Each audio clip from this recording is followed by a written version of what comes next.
And welcome back to the Abu Dhabi Grand Slam Jiu-Jitsu World Tour 2021, live from Rio de Janeiro, Brazil. I'm D Midhat here on mat 3.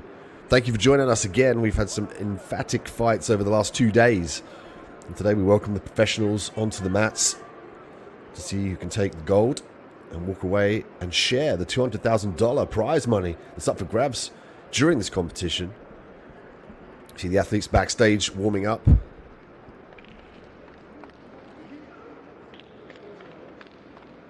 We're live from the Velodromo in Rio de Janeiro, Brazil, the Olympic Stadium.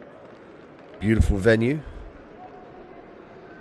We're set for some beautiful fights here today.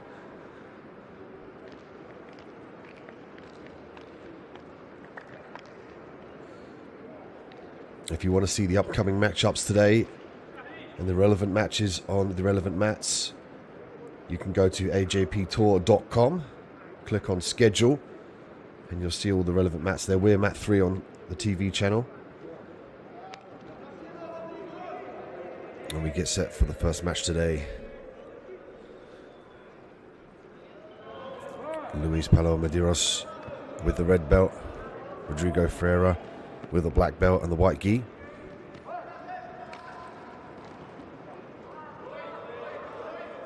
Already we go down to the floor here. Nice inversion from Rodrigo. Fast guard passes. Nice tornado pass. Just got to clear the leg, get the knee in. Now exposes the back here. Rolls with the motion, does Luis. Obtains 1 point. Now in the crucifix here, he's going to look to work the choke. I like the way he sensed it wasn't there though, and he backed off immediately. Now he finds himself in the top position with another point. And here, the key to stop his opponent sitting up into him would be the underhook. Currently here, he's fighting the underhook on the leg. Looking to free his right leg out of this position.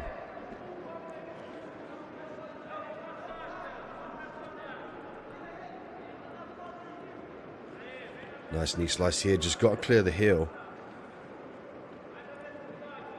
And there we go, now we can see he's got the underhook here. That's to stop his opponent taking his back and sitting up and sweeping. Got a clasp over the leg here. And Rodrigo could turn this into a single leg if he turns his hips down. He's opting to try and push the leg back into this half guard.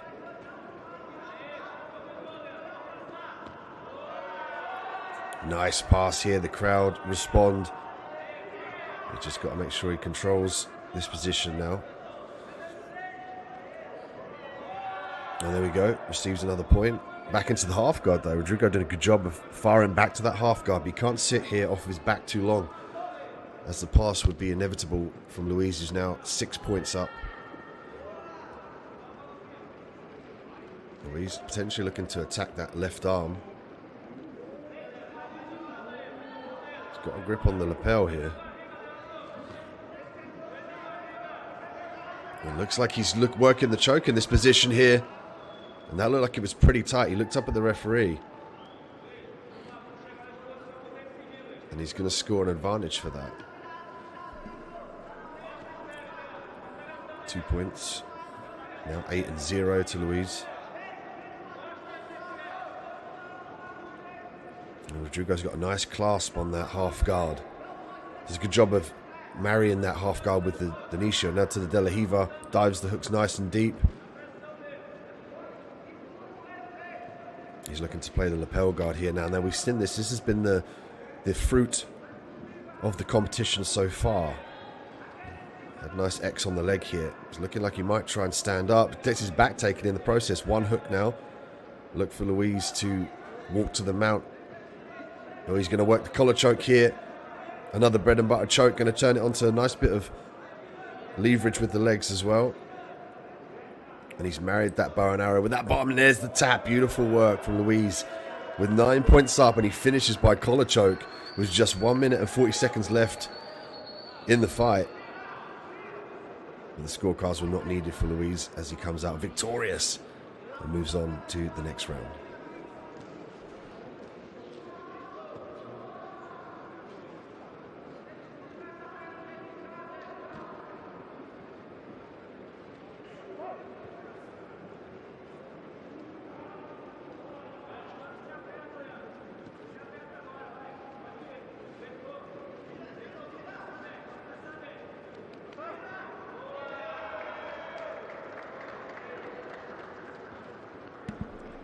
as we look at the replay of some of the action. It was the fast movement and the exposure of the back here that largely won him the fight. You can see there, he worked the crucifix early on in the fight, and he was always chasing that choke on the collar.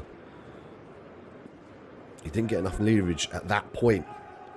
Nice head and arm control as well, and making sure the manipulation of the underhook was key there for him to maintain that position. Jumped over again to look for the collar choke. Used the legs as leverage. And this was the one that we thought was really tight, but this secured the deal here. See, he pulls his leg up, pulls guard, much like a bow and arrow choke here, as he drives all the way through. Beautiful bow and arrow finish.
Next up we have Italio Esteves and Dario Souza.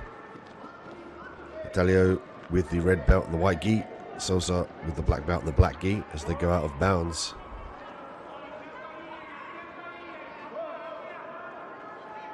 And this one will determine who goes forward and faces Pablo in the 16th finals. And Pablo had a bye in the last round actually, so he's gone through without having to expend any energy. So I was wondering whether these two are going to try and get this one done, finish, and wrapped up nicely to go into the next round. As of yet, there's been a lot of forward motion as well, a lot of out of bounds, a lot of insistence to look for this takedown. But it's refreshing to see them use the trips as well to set up the angles, inside trips. Sosa looking to drop down for that. Oh, nice ankle pick here from Italio. Esteves now in the top position, 2 points up.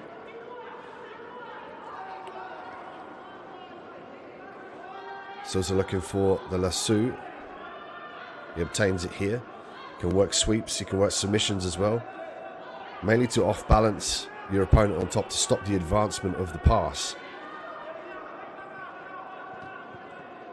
You can see there's the pass, and this is going to be a fight now for the lasso and weight through that shin. He's got some good grips on the gi here. Oh, nice sweep, beautiful work from Sosa. He let go of the lasso, but he didn't allow the pass. Instead, he looked to turn it into a sweep. Beautiful work. Single leg here for Sosa.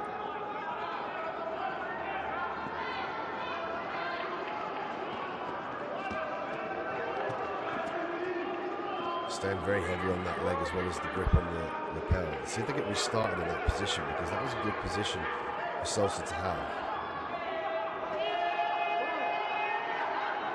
And then reset this, he's going to have to regain the grips and start from the beginning. And I wonder whether that is going to play a part now. He's looking for the inside trips here. Oh, beautiful sweep, overhead sweep, sacrifice throw here.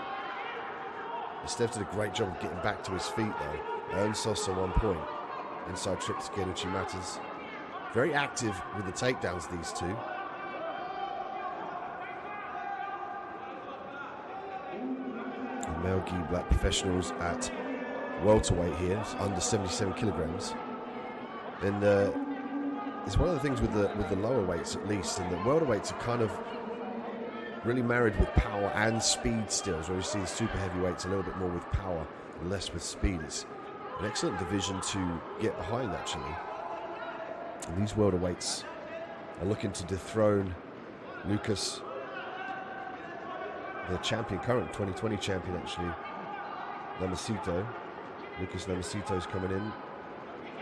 First place IBJJF South American Championship, as well as the UAE JJF Grand Slam champion. They're looking to dethrone Lucas here. And you see Lucas compete later on. And now Esteves with a 3-point lead to Sosa's 1. Sosa working. De La Riva opts to go to the lapel here. He's going to try and feed it through the leg. Nice retraction from Esteves. Inside trip to ankle pick. Beautiful work here. Tries again to sacrifice over the top with that butterfly hook. And let's hope that they start in the same position now, because Esteves worked hard to get the fight to the ground. 2 points. There we go. Beautiful.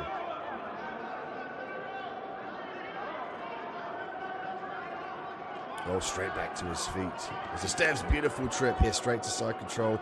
Sosa now frantically working to reverse out of this position. One hook in for Esteves.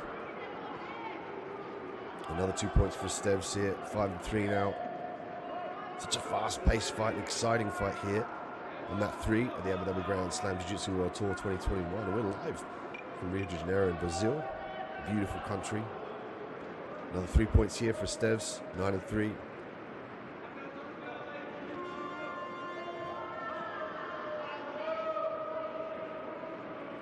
And 3 now.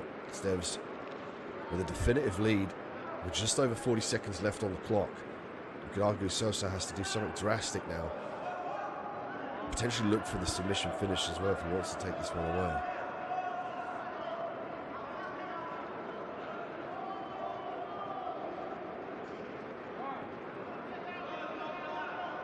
Just over 30 seconds left now. Let's see if we see... Oh, Sosa looking for the... Oh, beautiful work. He could go to the knee on belly here and then straight to the mount. Start to rack the points up. Esteves not allowing that. And working to the top position. Smart play by Esteves.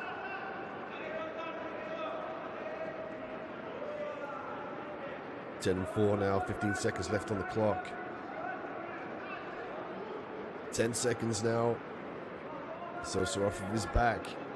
Looking to hip ice out of this position, get back to his feet. Esteves very aware of that sprawl as well. And his distance and manipulation of the positions brought him to that beautiful 10-4 win. And what a great fight. And 2 competitors to watch later on in life, but Esteves is going to move on to the next round.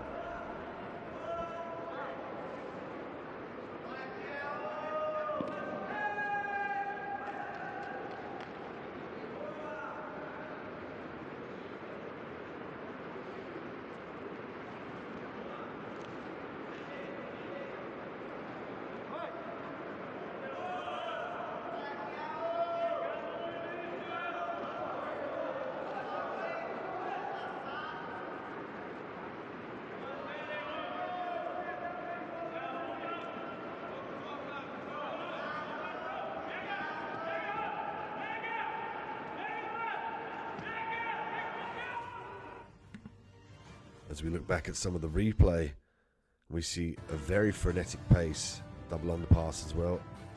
Nice trip. A nice grip there on the leg and the sleeve. This was a sacrifice throw. Beautiful work. Foot on the hip. Circled back. And immediately looking for the top position. Straight into Raul Basilio and Pedro Costa. Basilio with the red belt. Costa with the black belt currently on his back. And again, we stick with the welterweights under 77 kilograms at professional black belt level. So the young guns, we saw the Masters yesterday. And these guys, looking through some of the ages here, they range from the 23 mark to the 26 mark.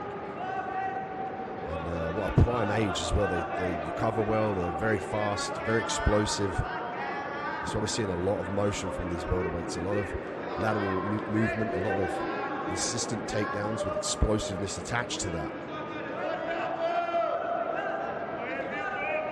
You see the sit-up guard here now. We can turn this to sweeps, leg locks. Also, we can stand up, turn it to a single leg. At this point in time, he's trying to disbalance his opponent. Could be looking to scoot those hips back and plant the feet. Got to get the knees down first, then the feet.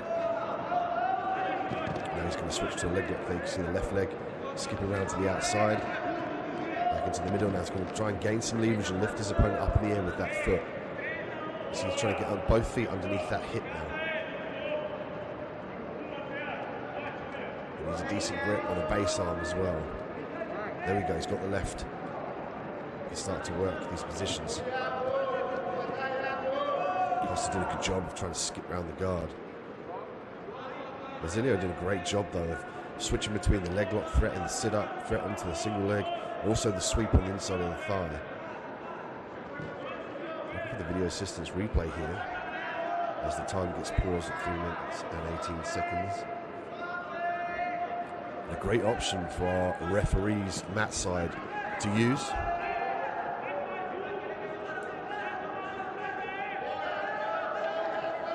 So what he needs to do there is he's got his left leg on the inside, he's got to get his right leg just beside his left leg and then lever up into the air, pull his opponent over him. He can work the sweep in that position.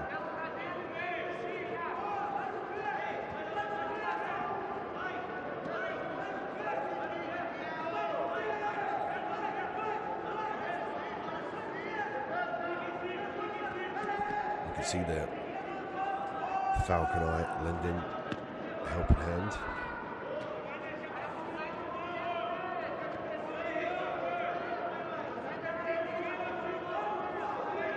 And many thanks to the sponsors there at the bottom of your screen. Please go visit them and check out if you need any of the options from these sponsors. They really do make this possible.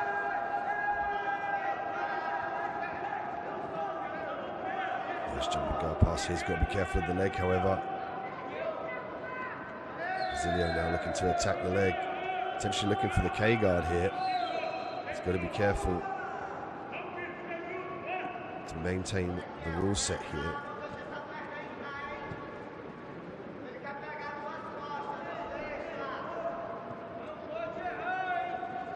Basilio now needs to start thinking about pushing that outside leg out of play. There we go, he's got a grip on the bottom of the pants. You can see again the lapel guard. And in this instance, Basilio wants to retract from this. He wants to pass the legs away from his body. It's very difficult for him at this point in time because Basilio has a great grip on the lapel. So Costa's trying to reverse out of this position and he's quite simply attached to it.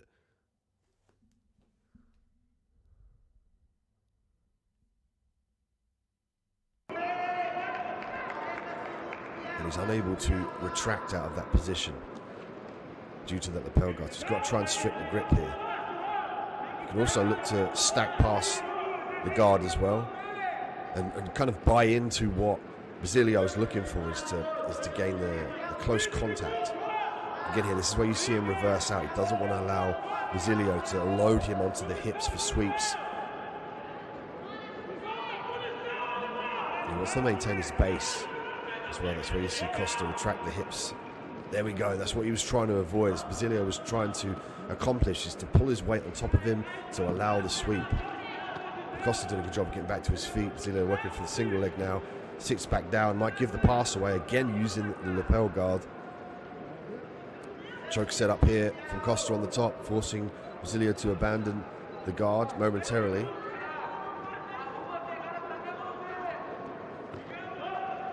And this is a hyper-speed battle of the foot inside position as well as grips and disbalancing at this point.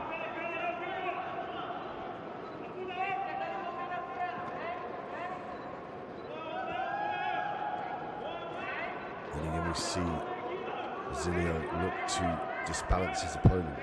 Great grip on the sleeve as well. Very active with that grip. You notice he tries to elongate his opponent out to further disbalance him and look to initiate a sweep.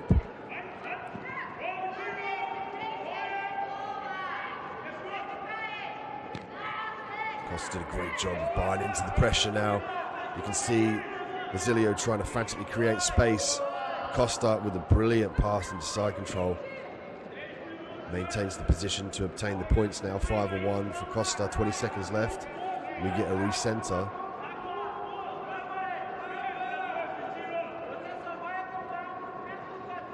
Costa's been doing just enough here to stay away from the sweeps that he's fallen foul to once previously.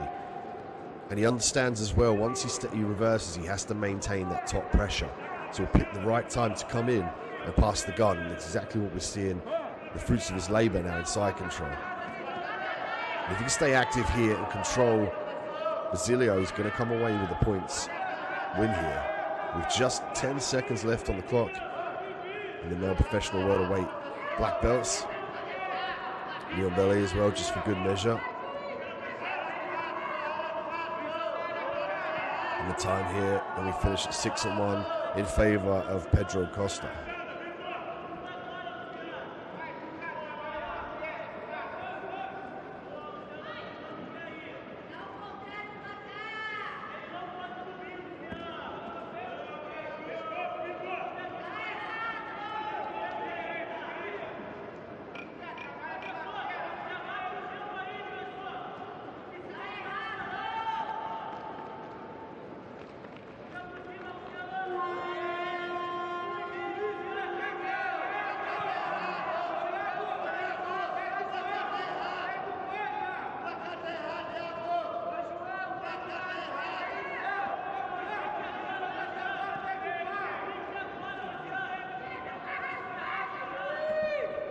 Look at the replay of some of this fast-paced action. And here was the acceptance of the pressure here. He drove the knee forward. He had good base. And watch, he controls the unhook, puts his head to the opposite side here. And there's immense pressure. You can see on the face there. Basilio was trying to escape that position. We move on. Everton, Freitas, Guthrie, Barbosa. Barbosa currently on top in the white gi.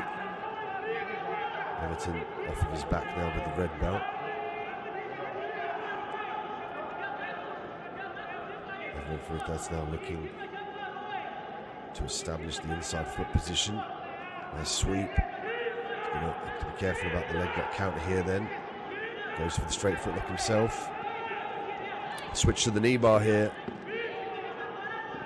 And he's just got to square up that hit now. Now is the danger. He's got to hyperextend this joint. Rolled off the centre line.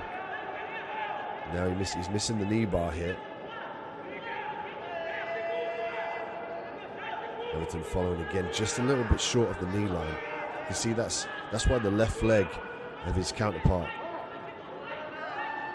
in Barbosa is trying to push away and skip his knee out of that line. He's going to try and clear his knee line to be free. Beautiful escape here from Barbosa. Textbook as well. Clearing the knee line, and he used his other foot to lever away. Much like a butterfly hook, he used to just push away his opponent to clear that knee line, to evade the leg lock, particularly the knee bar that was nearly on. That was very, very close. You see the head-to-head, low position as well from both athletes. The key here is to get the hips and the head lower than your opponent for the takedown, but also you have to be very careful on the knees here, because if the opponent gets over the top of you, you can guillotine and also sprawl and then look to circle and take the back. So it's a precarious position on the knees, usually takedowns on the feet, head and hips below, and you're good to go. But in this instance on the knees here, the affordance to sprawl onto your opponent and control. That's why you're seeing them be very patient here. It's a game of snatching the leg. Once you have control over one of the legs or both, then you can start to drive forward and initiate the traditional type takedowns. You can see that's why we're seeing Barbosa and Everton reach for the legs. It's a grip fight for control of the legs here. Barbosa with a single leg now. Looking to pass the gi to the hand. Traditionally, there we go. Now he's going for the opposite side. Traditionally, you grab the opposite side, he's going to look to circle and drag down with his right hand to pull his opponent in Everton down to the mat. Nice utilisation of the butterfly hook to eliminate the full takedown.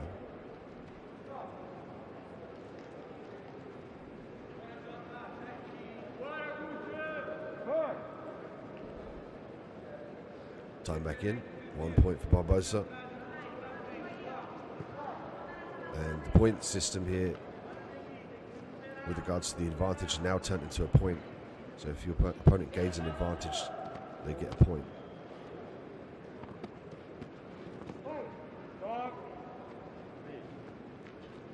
Reset. And 1 minute and 49 seconds left here in the male gi black belt professionals welterweight.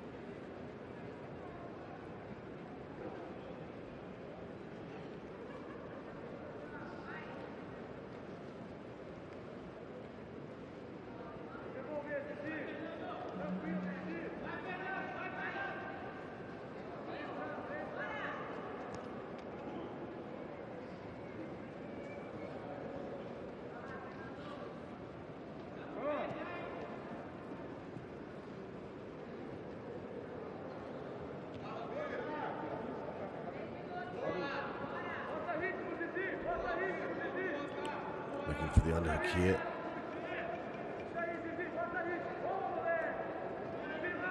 In this position, he's got to start thinking about maintaining grip of that leg here. And then when he feels his opponent's disbalanced, he's got to undo the guard and then walk his hips towards him and come up on top. Sometimes called the star sweep. Traditionally, your opponent is usually on their feet, though, to initiate that sweep. Barbosa looking to work on the posture here of Everton.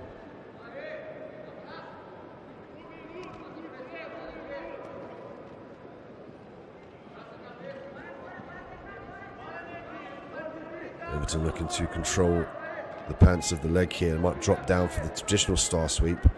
Looking to under the leg here. Everton's seeing that coming actually, and now using the knee slice to stack his opponent up. Keeping the weight heavy as well to eliminate the sweeps backwards anyway, at least. There's a footlock attempt here. Going to be difficult to finish with his opponent's foot on the ground. Barbosa doing a good job of firing that leg forward here to prevent the flexion of the ankle. Barbosa up 3 points to Everton 0.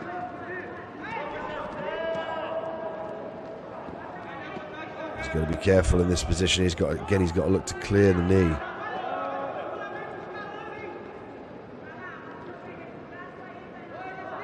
And there is the finish. 3-0. Barbosa will move forward here at the men's black belts professional welterweights.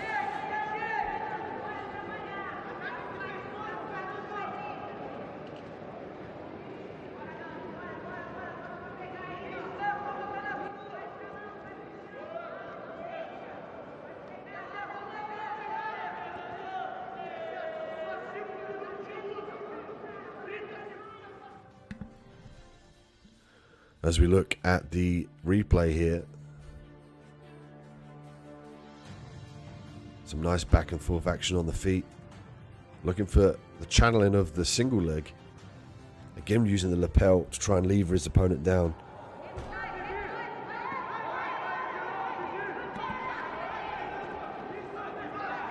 And his son, Souza Luan Oliveira. Souza with the red belt, Oliveira with the black belt here. We see Souza immediately look to take this fight into the guard.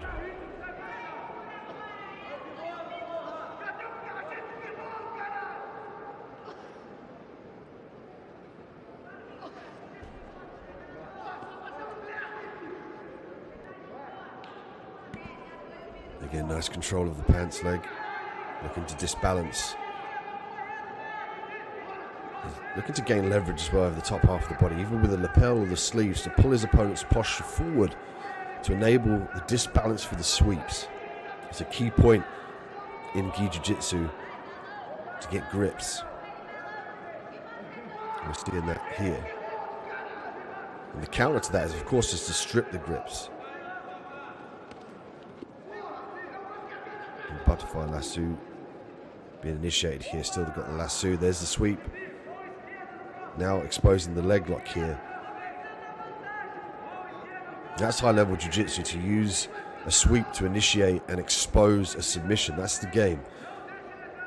Make your opponent think one way and then go the other.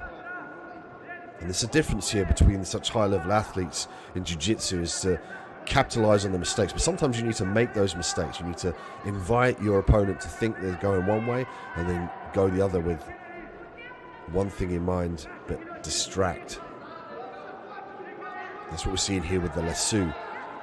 We saw it with the sweep, and then he immediately went to the leg. You see there, underhooks the leg, gets the grip on the lapel, tying his opponent up beautifully.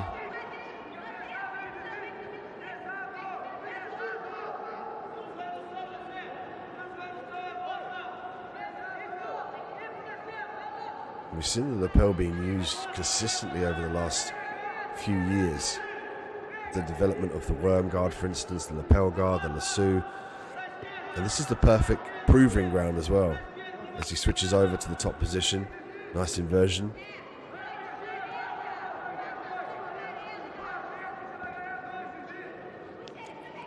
And he obtains 2 points here. Sosa up 2. Oliveira's 0.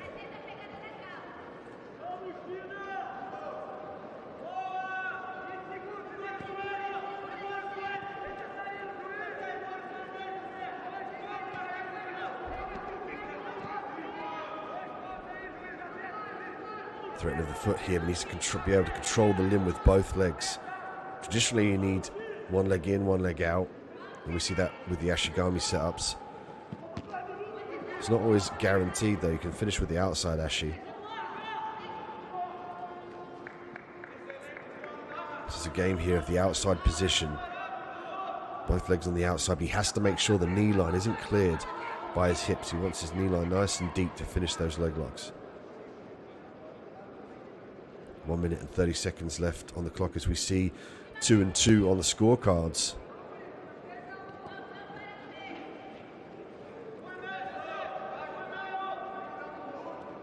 Oliveira is hunting for that leg. The referee's just going to keep a close eye on the positions and the grips to make sure they're reset in the correct positions here. Such great referees here in Rio de Janeiro. WWE Grand Slam bringing the best refs and the best medics to the mats.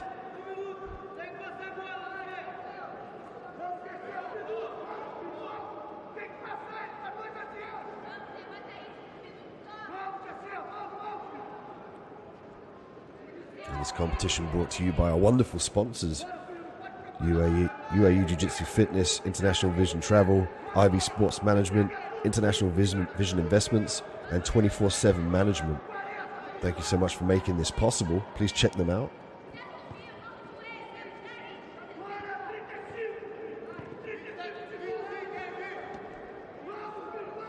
As we get restarted here, we see the scorecards at 4-2 in favor of Sosa.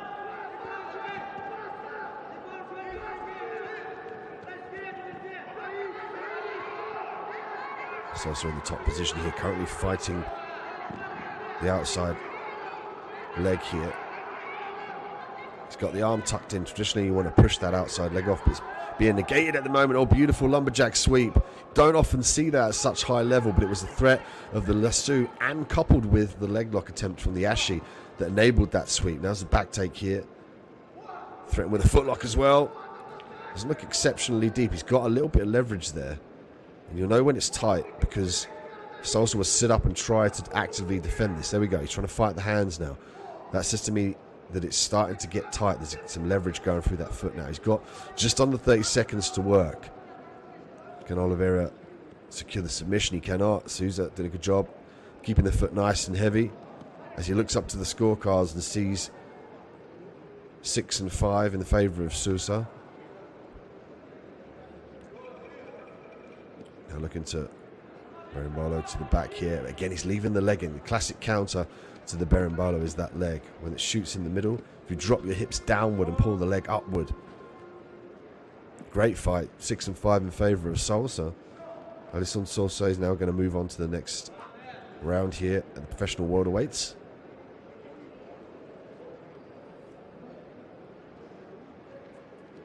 He will go on to fight in the 8th finals.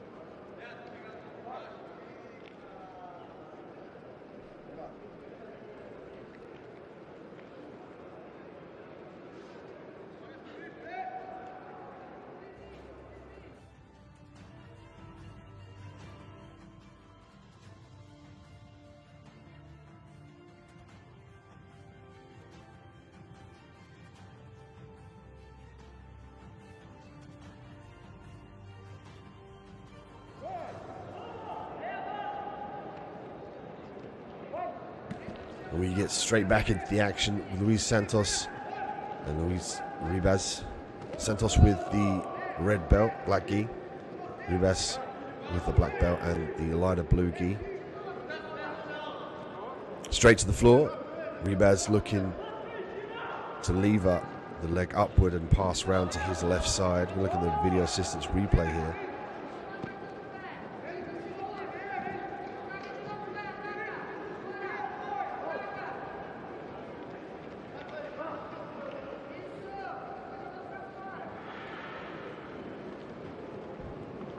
Great performance. Look for the Falcon Eye.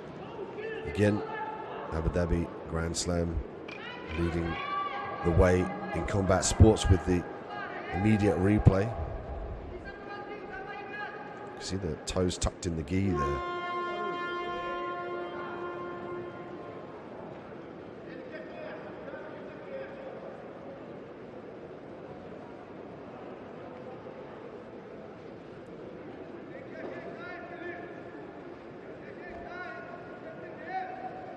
You see he goes to look to pass there and the foot gets caught in the gi.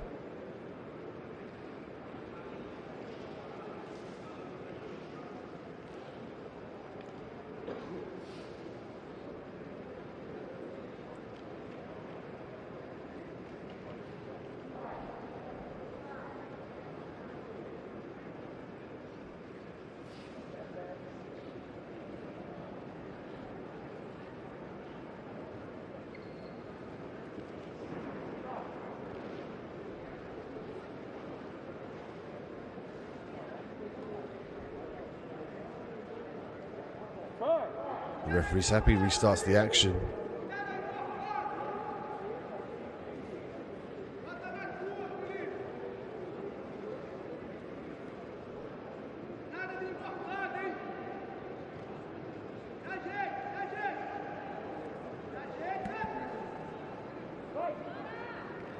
Lasso attempt here from Santos.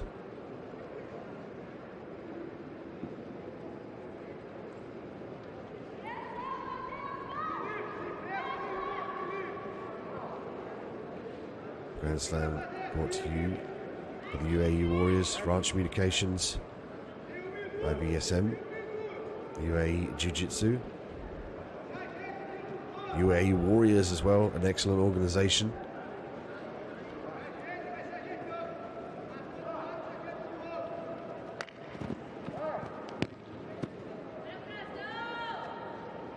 Lasso now attempt here with the spider on the left arm. Ribas now trying to fight this top position. Nice sweep.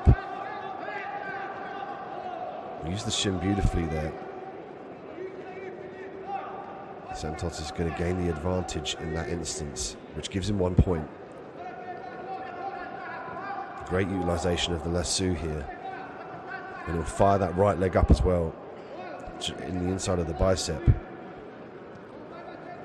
And this is the counter here for the lasso. To skip the legs to one side and recircle the arm out. Sometimes you can power your arm downward to the floor to break the grip. It's going to be very difficult for Ribas to pass with that lasso. You can see here he's really trying to break that grip. It's really frustrating him here at this point.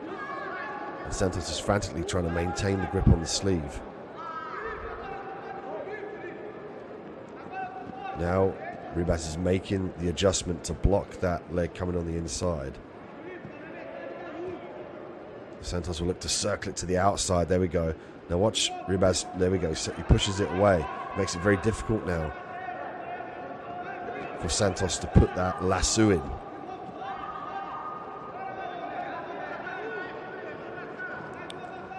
Also, we could see Ribas use his knee. He's half doing there, with it's half between a knee slice and trying to push the top of his knee into the bottom of the heel of Santos just to pop it out. He's got to free his grip here. He's got to try and pin that outside leg and skip around to the side. Here we go. Now he's around to the side, but he's still in jeopardy of the sweep here because the lasso, yes, beautiful work. Oh, nearly there, nearly got it. Excellent sweep attempt here by Santos.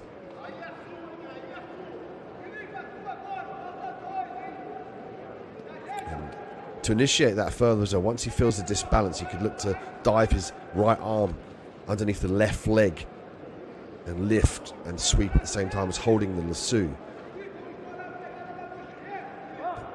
Ribas very aware of this sweep that Santos is looking for. Now the grips are in jeopardy here. Ribas has to take advantage of this now and look to pass. Sitting back here, could be trying to threaten the leg lock here.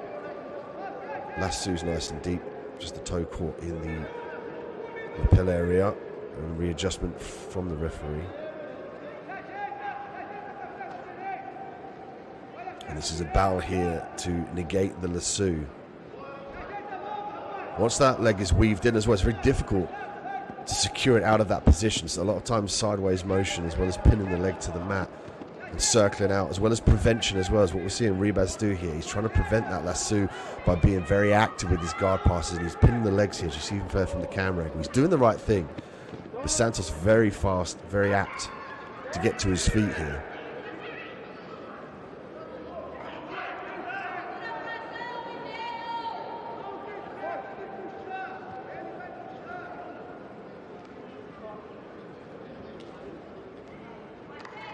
Special thank you as well to the AJB Tourman, the chairman as well, that makes this all happy and happen across the world. Abdurrahman Al-Hashmi, AJB chairman. There's a lot of work as well that goes on behind the scenes. So special thanks to our chairman. As we see the mount here now from Ribas, he found the way around the guard into the mount now, 6-1 in favour of Ribas. He's very patient as well with his approach. Nearly swept cleanly a couple of times as the time ends here. A very emphatic and ecstatic Ribas. 6-1 for him. He will move forward in the Abu Dhabi Grand Slam Jiu-Jitsu World Tour live from Rio de Janeiro, Brazil. We will see him compete in the 8th finals.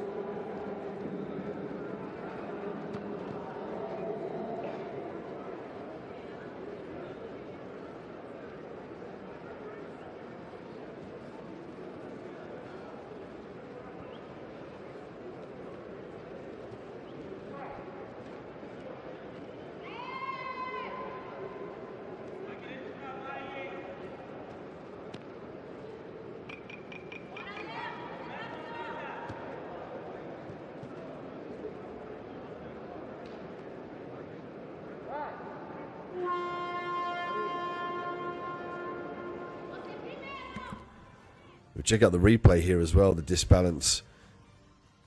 There was a beautiful sweep that earned Ribas the mount. Look at this beautiful butterfly in the top, blocks the base arm as well. That's what earned him the mount position. Good utilization of the belt as well. Mateus Batista and Victor Santini. Batista with the red belt and black gi, Santini in the white gi and the black belt. This one, male gi, black belt professionals at welterweight under 77 kilograms.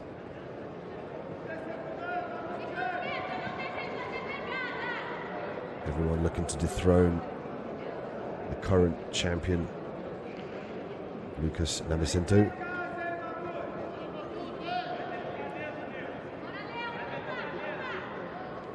Be competing later on, so keep your eyes peeled for that one.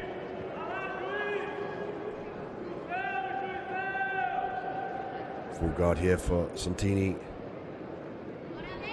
trying to strip the grip here, looking like he might try to pass that grip to his right side. Could initiate sweeps, arm bars, unhooks the leg here.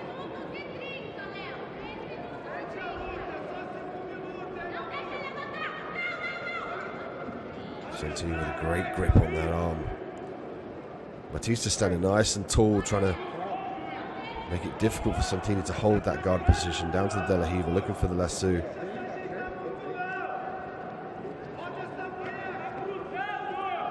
Switching to the spider here.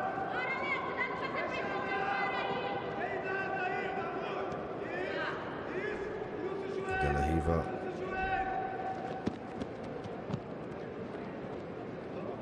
Batista looking to pass the guard. He's going to make sure he clears that leg and controls the right leg, because if Santini can get that leg around, there's potential for a triangle here. So you see Batista be really, really insistent. If he circles around to his left side, he's got to make sure he fires that right leg straight the way through of Santini's. He can also opt to reverse and go to his right side as well for an escape.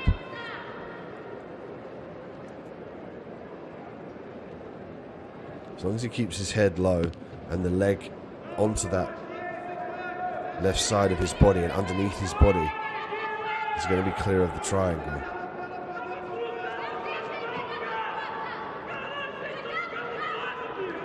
You can see Batista start to stack as well, but ultimately he wants to skip his right leg over and clear that leg to pass the guard. Needs that circular motion here to his left side. Nice framing we're seeing from Santini. Batista looking to use the instep here just to clear that leg. See, the real problem here for him is that right leg, particularly because the threat of the triangle is imminent if he allows that leg to be controlled by Santini. That's why you see here that he's driving his weight forward, he's stacking his opponent, maintaining grip of that bottom leg. He's got a nice grip with the right hand as well around the belt line. This is to control the hips as well. He wants them close to him. He wants to be able to manipulate the side-to-side movement, because of course Santini wants the angle to threaten this triangle submission. And Santini as well, failing that, will try and circle that left leg over the top. Beautiful pass here. See if he can just clear the leg. Now you see him immediately go to control that bottom leg for fear of the triangle setup. Batista now with 1 point. Santini with 0. And just over a minute left on the clock here. Batista looking to actively pressure pass now.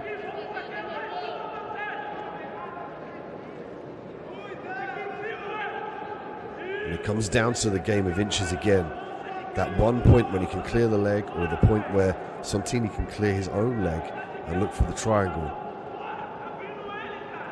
He's waiting for the ample opportunity to fire that leg through and specifically clear his right leg. So Batista wants to skip that right leg around to the left side and over the right leg of Santini. See there, he tries to skip back, but Santini did a great job of keeping that foot in the center.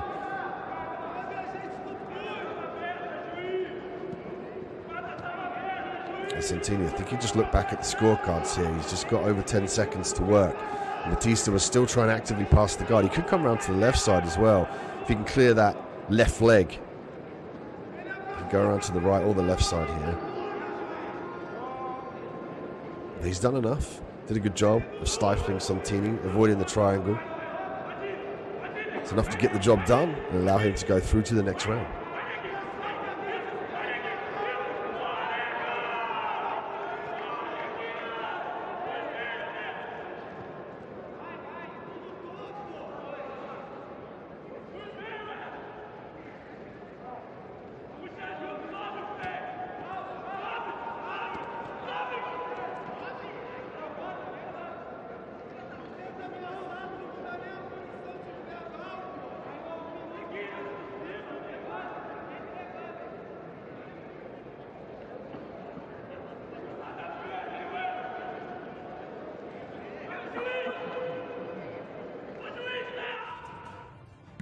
As we take a look back at the replay here, we see this precarious position. Now that's what he was looking for. He hit it earlier on. He passed the leg beautifully all the way through. And Santini did the right thing here, threatening the triangle and preventing the pass again. But ultimately, he did stay in the same spot. That was the instance that we saw Batista skip round and actually clear the leg momentarily. That's what he was looking to do. That's why he was always controlling that right leg.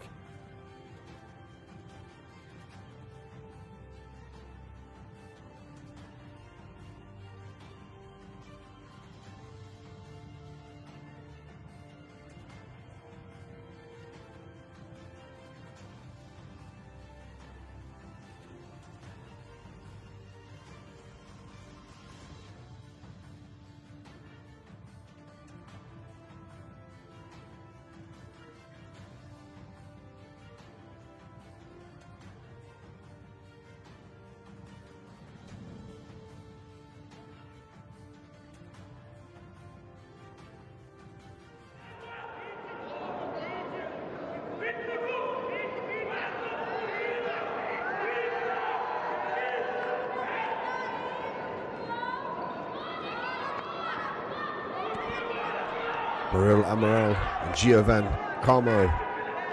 Murillo with the red belt, Giovan with the black belt.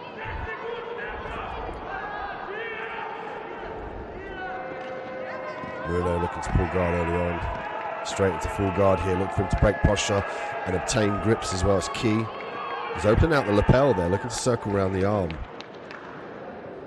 Carmo now with the posture broken down. He's going to look to frantically pass the guard here. He keeps the hand with a nice grip in the center of the chest here. And watch for him to adjust the grip to avoid the counter wrist lock.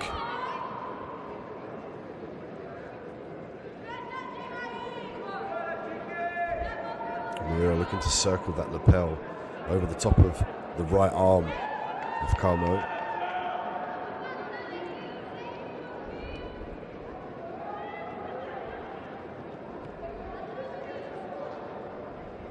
Now opting for the angle as well. You can see there from the camera angle, he's looking to pass that all the way over the arm to gain a grip and nullify the base on that side. And he could potentially look to sweep to his left side, so Murillo's going to look to try and sweep to that left side. He could use the butterfly hooks here. As you see the base leg, the right leg goes up from Carmo. He understands that if his base is compromised with his arm, he loses the base there. He needs to re-engage his foot. Of course, upcoming tours coming to Australia, London in England, and beautiful Abu Dhabi as well, in the UAE. So please make sure that you check out ajptour.com. We have all the dates and the event schedule on the website. Armbar attempt here. Beautiful work off of his back from Murillo. He's isolating the arm here. He's got the feet crossed, which allows the stack. If he could open out the left leg and lever the head down of Carmo, he could gain some more leverage there. Carmo doing a good job with the knee in the face, and his job here is to stack. And that's why you're seeing Murillo look to go belly down. There's a grimace on the face there of Murillo. This is close. Oh, beautiful work. Look at that. An excellent armbar finish. What a submission from Murillo. He isolated the arm. He walked up. Even though with the feet crossed as well, he gained enough leverage to force that submission via armbar.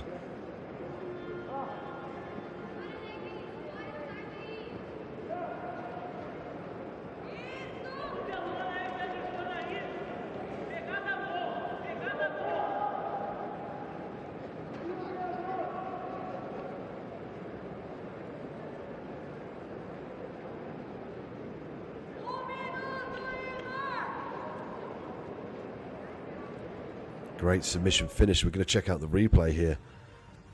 See the way feet on the hip, skips the leg over beautifully, crosses the feet, but still maintains the grip. He was nice and deep as well. You can see here from the camera angle. Watch how high the hips are. Really, really close. Murillo doing a great job of staying nice and close. There's the grimace on the face there that forced the tap. Look at that. Very tight armbar. Murillo will move forward now to the next round.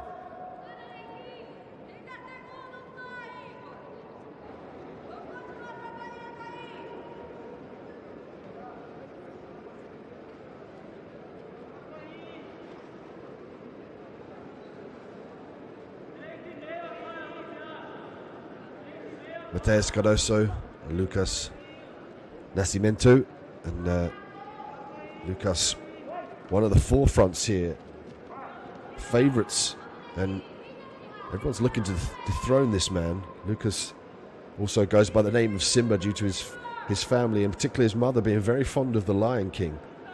This is also a perfect fit as well for Lucas when he was a kid and started Brazilian Jiu-Jitsu. He took his beatings but always came back with the heart of a lion. So that's a nickname well earned. And he's got a very storied career as we see Lucas work off of his back. First place in the IBJJF South American Championships 2020 and first place at the UAE JJF Grand Slam 2020. His favourite technique is the distance passing. Right now he's working the single leg. Could also falling foul to that single leg here as we see Lucas gained the 2 points from the takedown. Lucas with a very prosperous career in the color belt divisions. In October 2020, he was promoted to black belt under the Dream Art Project's head coaches. A very storied career and an excellent competitor. The favourite to win this competition here at the male black belt professional welterweights at the Abu Dhabi Grand Slam. He's looking to keep the title, to keep the throne, stay on top. As he looks to pass the guard now. He's going to look to skip the legs through, walk the hips around. He's got to be careful about that left leg here of Cardoso. You can see there he stapled it through. He's going to look to skip that around and then put his knee to the hip of Cardoso to eliminate the guard retention. Cardoso could potentially come up to his knees here, but he risks exposing the back. Shout out to UAE Warriors MMA Fighting Championship. UAE Jiu-Jitsu Fitness, the largest gym in Abu Dhabi. Go check it out if you're in the area. Beautiful facility.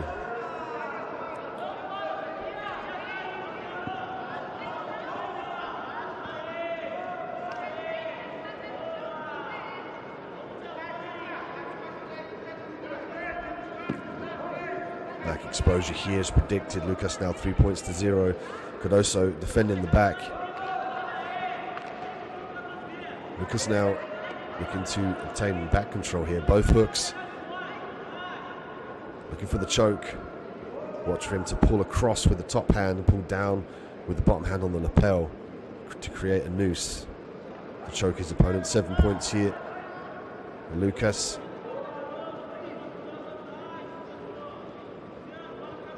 Nascimento now using one hook, looking to regain the left hook. Could turn this into a bow and arrow choke key. He's going to reach down and grab the leg. Watch for him to close his legs through and push. Beautiful finish from Lucas Nascimento.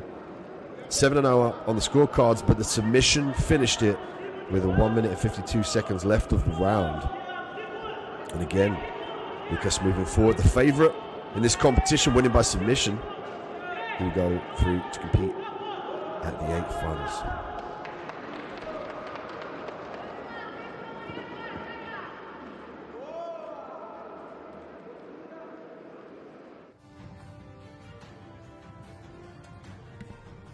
As we look at the replay here, beautiful work into the single leg. Nascimento with the back here. And from here, he circled the arm around the face here and worked the bow and arrow choke. Great manipulation of the gi to create a noose.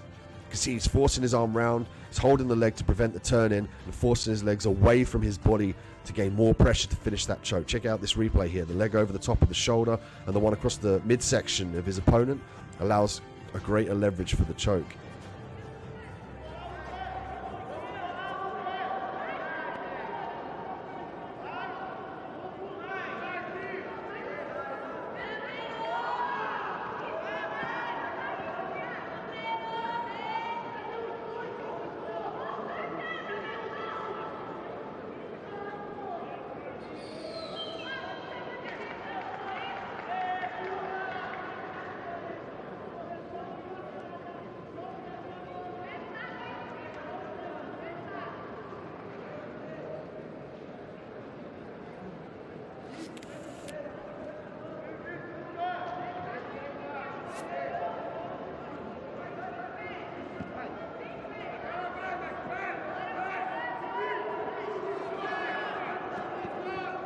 We get set here for Breno Nascimento, Fernando Jr. Breno with the red belt, Fernando with the black belt.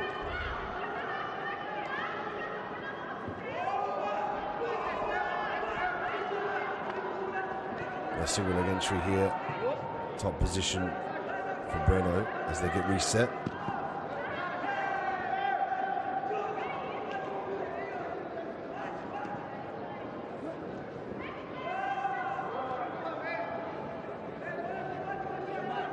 Back on top, looking for the knee slice here. He's going to look to drive that knee forward whilst he postures up. Junior making it very difficult with the grip. Breno to posture up, 2 points for Nascimento.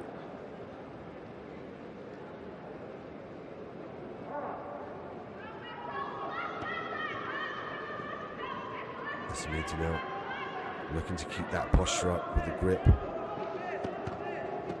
Grip on the sleeve there. Looking to skip round to the side, got to clear that bottom leg.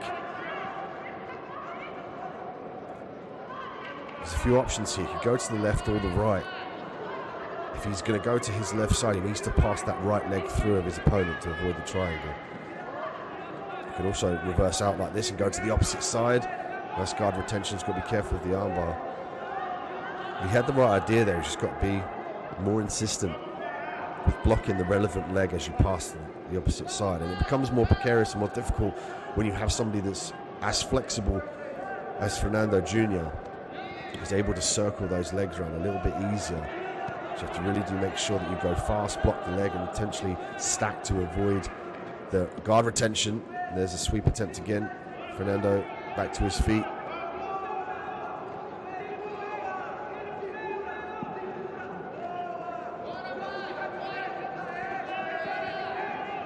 Nice driving takedown here. Messing into.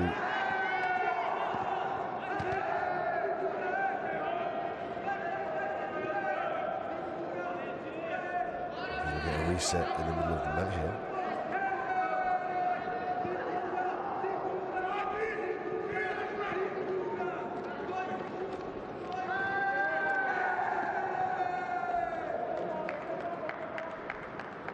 Touch of hands and knuckles.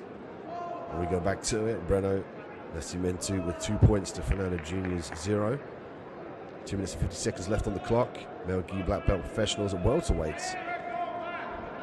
And this one a big division.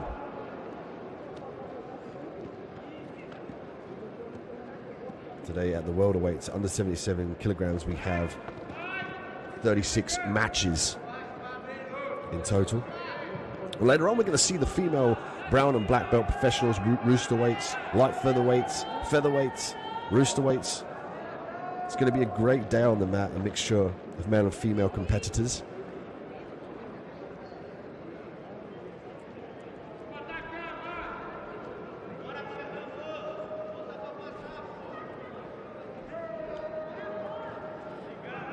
A reset in the middle here.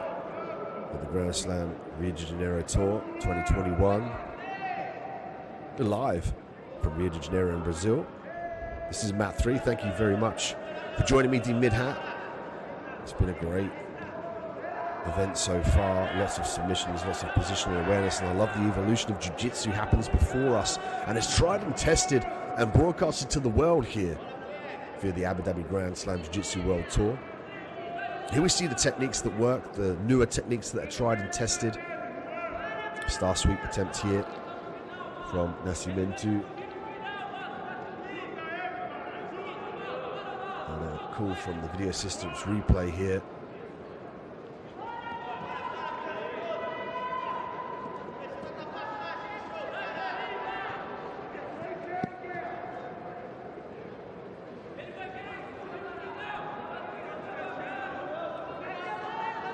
To 0 here. Nascimento now working to try and get back to his feet, using the butterfly guard to try and expose the single leg there. Beautiful work. Moves one way and goes the other. Disbalanced one way, they base. There's always a way to eliminate their base the other way. You can't cover the bases on all fronts. Now 5 points for Nascimento. Finds himself in side control, controlling the left arm as well. Could potentially look for arm bars. Another 3 points here, 8-0 for Nascimento.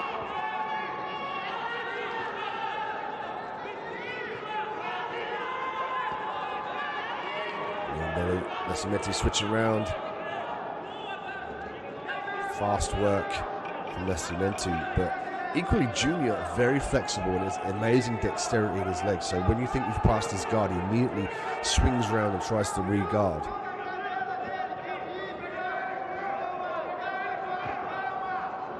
Nascimento Everton go to the ground here. Just over 20 seconds left on the clock. Smart play, being 9 points up. What he's got to do is control the posture. He's got to keep the guard closed around his opponent to prevent the guard passes. Basing on his head here to gain some more distance, to take the pressure off of the feet in the guard. He's trying to take his weight off his feet. And an acceptance there from Junior even before the round finished, in homage to Nascimento and his 9 points. Roberto Nascimento will move on now to compete for the respective first, second and third spots in professional welterweight division.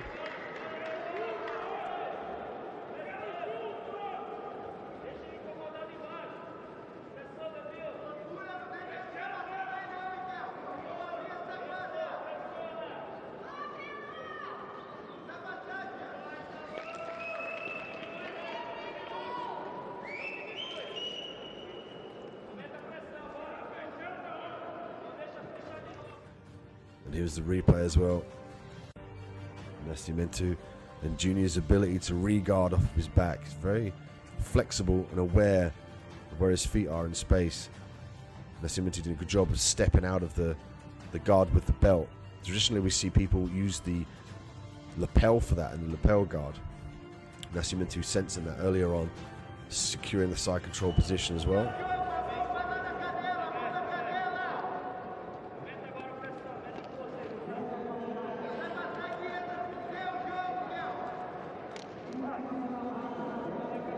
Dalio Esteves, Pablo Ruiz de Oliveira. Esteves with the red belt, Oliveira with the black belt and the blue gi. Oliveira looking to go to the ground here, De La Riva.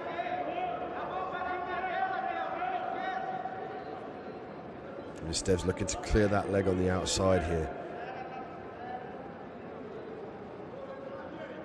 Lots of pressure from the right leg as well to eliminate the De La Riva hook. Lapel guard now inversion. Oliveira looking for the worm guard set up back to the De La Riva now. Beautiful sweep here and utilization of the lapel, looking to expose the back.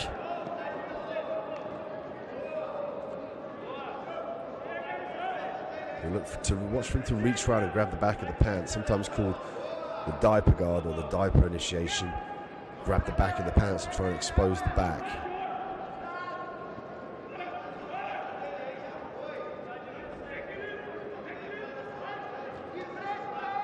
UAE Warriors MMA Fighting Championship. UAE JJ Fitness, the largest gym in Abu Dhabi. Go check that out. It's an amazing facility. If you're in the Middle East, it's worth stopping by. Footlock attempt here. Oliveira. He's going to look to connect the hands, go belly down.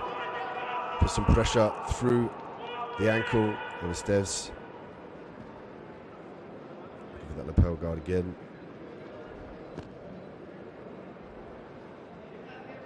And a great anchorage provided from the lapel guard here. It does make your opponent attached to you. Sometimes the opponent has to make sure that he tries to force his weight forward, almost like you want a stack pass. It's going to be difficult for Esteves here with his leg trapped. He's got to try and free his leg in this position. You see here he's trying to hop his leg out. He's done a good job of holding on the gi of his opponent though. You can see the grip there of Oliveira. Oh, and a leg lock here. Oliveira looking for the leg lock. He's got immense pressure through the foot. That looked like it was very tight. You can always tell it's tight because the competitors will reach forward and try and pull the arms off. Oliveira now with the outside dashing position with the triangle. Doing a good job of protecting that inside leg. Esteves now in jeopardy of being swept to his back.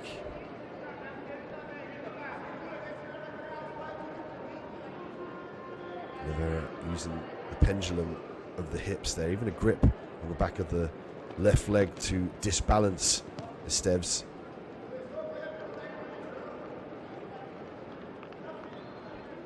And the fact that he's been able to maintain the ankle throughout this exchange is very impressive. He's doing a good job of, as well as controlling the sleeve. The second he loses that leg, he's in jeopardy of his guard being passed, and also there's footlocks available for Estev. So Estev's now got to try and free this leg here. He's got to try and push down on the feet, particularly the outside foot, pin that down to the ground, whilst being very careful not to be swept down to his left side, as we're seeing here. That's exactly where he doesn't want to be. He wants his foot on the ground to eliminate the ability of Oliveira to flex the foot downward. You can see the grip there from Estev's. He's doing a good job of holding the lapel to connect himself to his opponent so his foot doesn't get elongated out and more pressure through. Also, it allows Estev's to maintain a close distance and an anchorage point to get back to his feet. So he'll pull on that gi and use the weight to get back to his feet. That's why you see Oliveira consistently looking to return Estev's back to the mat.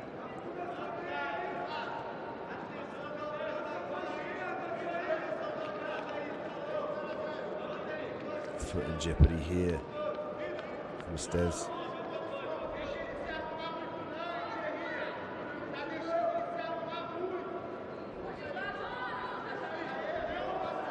Estev's found it very difficult to break the grip here. He's going to find it difficult, particularly because Oliveira's holding onto his own gi. You can see the right arm holding onto his own gi. Beautiful sweep. Oliveira's going to hold this position here. Beautiful work from Estev's, but Oliveira gets the 2 points.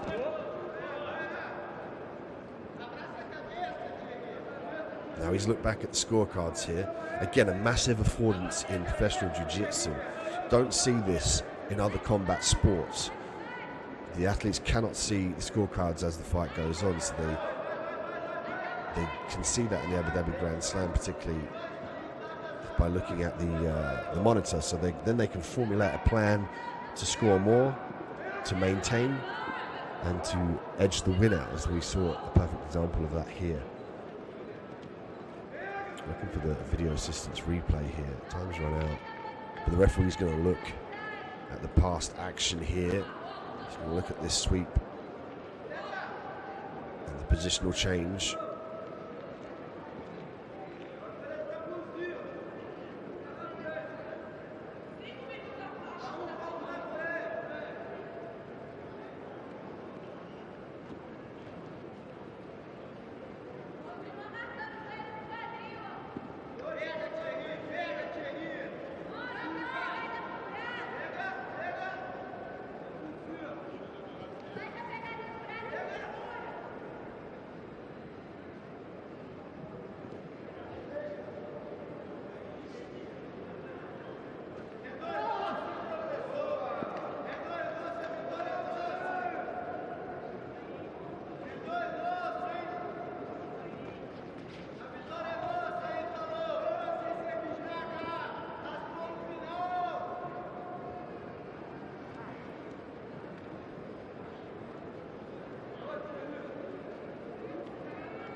The referee taking a close eye on the replay from our Falcon Eye.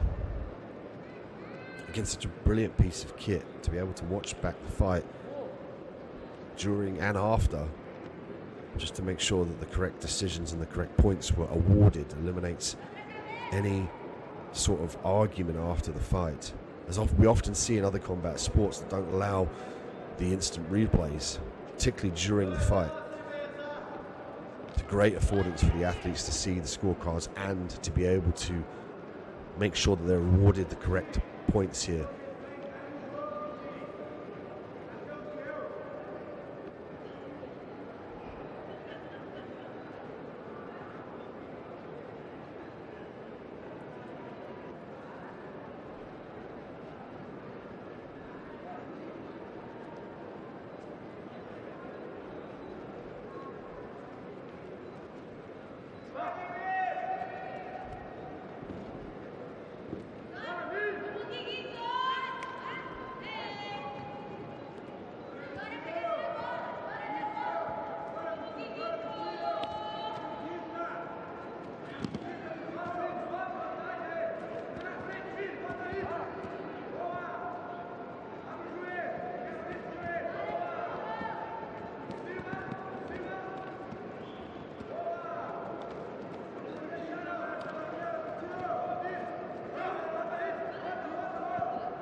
Here we see the replay of the great foot manipulation.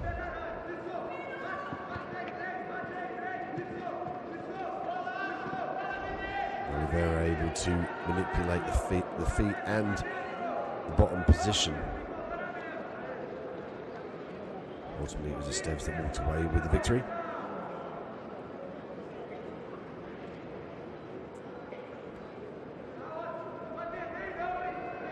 We welcome the next athletes onto the mat here at the Abu Dhabi Grand Slam Jiu-Jitsu World Tour 2021.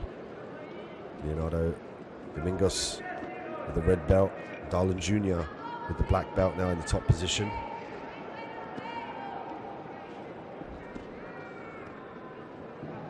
Domingos working now for the leg position off of his back. Looking to expose that foot here, circle that right leg around.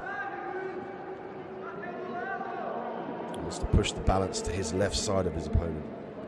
There we go. Once he gets that, he can start to expose that leg now. Might look to use this as an inversion. With a reverse De La Riva grip there, weaving the arm on the inside of the leg.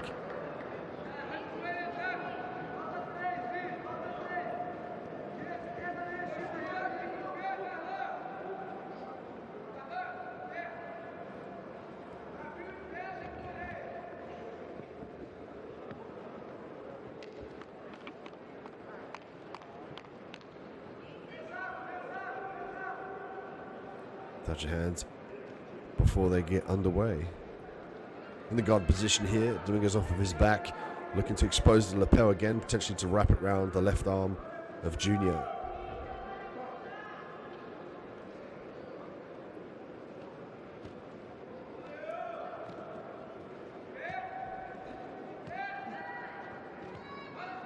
And both Darlin and Leonardo had a bye in the previous rounds. They're nice and fresh without having to compete previously.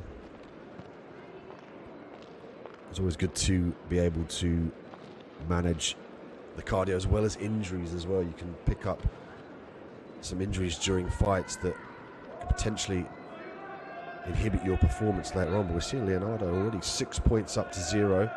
Junior having to work off his back, trying to get back to his feet here. Momentarily looking for the frame. Nice manipulation of the hip. Double underhook pass available here for Leonardo Domingos as they get reset back into the center of the mat.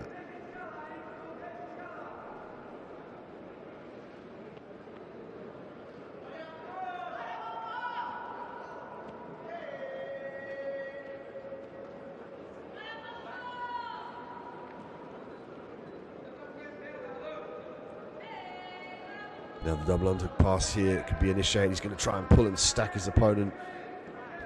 Roll him over as well to expose the back. Nice turnaround here. Beautiful work now in the top position is Junior. Excellent scramble. For momentarily his back was exposed. Did a good job of circling towards his opponent in the dead space between the positions. Great guard retention. Domingos now looking to break the posture still. 6 points up. Just over 2 minutes left in the fight. You can see again Leonardo Domingos looking up at the scorecards here. Now he's going to begin to formulate a plan. This is what I love about being able to see the scorecards. You can see how the fight's going definitively, what's on the scorecards. It's not from your corner, it's not from the crowd, it's not your own interpretation. You simply can just look back and then determine the next course of action, the next game plan to be initiated throughout the duration of the fight. Such a valuable asset to have. Now, Domingos knows now he's 6 points up. From here, he has to stay safe. He has to maintain the grip on the guard while still staying nice and busy to keep the ref happy and limit the penalization for inactivity.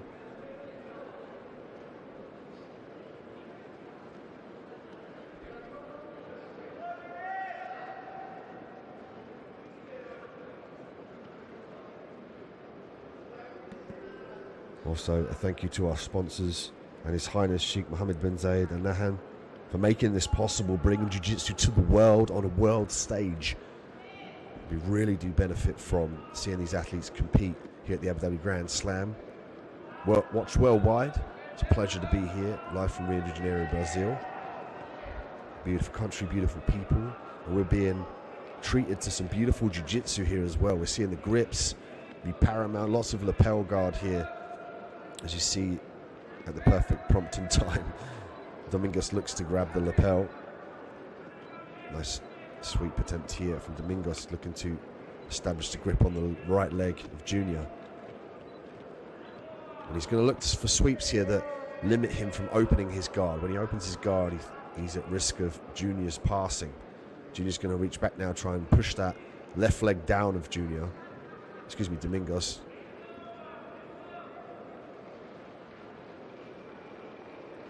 Junior now going to try and posture up. He's got to clear that right leg for favour of the sweep. Nice star sweep from Domingos. Interesting to see that he didn't open his legs and try and get to the top position. Learning from the last scramble that Junior obtained the top position. So a smart play again. A massive affordance to be able to see the scorecards as the fight goes on. And Leonardo Domingos will move on to the next round.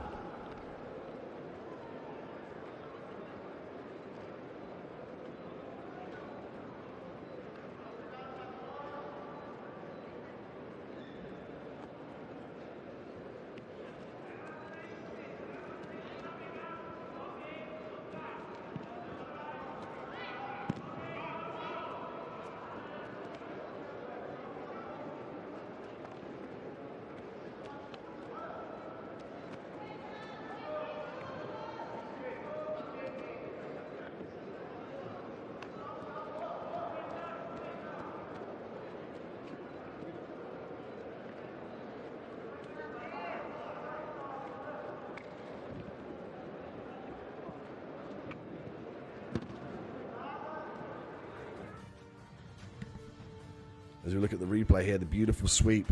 Again, maintaining the grip on the guard. Looking to forward the hips down to the ground. Look at that pressure on the elbow. Momentarily allowing Domingos to get to the mount here.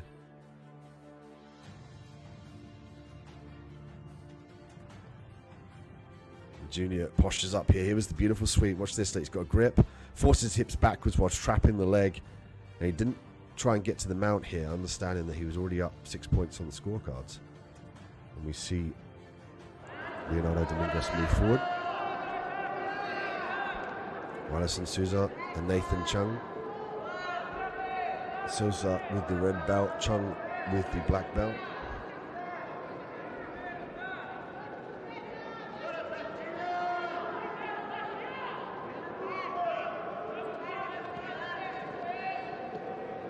And Nathan Chung, another jiu-jitsu competitor that has really come through the ranks and worked extensively with some famous PSLB teams.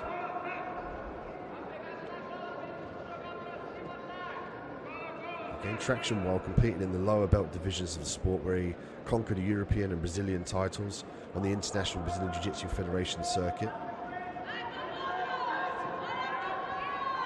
Native of Jiu-Jitsu's famous Brazilian favela, Cantalango slum, Nathan was also the nephew of the area's first black belt, the accomplished Mario Chung.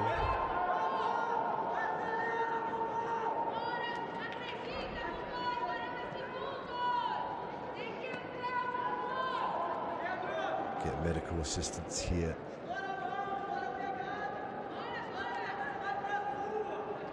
To even get the replay of potential injury. You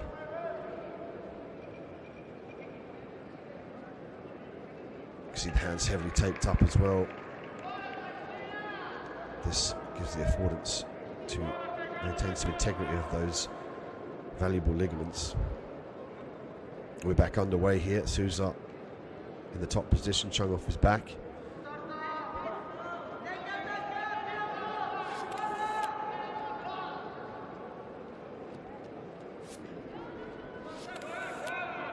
Nathan Chung's grappling record, 42 wins and 18 losses. Likes the choke from the back, toe holds as well. Has a great rear naked choke. And likes to switch to the triangle armbar as well off of his back if he can control his opponent. And Sousa to the guard here, currently working the De La Riva.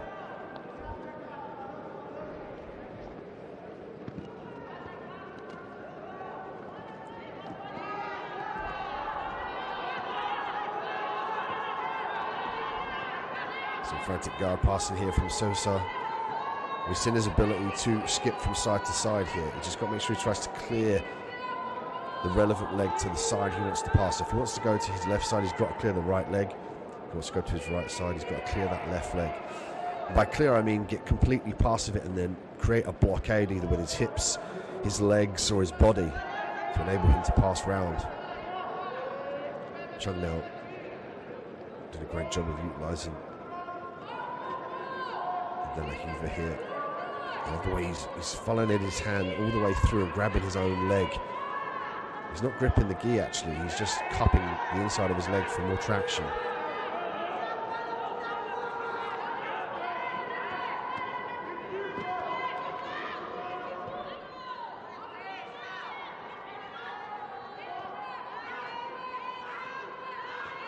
And Chung, known for his favourite position or technique as being the double collar choke.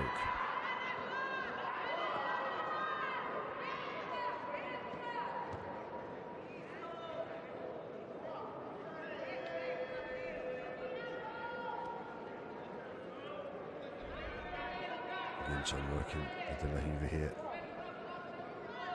It's difficult to see what grip he's got there. Whether that's I think that's the lapel of Sousa.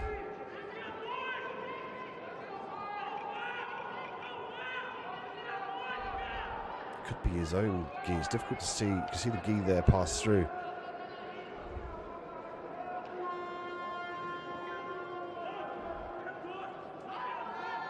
Either way, the integrity of this De La Riva grip now is being exasperated by the grip with the right arm. And now we switch to the leg sit-up guard here. Just got to clear that left leg. Sousa doing a good job of maintaining a grip of that right leg of Chung, so he couldn't get it underneath him. There we go, he's funneling the lapel of Sousa now, the right lapel. Working this lapel guard. He can threaten the sit-up here again, but he's got to clear that right leg. You can see that's why Sousa's holding on to that right leg. The second that Chung can get those legs underneath him and underneath his body, he's got power to drive forward. Chung looking for a grip now. Nice stuff of the legs from Sousa. He could also opt to push that leg to the outside. He's ultimately trying to clear that right leg out of that position.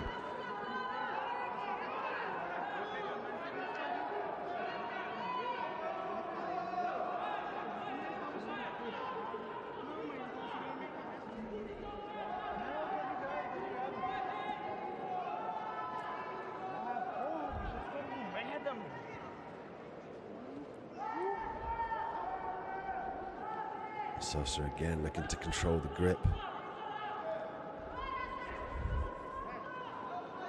He needs an anchor point here for him to be able to stand up, because at this point in time that right leg being trapped is proving a bit difficult for him.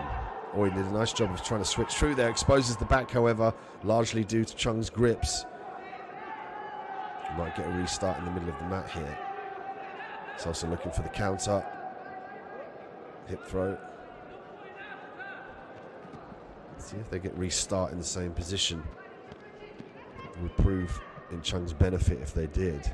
He's exposed the back very well, getting up to his feet. He's going to use this opportunity to fix the gi.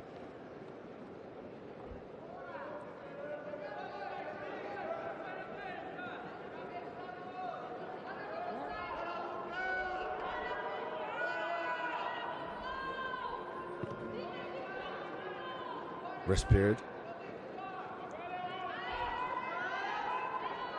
As the time runs out in this professional welterweight male gi black belt action here at the Abu Dhabi Grand Slam Jiu-Jitsu World Tour 2021. Thank you for joining us on mat 3. We're live from Rio de Janeiro in Brazil. I'm Dean Midhat. It's a pleasure to be here with you. We've got a storied welterweight category here. Everyone coming to look to dethrone Lucas Nascimento.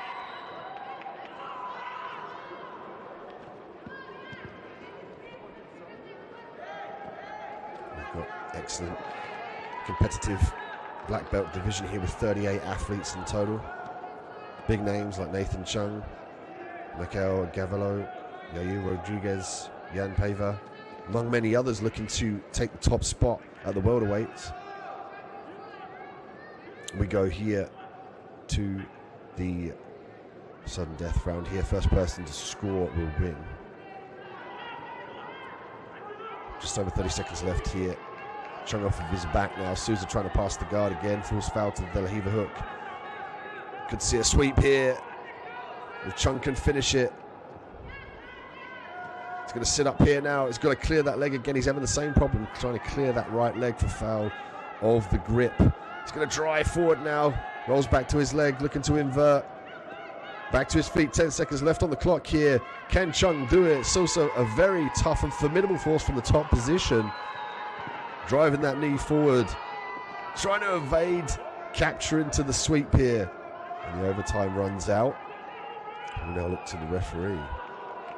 As both athletes believe they've done it. Who will walk away now into the next round? Again, Nathan Chung, a favourite to go on and do well in this competition. Be a massive feather in the cap for Wellington Souza if he can walk away with the win here.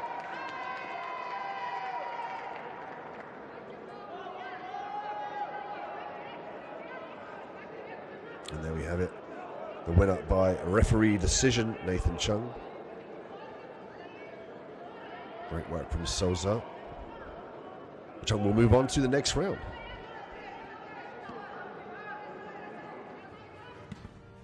As we look back at the replay here, Chung was very frantic off of his feet.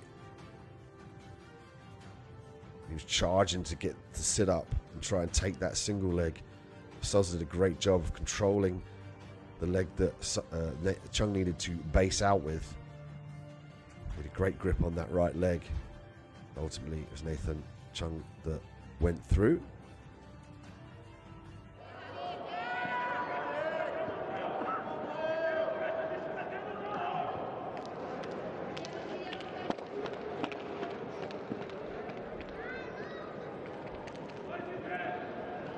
We get set for our next match here on mat 3. Carlos Rodriguez and Lucas Placito. Carlos with the red belt and Lucas with the black belt. Carlos already looking to establish full guard early on. Again, he could look to underhook that right leg and look for the sweep. He's going to walk up here, potentially threaten a collar choke. His job is to stay very heavy, to try and break the posture down and try and expose an angle for the sweep. There we go. Looking for the star sweep here. He's got a nice grip on the lapel of his opponent here, just for a bit of added leverage. Going to pass it to the other hand. UAE Warriors MMA Fighting Championship and UAE Jiu-Jitsu Fitness, the largest gym in Abu Dhabi. One of our excellent sponsors allowing this to happen. So get down there if you need to train in the UAE. That's the place to be.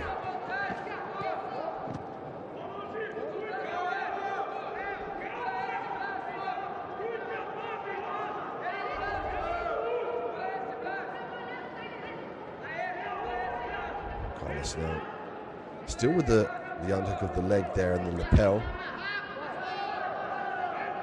He could opt to use his right arm as well to push on the ground. For the star sweep, opting now to use the lapel to sweep. He can skip that leg through, beautiful work. He's looking to get to his feet here, but the right foot got caught from Lucas that prevented Carlos getting back to his feet, but that was beautiful. Cartwheel guard pass here from Carlos as he looks to establish the position. Exposing the back now, skipping around to the other side. Beautiful work from Carlos. Lucas now has to be patient here and look for the way to escape. 3 points for Lucas.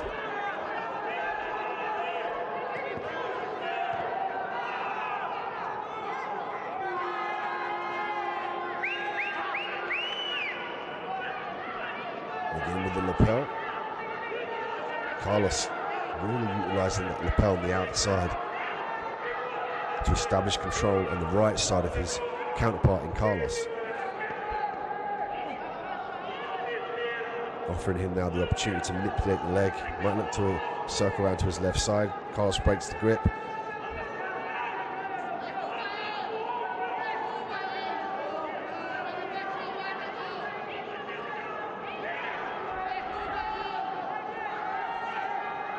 Lucas now with 3 points up. Guard jump from Carlos. Again, he's going to look to grab the lapel. Watch for him to pass it through. You can see here. That's why we're seeing Lucas prevent that with the grip on the lapel. And that's the key here to negate the lapel guard, largely is to prevent those hooks from being obtained. The hook around the leg, the hook around the back of the body. He's got to manipulate that lapel as much as he can. But of course, when he's waiting for the lapel to be manipulated, it offers the affordance here for the opponent to do other things such as guard passes. We're seeing Lucas try to attempt here. Just find it difficult to pass that leg. Got to control the head in this position. Skip round now for the footlock. Top side position here. Looking to roll round for the footlock. Lucas looking to finish the footlock here. Carlos doing a good job of rolling with it towards the end of the mat. We often see that as a submission defense in Brazilian Jiu-Jitsu. They often look to roll off the mat and get reset. Carlos did a great job of avoiding the position. Lucas earned another 2 points to make it 5-2. Lucas up 5 points to Carlos's 2. As he looks back at the scorecards, 40 seconds left on the clock here. The male gi black belt professionals welterweights, so under 77 kilograms. This is the 16th final here. So the winner of this fight will go to fight through to the 8th finals.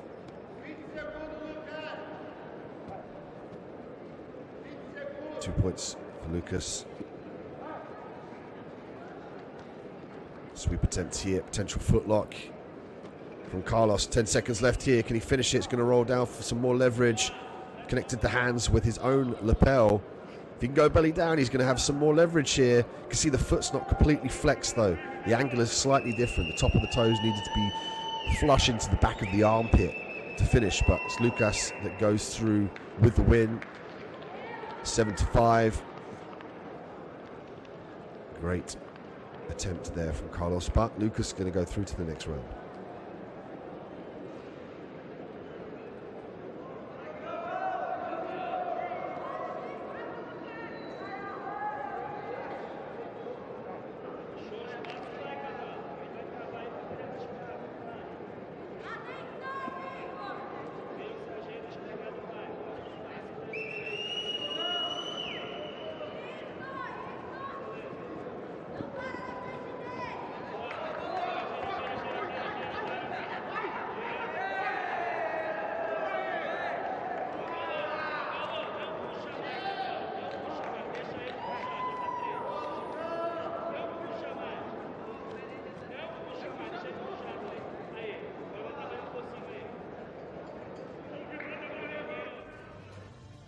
So we take a look at the replay here. We see a lot of back and forth action. Cartwheel guard pass attempt. There was the roll from the footlock. That was dangerously tight, and the roll enabled the escape right at the end. Usually people roll off the mat to get a restart. Leonardo Cruz, Alendro Sousa. Leonardo in the red belt. Alendro in the black belt with the blue gi. Cruz now working off of his back, looking to secure the lasso potentially. Sousa with a nice posture up, looking for the knee slice here. He's got to control the head here though. If he puts his head low and underneath the chin of his counterpart in Cruz, it's going to prevent this sit-up. Now he finds himself here fighting the lapel guard.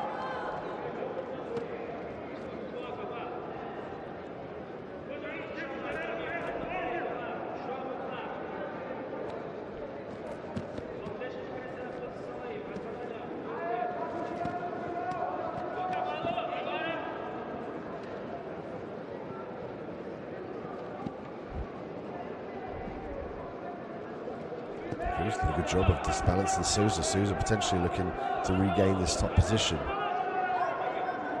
We're going to see an advantage here for Sousa.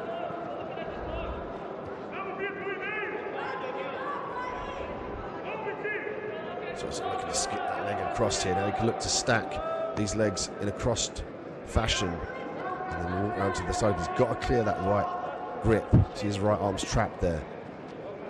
He needs to try and clear that grip. At this point in time, it's making it very difficult for him to gain a correct and a viable circular motion to get around the legs. And of course, the dexterity and flexibility we're seeing here from Cruz makes it a little bit more difficult. So he's got to make sure that he passes the guard methodically here, stacking, blocking, making sure that he blocks the guard retention as well as stripping this grip, as we see at the camera angle.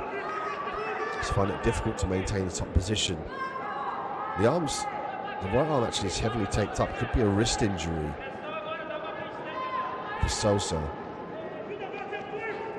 Maybe that's why he's not using it to grip as much. He's kind of just basing out, trying to keep it out of play. You see there, as soon as he got rid of the grip, immediately now he's in a position to pass. He's just got to try and get that right leg out.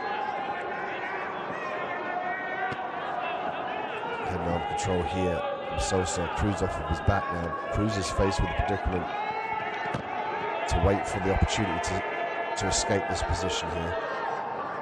It's a difficult position to escape because the hips are faced one way and the head's flat back to the mat. So he's got to try and invert here as he did. Ever so slightly arching himself. Again, he's going to go for that grip. Just under 2 minutes left. You can see here, as soon as he gets the grip on the arm, he uses the butterfly guard, immediately he can manipulate and go straight back to the guard here.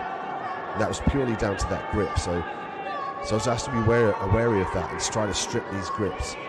And it's a difficult fashion as well, trying to strip the grips and still worry about the sweeps. That's why you see sometimes that it's not as easy as it sounds. With such high-level guys here at the professional welterweight level in the male gi black belt division.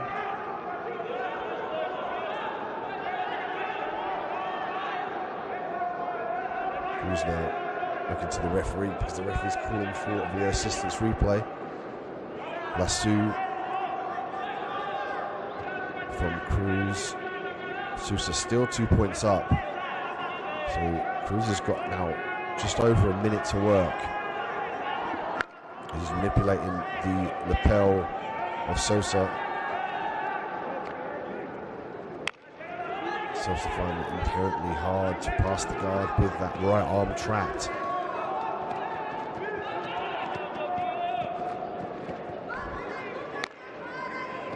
Seconds left on the clock. 2 points for Sousa. Cruz is on 0.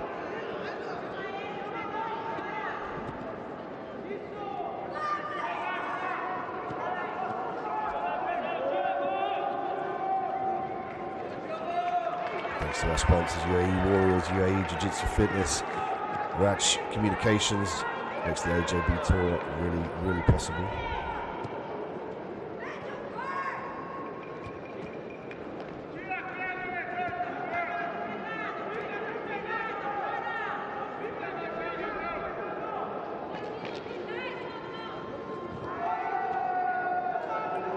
Sousa coming away with the win there, 2 points to nothing.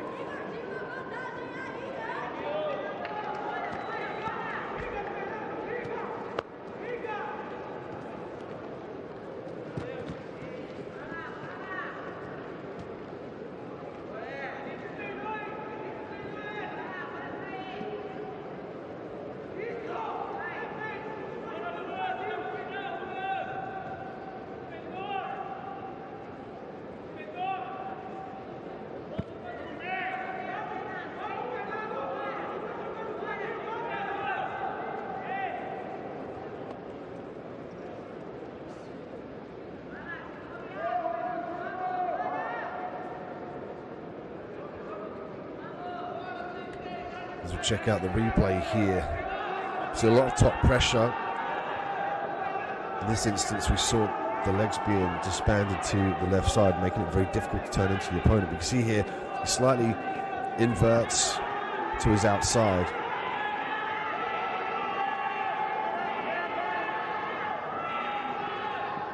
top pressure here, though, that was the deciding factor and edged out the 2-point lead.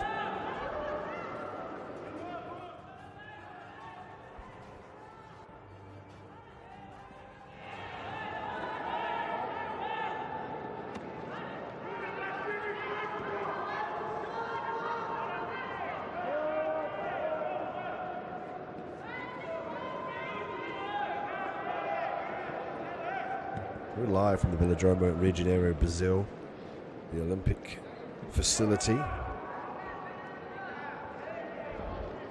Over 700 athletes were entered to fight to search for the 3,000 points in the ranking and their share of $200,000.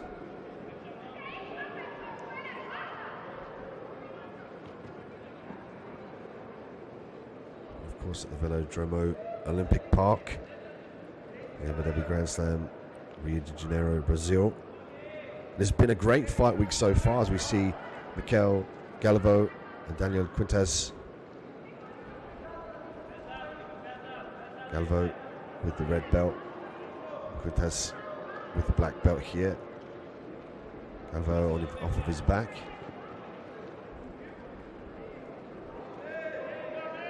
And we're sticking with the welterweights here at Melgi black belt professional level.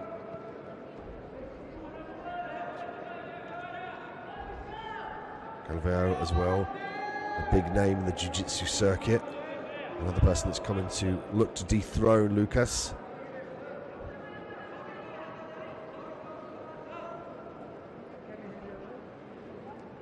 He's got to get past Daniel Quintas first. Unhooking the leg as well. Nice grip on the sleeve, looking for the sweep.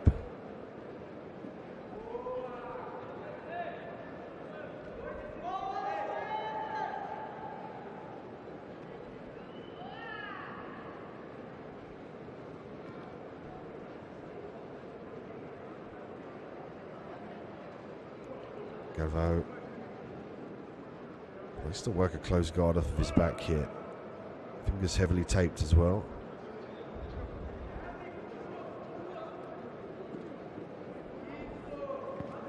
The lever now cannot use the option to sit up.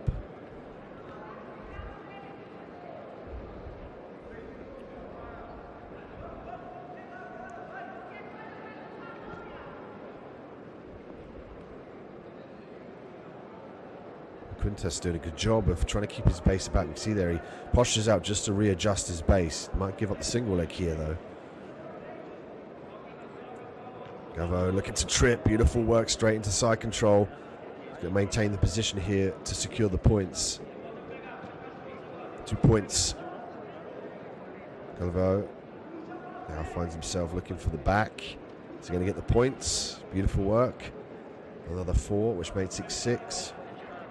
Of course, we're live from London, 7 p.m, Moscow, 9 p.m, Rio de Janeiro, 3 p.m, the live black belt finals, Tokyo, 3 a.m, Sydney, 5 a.m. So thank you if you're watching late into the night. Thank you for the support. Hope you enjoy the show. Go follow us on social media platforms, AJP Tour.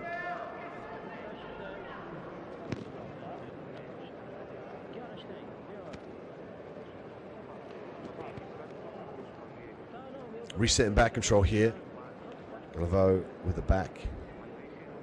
Galvão now looking to potentially work the triangle from the back here. He's left that right hook deep, which could be problematic in the optimum control here. Quintas can look to further expose the escape here if the hook is the hook is too deep. As we see that Galvão might lose control over that right side hip.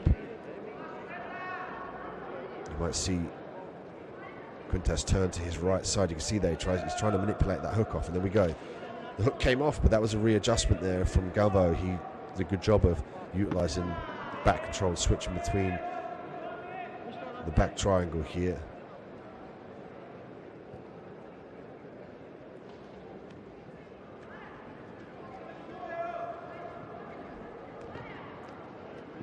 Bow and arrow choke attempt here.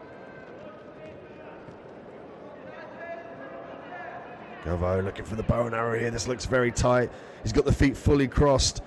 And it looks like we're just about to see a tap. Beautiful work for one of the favorites again. That's going to be a beautiful fight if we see him face Nascimento later on. Miguel Galvo with an emphatic finish via bow and arrow choke here at the Abu Dhabi Grand Slam Jiu-Jitsu World Tour 2021.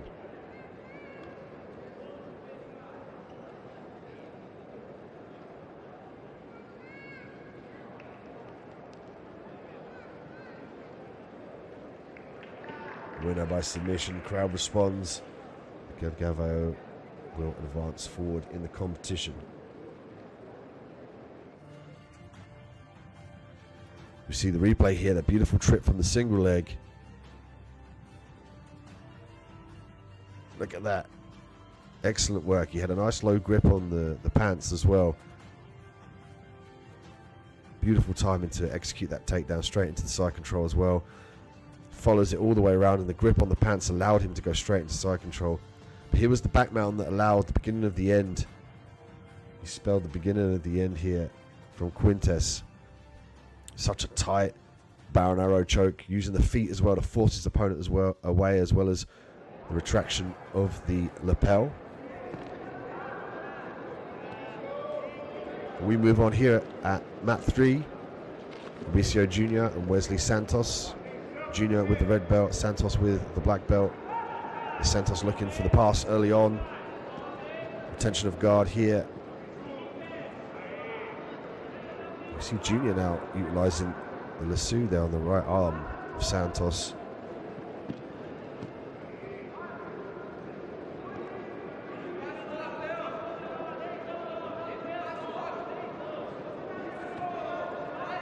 Two points for Junior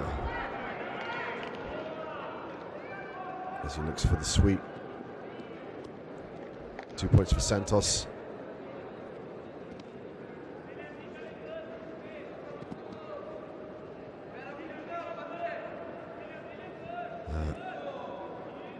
Manipulation of the sweeps here for the 2 points.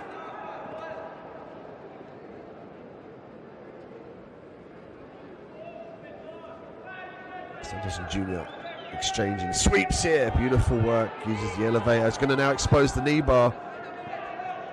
Looks like he's in the saddle position here.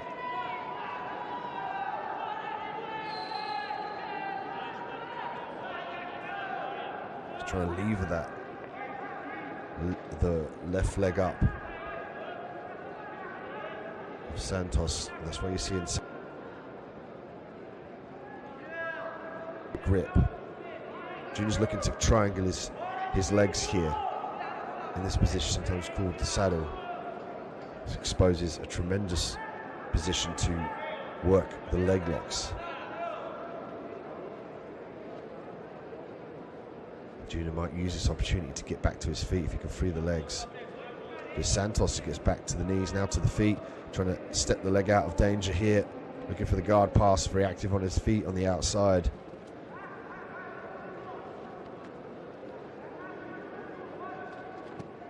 Melgi, black belt professionals at lightweight, under 69 kilograms. You can see professional lightweights on the left of your screen there. 2008 points for Thiago Macedo. Armbar attempt here. We're seeing Fabricio Jr. put some tremendous pressure. He's got to clear those legs off the top of his head here. Also, he just got to get that right leg over the top. There we go. Now this is the breaking pressure. Beautiful work. Fabricio Jr. with an armbar finish, and the key there was the leg over the face, just to gain the leverage to hyperextend the elbow joint. But what a fantastic finish from Fabricio Jr.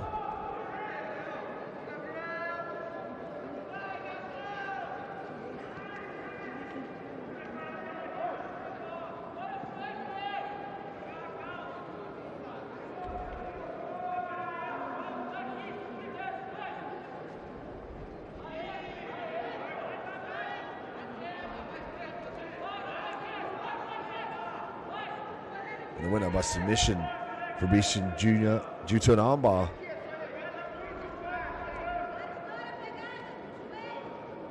And we'll see the replay here, the key to the victory. See the concoction of butterfly sweeps here.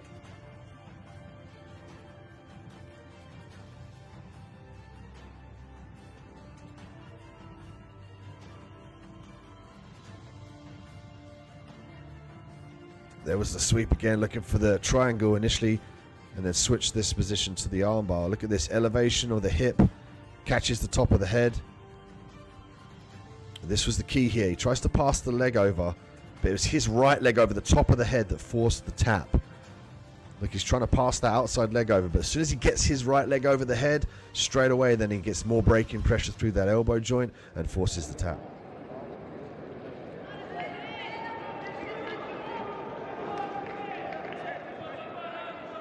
Luis, Paulo Meridios, and Pedro Costa. Luis with the red belt, Pedro with the black.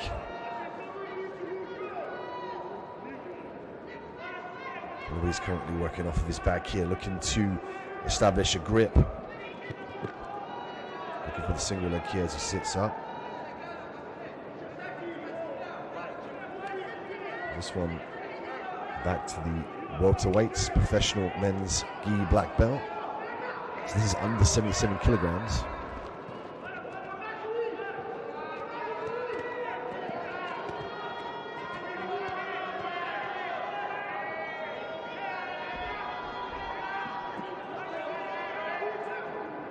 Utilization of the grips here from Luis off of his back.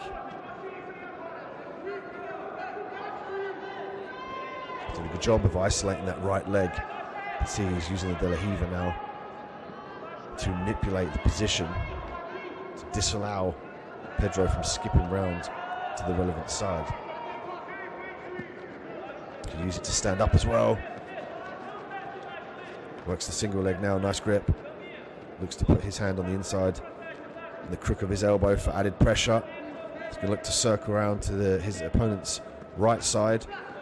Could also switch the leg to the inside as well and go underneath it and kick the leg away. Going to get stopped here at the edge of the mat. And reset. Let's see if he can secure the single leg again. He did well to obtain that single leg as well. He nearly had it. He at least had clasp with the leg, which is a competitive edge in itself. Again, as they go out of bounds.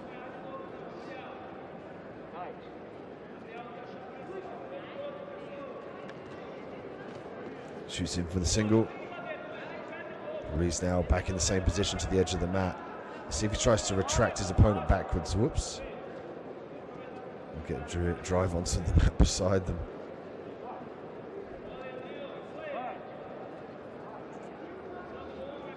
See if Luis makes the adjustment now. As soon as he snatches the leg up, see if he works the circular motion to his right side.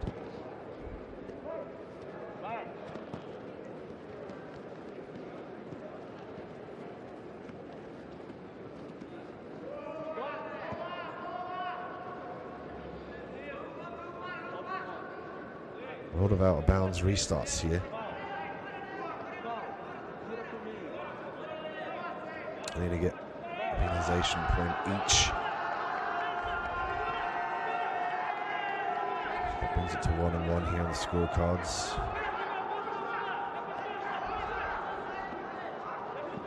This should prompt them now to be a little bit more active here as they go out of bounds.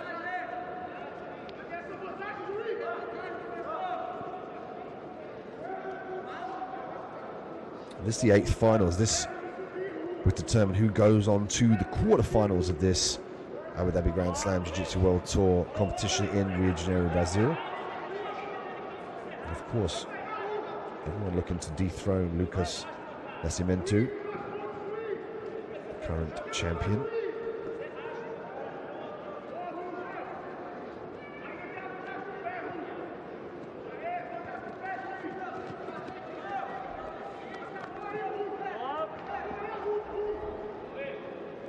Luis again chasing that single leg off the mat. Find it difficult just to disallow his opponent from running back as much. If you use circular motion, it's going to prevent his opponent in Pedro running backwards so much. You can see the welterweight men's professional black belt rankings to the left side of the screen.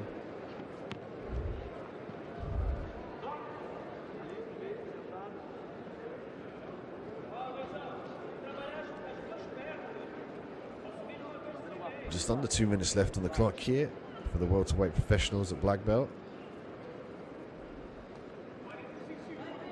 We've got some great action coming here on mat 3. Female brown and black professionals.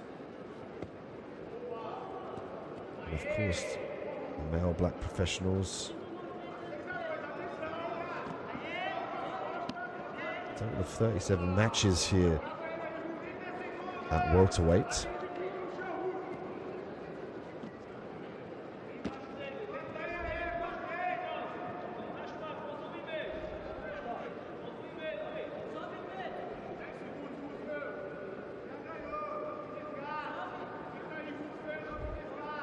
Stalemate position here now. It's a retraction of the leg here. Both athletes are looking to retract the relevant leg and get back to their feet. It's a battle of who's got the better base, who can eliminate their opponent's ability to get to the top position. We see Luis work to the top ever so briefly. Pedro now looking to get back to his feet. 2 points for Luis. He's going to get those 2 points for the sweep. Now back exposure here. Nice takedown from Pedro, but Luis maintains the top position. 2 points there for Pedro Costa. And that will be earned from the takedown that he achieved. And of course, 2 points for a takedown or a throw, 2 points for a sweep. Past the opponent's guard is 3 points. And mounted positions 4. Back mount with hooks in is 4 points also.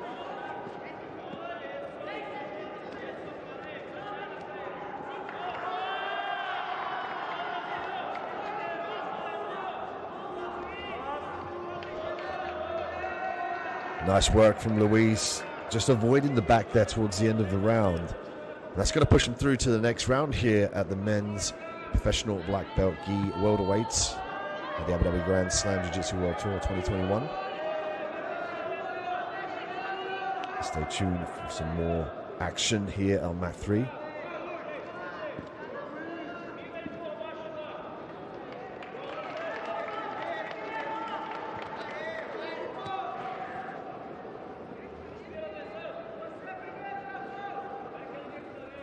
As we look at the replay here, there was some great back and forth motion. There's some awesome takedowns as well. Single leg entry here. We saw the sit up to the manipulation of that single leg.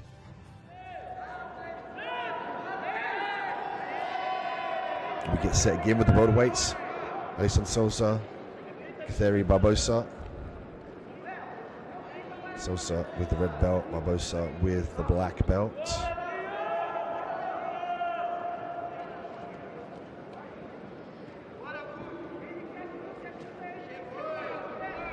Barbosa with a quick back exposure here has earned him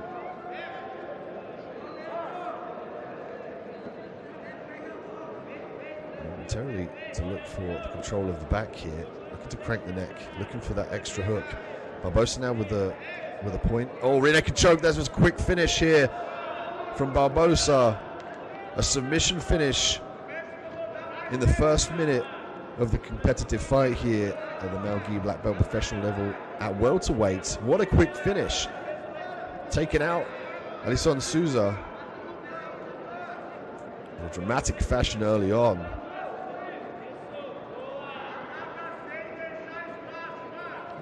And what a win there for Barbosa. Quick finish and on to the next one.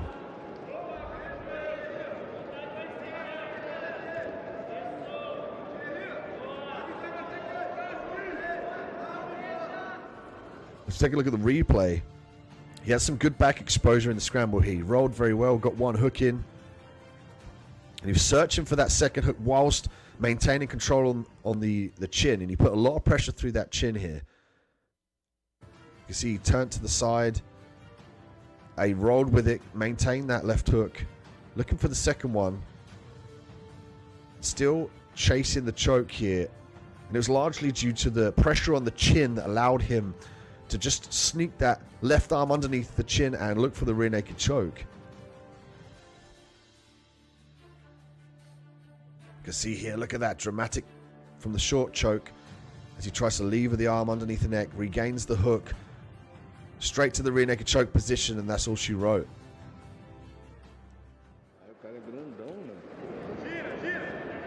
Rodrigo Melo, Ezekiel Braz. Melo with the red belt and the black gi. Braz with the black belt and the white gi. This one, the super heavyweights here, 120 kilograms and under, the male gi black professionals. And you can already see the height difference between the two.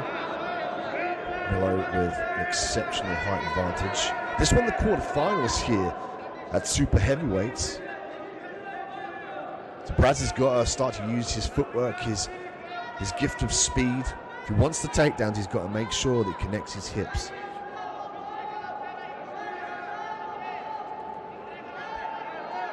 Doesn't want to be too far away from his opponent here and get sprawled on. That's why we're seeing here this position quite often in Jiu-Jitsu.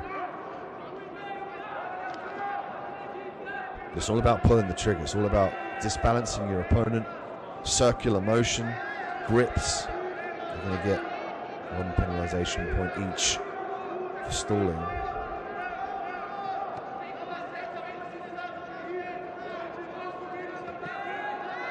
Nice strip of the grips here from Melo. I like the way he strips that grip and immediately tries to get his own grip here. He's looking to drag his opponent down to the mat for the inside trips. He could also switch to the Uchimata as well. But again, he has to get hip-to-hip contact. Whether he's looking for throws or if he's looking for the traditional double legs and single legs, he's got to get his hips close to his opponent. That takes level change and forward motion. Drop down into half guard here for Braz.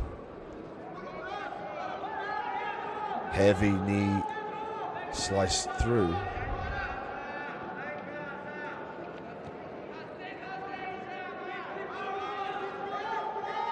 Excellent pin there on the inside grip from Melo.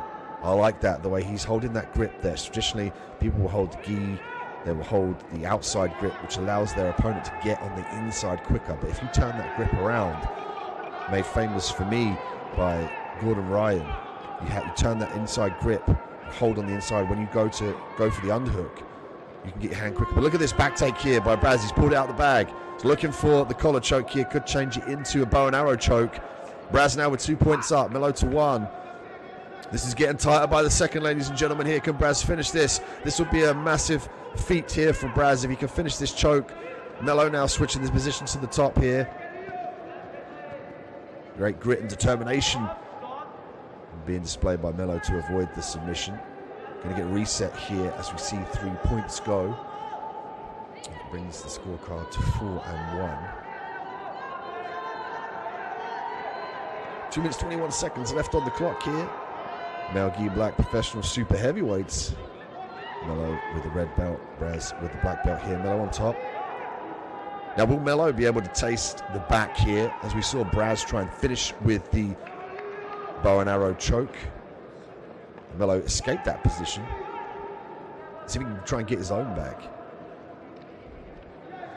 Melo now staying very heavy on top here. He's got to wait for the ample opportunity to utilize the hooks. He's going to undo the gi here. He's going to look to wrap that around his opponent's neck. He's got to be careful about diving that arm, the right arm too deep as well, in fear of the sweep that Braz could initiate if he would roll there to his right side and trap that right arm of Melo. So Melo's got to be careful about dipping that arm too deep. Ultimately, he needs the hooks. Optimal control from the back is the hooks. There we go. He starts to skip the hooks, but he's got to create an avenue for those feet to get in. You know, it's almost certain an excellent bet that Braz knows that Melo wants to get those hooks in. So Melo's got to be a bit cerebral about his approach here. There we go. Threaten the neck, distract the opponent, then look for the hooks on the hip. Beautiful work. Melo doing a great job of disguising that hook. Now there's one hook in, looking to skip that right hook in. Manipulation there from Braz to eliminate the hook. Skipping the hand back there. Melo looking to his corner for some obstruction here. He might look to trap the arm with the lapel. Braz being 4 points up here. That's why you're seeing Melo with a little bit of urgency. Just over 40 seconds left to work. Great work by Braz by turning this round now. Looking for the half guard, working the lapel as well. 1 point here, adjustment. Melo in the top position. Might look to turn down to his right side to obtain a side control after he frees this leg. He can also fire his hips forward and kick back with the other leg. He has to be careful about the back exposure here. Now he's got to make sure he maintains the underhook. It's a battle of underhooks here in top position. Melo forcing his way to the top as the time runs out. But Braz has done it here in the quarterfinals at the super heavyweight. Great fight between these two.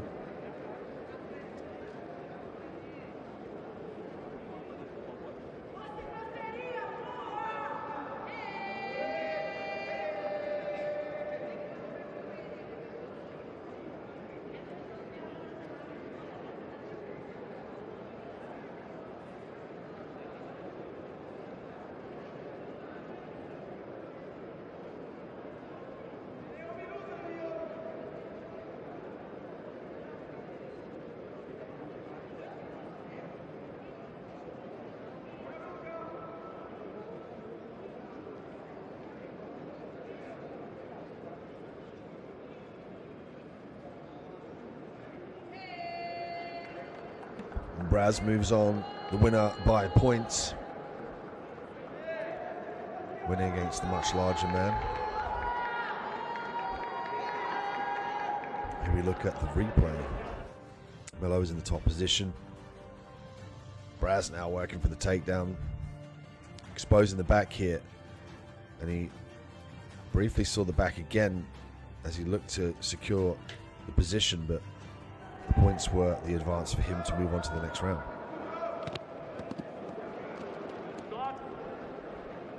Vinicus Santos and Leonardo Seguiro. Vinicus just taking a little section here to look at the replay. See the touch of knuckles here. To be the deciding factor.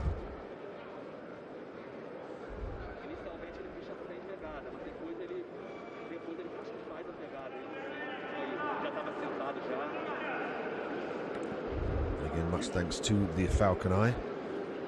And our sponsors there at the bottom of the screen: IVSM, UAE Jiu-Jitsu, UAE Warriors, UAE Jiu-Jitsu Fitness, and Ratch International and Events.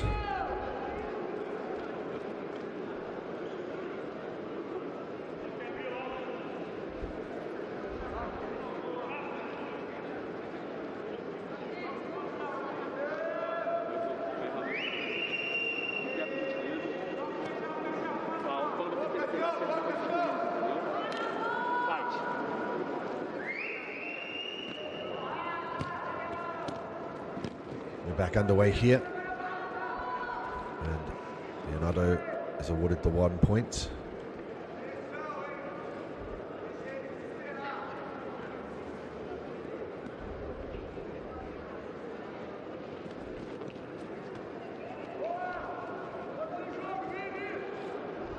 Leonardo currently in the top position, looking to strip the grip.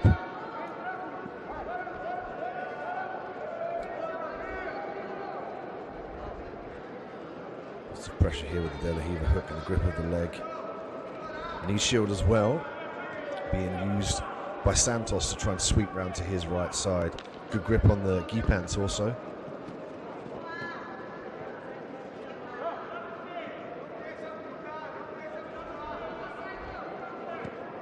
And you can see that the exchange of grips here.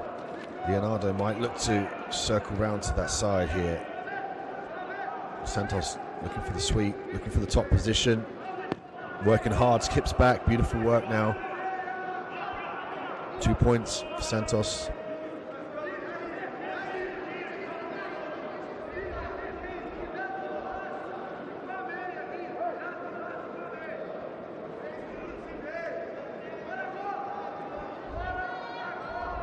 3 minutes and 23 seconds left on the clock here. Vinicius Santos up 2, Leonardo up 1. Santos now looking to pass the guard here. Lasso to the omoplata. Looking to triangle the legs here.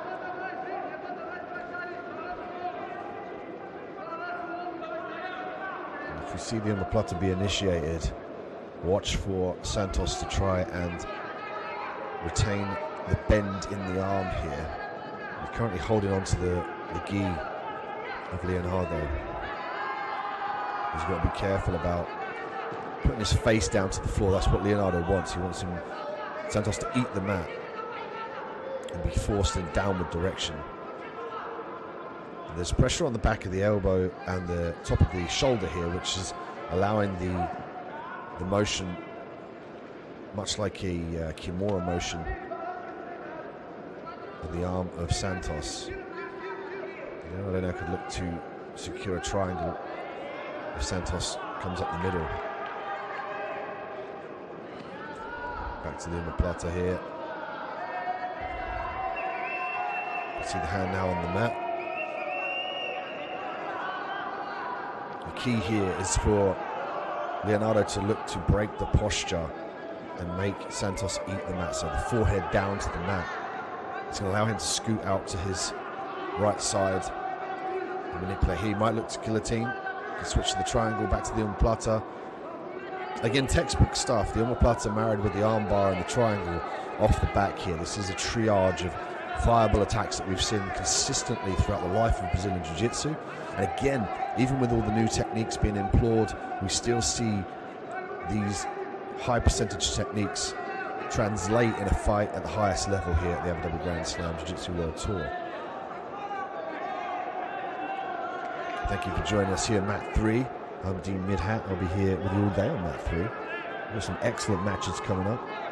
The welterweights and the female competitors as well. Roosterweights, light featherweights, lightweights, and light featherweights. There's a vast array of excellent matches on their way here at Mat 3.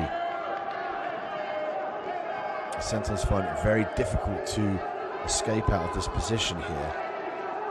It's largely due to Leonardo's ability to clasp the back of the shoulder here and break the posture. This is one of the ways out here. If Santos can straighten the arm, he can shake off Leonardo down to the ground. Leonardo might use this opportunity to run round to attack a leg, sensing that potentially the omoplata wasn't viable in that position. Now an equal opportunity. Look at the grimace on the face of Santos. It could have been an injury there, potentially on the knee or the ankle. And the pole guard here from Leonardo on the bottom, using this opportunity to get the sweep here as the time ends on 2-2.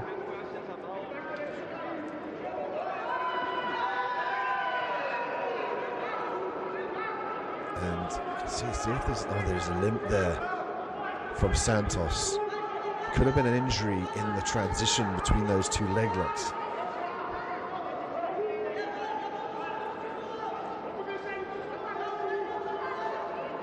Leonardo will come away with the win here due to the penalization point that Santos received earlier on in the fight.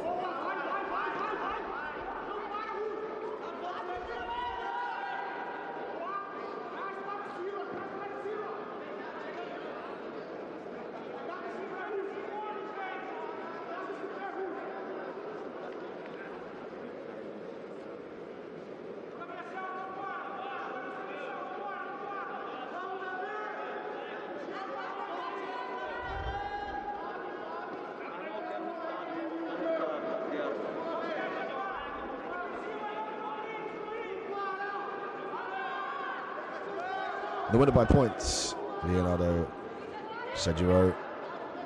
He'll move on to the next round here at the Abu Dhabi Grand Slam Jiu-Jitsu World Tour 2021.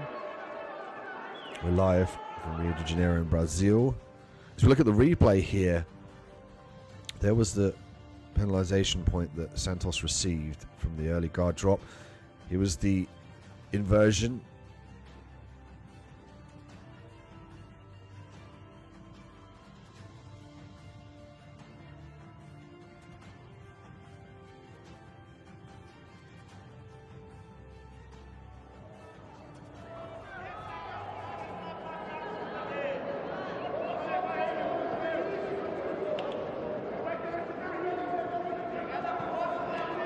Velodromo from Rio de Janeiro, Brazil here. The Olympic Stadium, a wonderful facility. Leonardo Domingos versus Murillo Amaral. Leonardo with the red belt, Murillo with the black belt.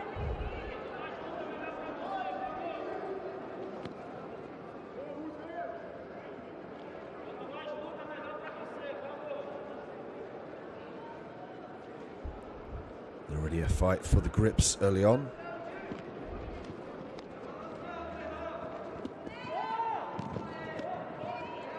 Looked like it was a potential flying triangle attempt there from Leonardo.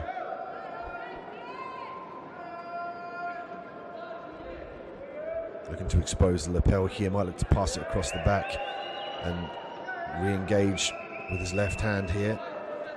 His opposite offers him an opportunity for sweeps as well as submissions. Watch for him to reach up with that right arm and then clasp the gi for the collar choke.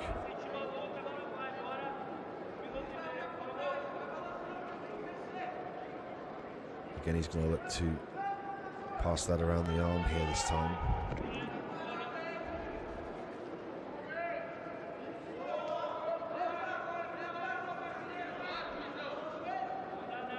Such a fascinating thing to watch is this lapel being introduced now over the top of the head. He's going to look to pass that over the top of the head here, and then watch him for him to funnel his right arm in the center and grip that lapel. He's going to pass it from his left arm to his right arm. So he's trying to do it there. But Murillo very aware of that, using this opportunity to posture and then circle his head to make it difficult for the grip to be initiated and maintained. Back to the feet for both athletes as a regain to the center of the mat again. 3 minutes and 6 seconds left on the clock here for the male gi black belt professionals at welterweight.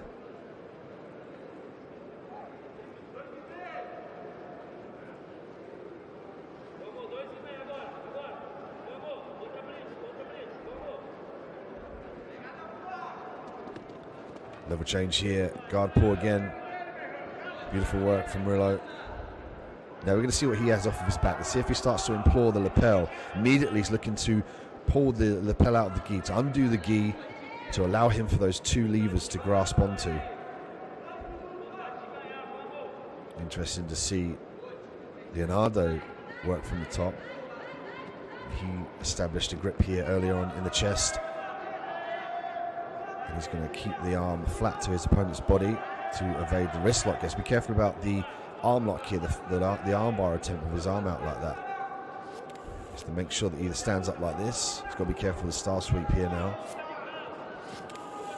Murillo's going to look to force the hips downward and pull the leg towards him.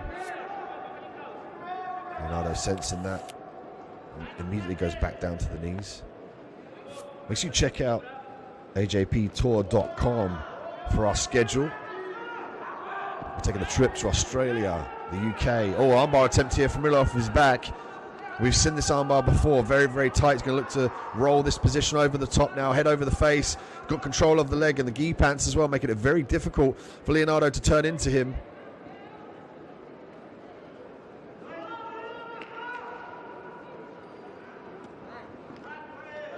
This is very tight here. What a position. Spider's web for Murillo. He's got 1 minute and 10 seconds to work this submission here now. Leonardo with an extensive grip. Watch for Murillo to sit up. He's holding the bottom of that leg now, but it kind of invites Leonardo to maintain this position because Murillo loses the opportunity to use both arms to break the grip. He can also use his feet here as well. He's trying to stop his opponent in Leonardo coming to his knees and stacking him up. But his issue right now is the grip. You can see there from the camera angle. The rear naked choke grip there is preventing that arm from being hyperextended. So he's trying to break the grip here, but ultimately he needs to sit up, keep his legs heavy over the head and the body to stop Leonardo from sitting up to his knees and stacking him up. He's holding on to the bottom of the leg here, which is great because it's preventing Leonardo from getting to his knees, but also Murillo's solidifying this position because he's unable to use both hands to break the grip.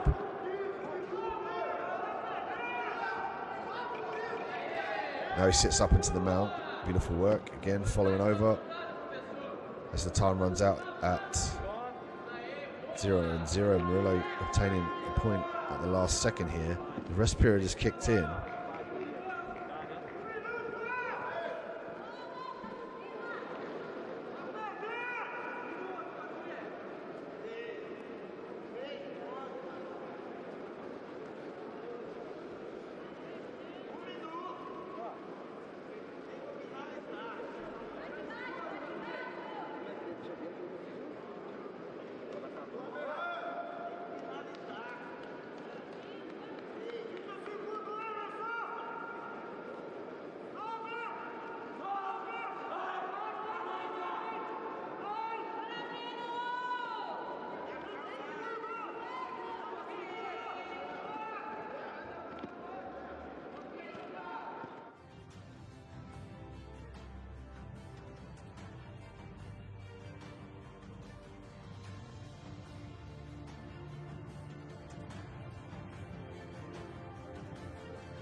We get set for the next fight here at mat 3.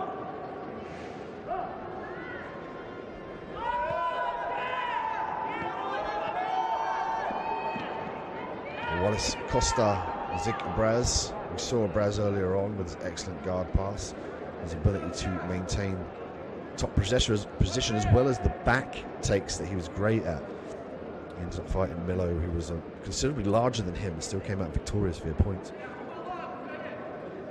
So we're back to the super heavyweights here, under 120 kilograms in the male gi black belt professionals.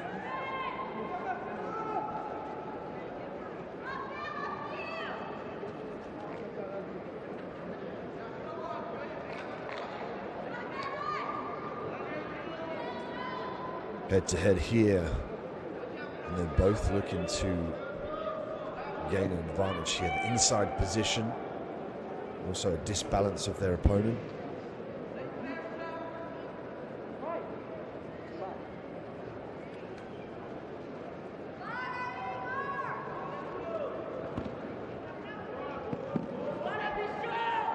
Careful manipulation here of the grips.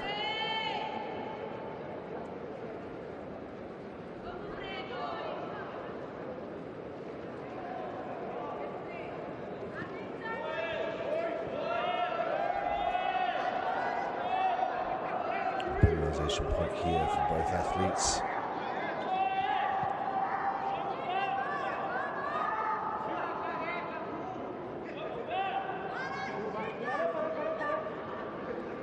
Referee asking for some more action.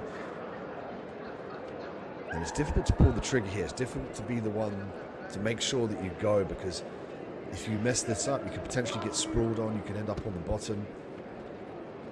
There's a real viable option for you to be countered as well. So often you'll see this. Here we go. The disbalancing is what he needs there. Circular motion from left to right, disbalancing of his opponent to really just make sure that he's creating the opportunity for him to look for the takedown.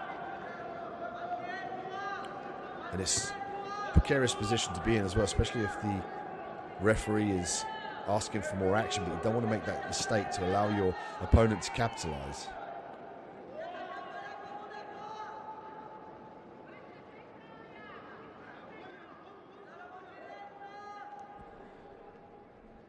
One-on-one here on the scorecards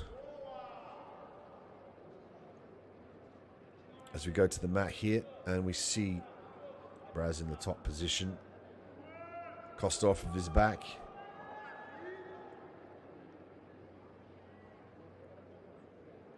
Costa now has got to look for this avenue that's going to be allowed by the grips. The key here is for him to grab the grips and to manipulate the balance here of his opponent.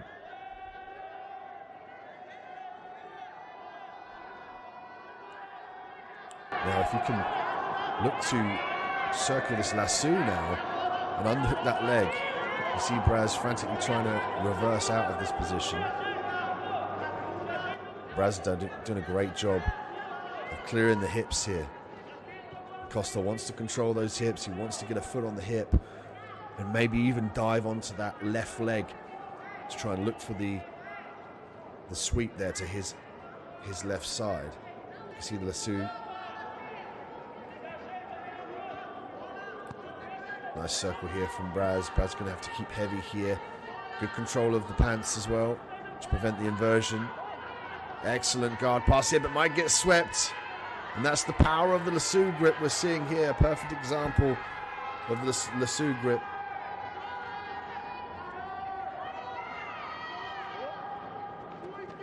We get a reset. 2 points for Braz.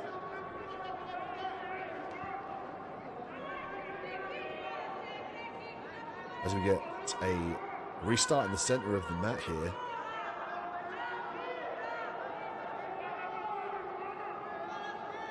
We're going to get a video assistance replay.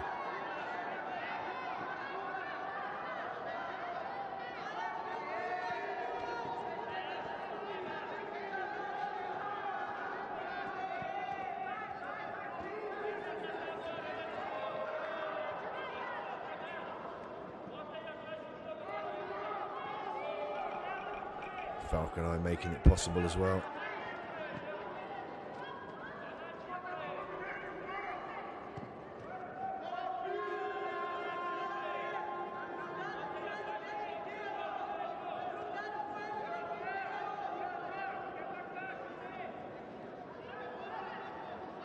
Here's the grip. Look at the lasso grip.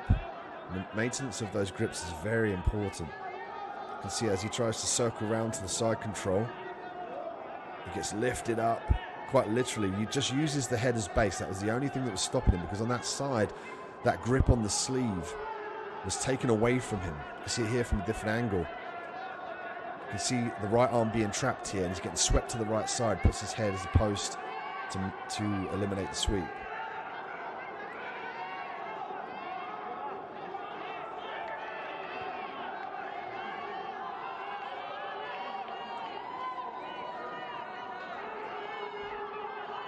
We get back underway with just over a minute left on the clock. The semi-finals of the male gi black belt professionals at super heavyweight. So the winner of this is going to go on to fight in the final to determine the champion for the 2021 Abu Dhabi Grand Slam Jiu-Jitsu World Tour in Rio de Janeiro, Brazil. 2 points up for Braz now, again showing his innate ability to control from the top position and pass the guard. He's looking up at the scorecards here just to double check. His job now is to control and advance, but carefully.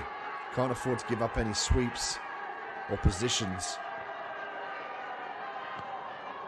And Costa did a great job of trying to get to that top position. He's back to his feet now. 16 seconds left on the clock here. See if we can get a takedown at the end of the round. It's 2-1. A guard pull here from Costa. Doesn't have much time to work. As he looks up at the clock here, knows he's not done enough. And it's Braz that will go forward now to the final to fight for the gold, the championship of the super heavyweight division. As you can see, the crowd there very happy for Braz's win.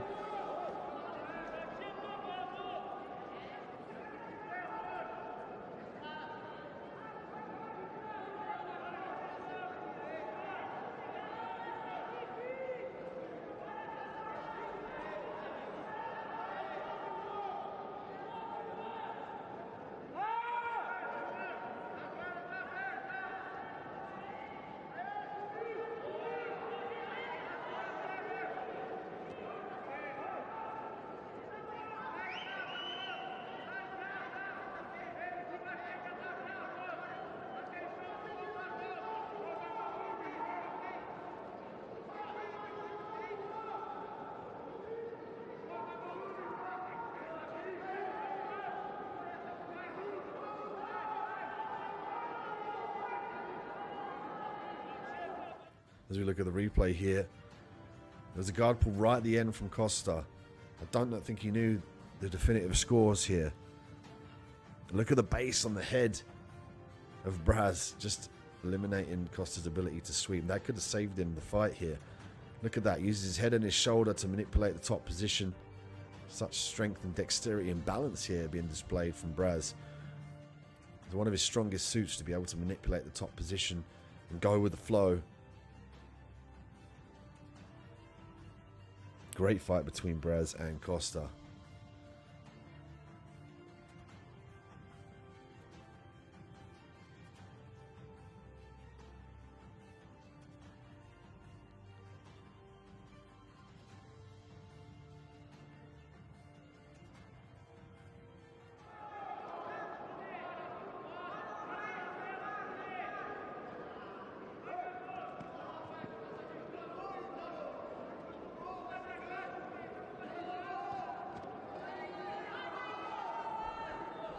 We move on now here, mat 3.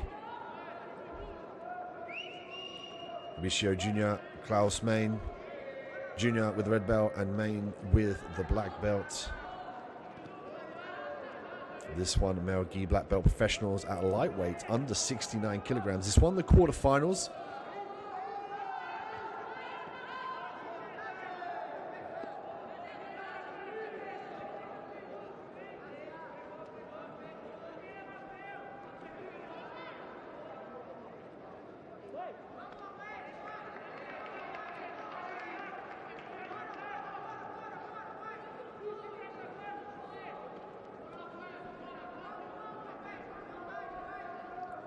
We see the winner by submission early on. We'll take a look at the replay. That's a quick finish to an exciting fight that was predicted to be a great fight. As we see here, the sweep, kicks up, helicopter armbar initiation, straight to the triangle, back to the armbar. Hanging off that arm. As soon as he gets the hyperextension, we see the tap. Check this out, look. Kicks up. Initially, you think he's looking for the helicopter armbar, but switches that to the triangle, switches that then to the armbar, crosses the feet to maintain a grip on the joint because the elbow is very, very deep. And forces the submission here. Take a look at it from another angle. See the elbow is very deep. Manipulation of the hyperextension of the elbow joint forces the tap.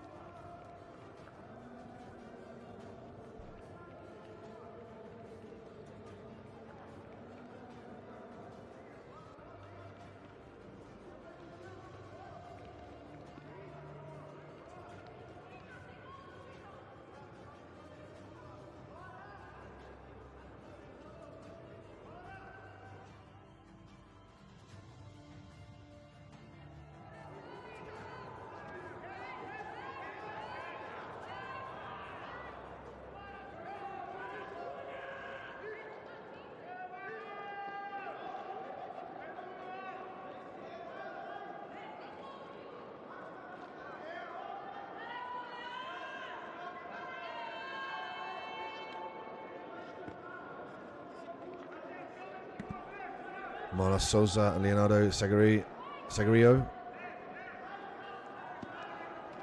Leonardo with the black belt. Souza with the red belt now, currently pulling guard. This, the Mel Gi black professional lightweights. This one, the quarterfinals.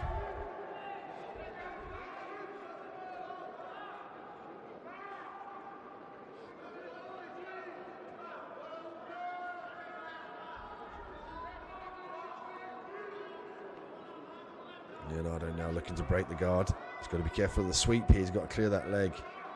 Much like he wants to kick a football, he wants to fire that right leg out of jeopardy. Lapel being passed here from Souza as he looks to invert round for the sweep.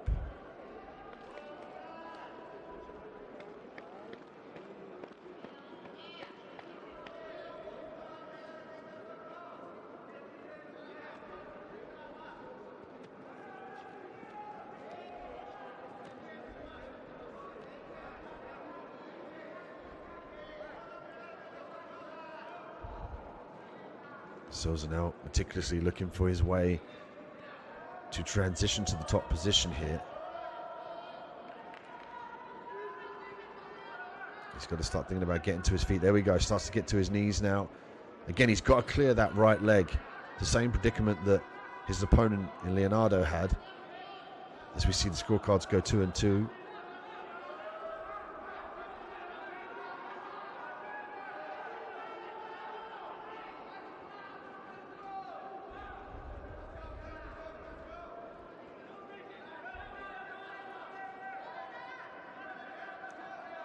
Souza now working in the top position, looking to pass the guard. He's got to try and clear these grips, however. It's going to be very difficult for him to pass the guard with these grips. There we go, retracts one grip. Immediately looking for the omoplata is Leonardo off of his back.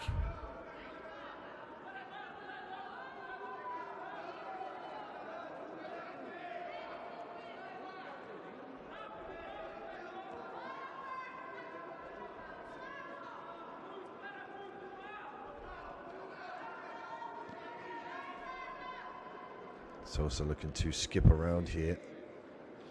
Leonardo looking to expose the back here. Potentially could attack the leg as well. Souza finding it very difficult to retract that leg out of play. Now he's got the leg out of play. He has a much better affordance to pass the guard.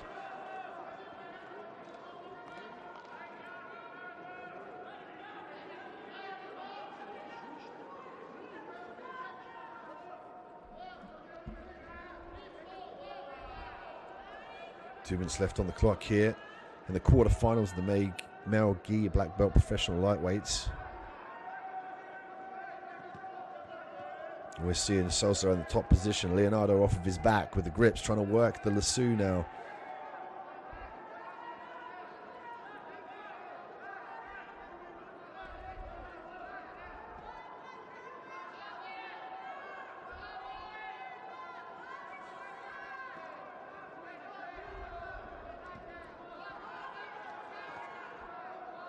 Live black belt finals, UAE 10 p.m, London 7 p.m, Moscow 9 p.m, Rio de Janeiro 3 p.m, Tokyo 3 a.m, and Sydney 5 a.m.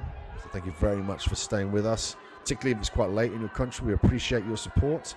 Please go to ajptour.com to see any more scheduled events and their start times. Also, you can see the competitors as well as the mats and the categories. So we're mat 3, currently covering mat 4 at the moment.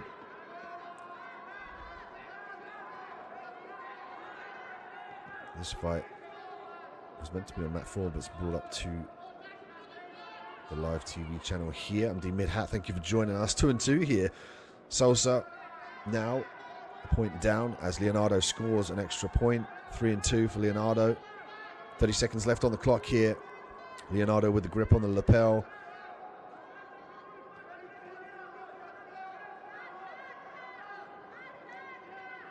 Deep half guard here for Leonardo, as well as he holds the leg and the lapel here. He's trying to prevent his opponent from securing a dominant position or a guard pass.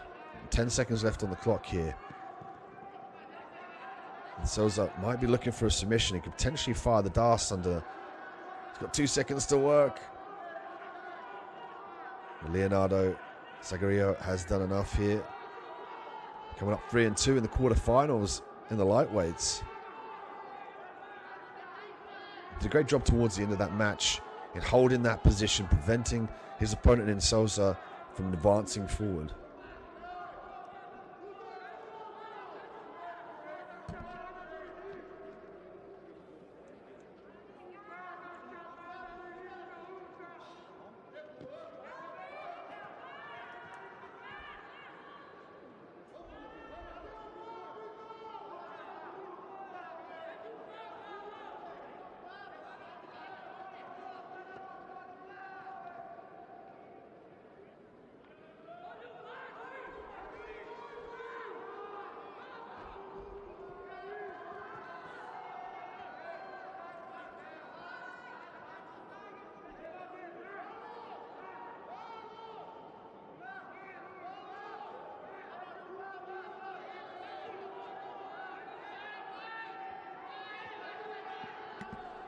Let's take a look at the replay here.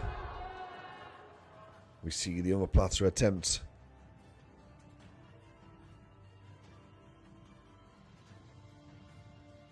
The very tight position here. Lots of manipulation of the gi. Great takedown. Excellent trip with the leg there.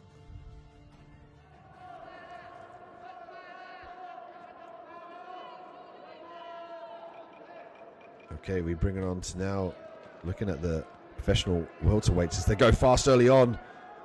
Mikhail already looking for the armbar in the transition, secures the position here. All he's got to do is hyperextend the arm now. This is very close to a submission finish. Both legs across the face here, and there's the tap. Beautiful work from Mikhail Gavo. A quick submission finish over Lucas Brito in the first minute of the match here. This is the 8th final, so he's going to move on to the next category, quarterfinals. What a fast submission.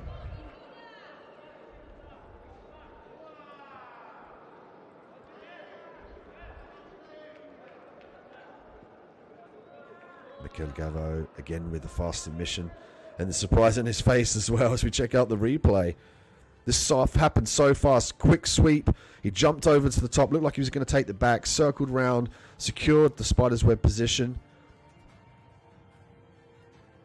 He's very deep on the arm as well. Used his legs to push away. Readjusted the grip as well. Across the head. Went belly down, and that's all she wrote. Again, check it out from a different angle. Look at the intense grip of his feet here. It's underneath the left arm of his opponent. As soon as he got the breaking point here, hyperextended, forced the tap. Look at the speed of this. There's the sweep. He jumped all the way around. Spun around here. And the legs were in a precarious position. Not a traditional spider's web position. But the fact that he was so deep on the arm, he was able to expose the hyperextension here. Even when his opponent rolled down, belly down, look, he still adjusted the position. Check out from a different camera angle. Look at this. Springs to the feet, jumps the back all the way around. That's the type of stuff you only usually see in movies. We're seeing it being pulled off in the best competition in the world. Even he can't believe it. But this is a place to try. This is the championship ground to test it.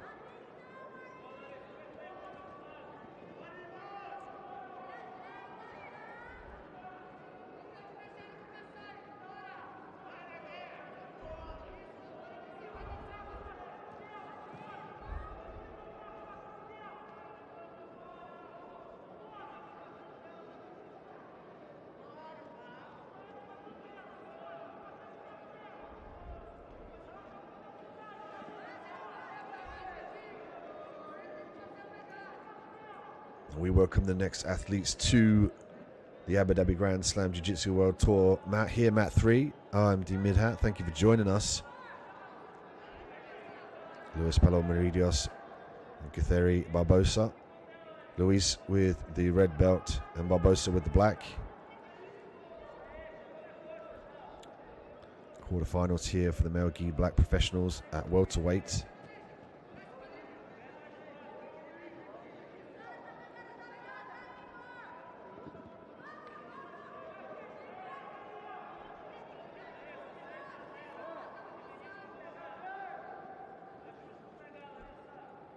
Luis looking for the De La Hiva early on.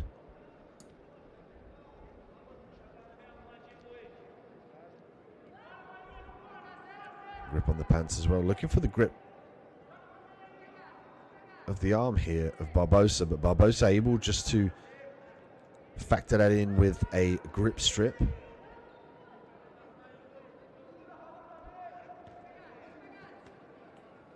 Barbosa with a great posture now. He's going to look to try and stuff that left leg down. Potentially might look for a stack pass here.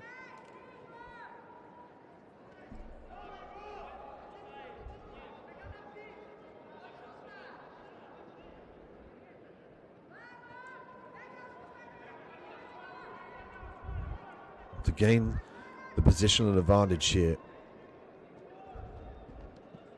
you've got to see Barbosa start to strip the grips here See, they're beautiful. As soon as he strips the grips, now he's in a position to start advancing. UAE Warriors MMA Fighting Championship and the UAE Jiu-Jitsu Fitness, largest gym in Abu Dhabi.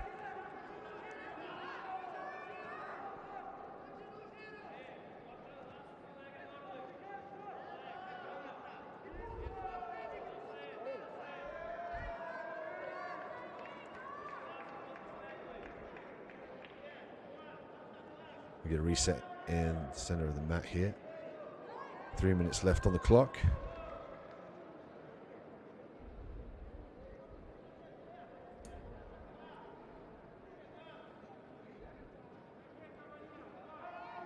Quarterfinals, male, gi black belt professionals, welterweight division, under 77 kilograms.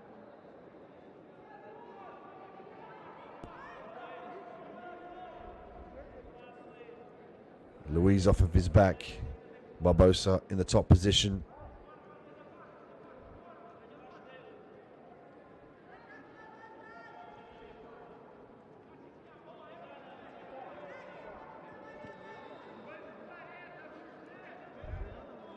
Barbosa find it difficult to pass the guard here, largely because the right leg has been trapped inherently now. You can see Luis weaving that arm with the underhook underneath the leg, clasping the top of his shin. It's a reverse De La Hiva here for Luis. Now he's looking to torque the leg. Potentially might look to skip that right leg across and threaten the leg lock. That's why you're seeing Barbosa control the pants leg here, the camera angle. His job now is to push that down to the ground and staple his shin across the left leg of Luis. His job here is pressure to try and separate the legs, to try and think about passing the guard with the knee slices here. You can see he's trying to drive that knee forward. There we go. He gets contact with the top of the gi as well, the lapel. Looking to stack his opponent up. That was the key, to put pressure through. He's got to make sure that his arms don't get trapped in the middle here.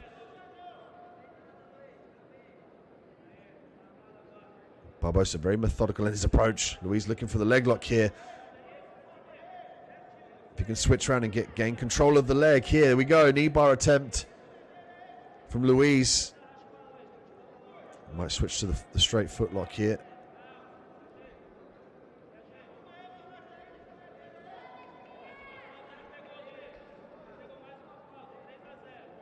Luis now with another grip to establish control.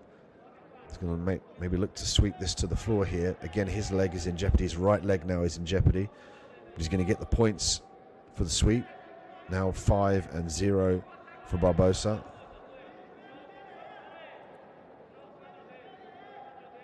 Luis now in the top position, 5 points up. 35 seconds left on the clock. He's just got to stay heavy from this position here.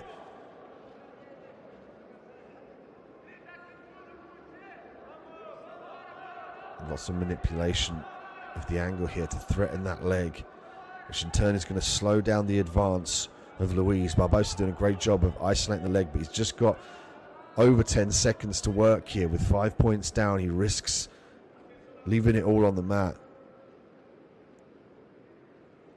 And you can see there a shake of Barbosa's head, and he immediately lets go of the leg. And the show of sportsmanship here at the Abu Dhabi Grand Slam. This Luis Paulo Meridios that moves forward in the quarterfinals here at the welterweight black belt professionals.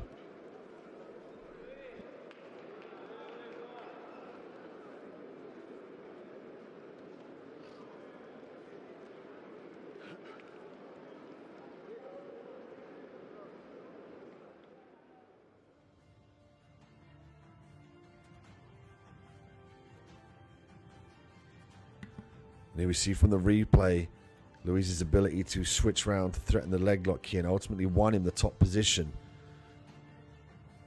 and won him an advancement in the competition here at the Abu Dhabi Grand Slam. We're back. Luis Ribas with Murillo Amaral. Luis with the red belt around the light blue gi. Murillo with the black belt and the white gi. And Murillo Very fast with his ankle picks, great off of his back here. We've seen some exceptional arm bars from this man. You're going to see a video replay here. Might be for the guard pull.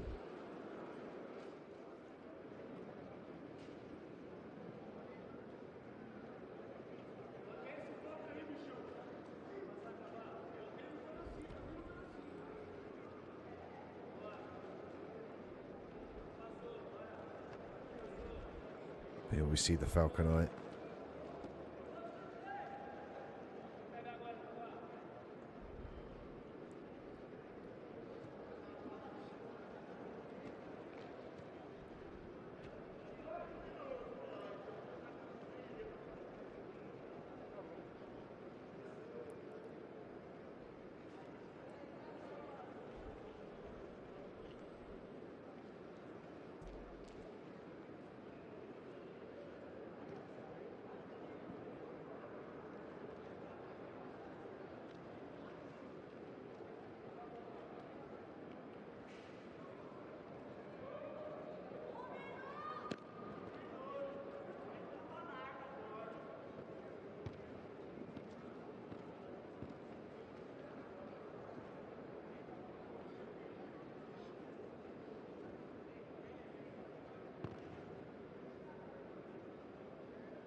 We get back underway here.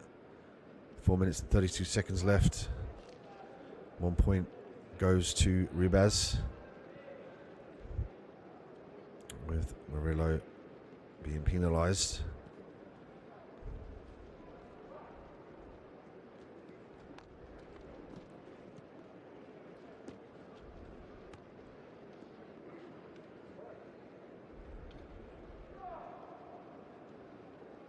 We're now working the top position, looking to pass the guard. 1 point for Murillo. And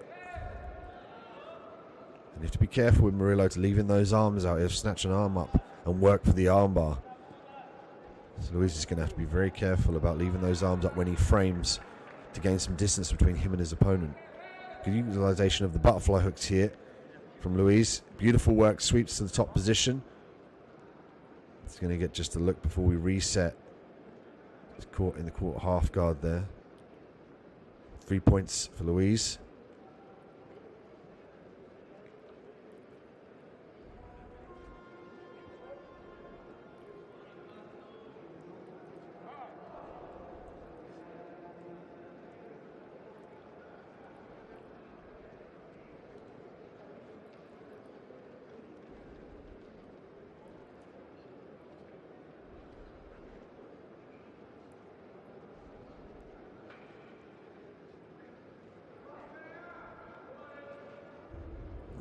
Now looking to work the top position. 3 points up now. Let's see if he starts to stay heavy from this top position.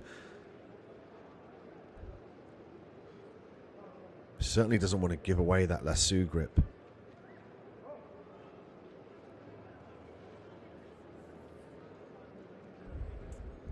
Full guard here now from Murillo. Looked like he trapped the arm. Potentially could have gone to the triangle there, but opted to control from the full guard in favour of not giving the pass away. Now he's looked up at the scorecards, seen that he's down. 3 points up for Luis, 1 for Murillo. So he's got to get 2 points or more to even the score. Got 2 minutes 30 seconds left to work here at the welterweights. Black belt professionals.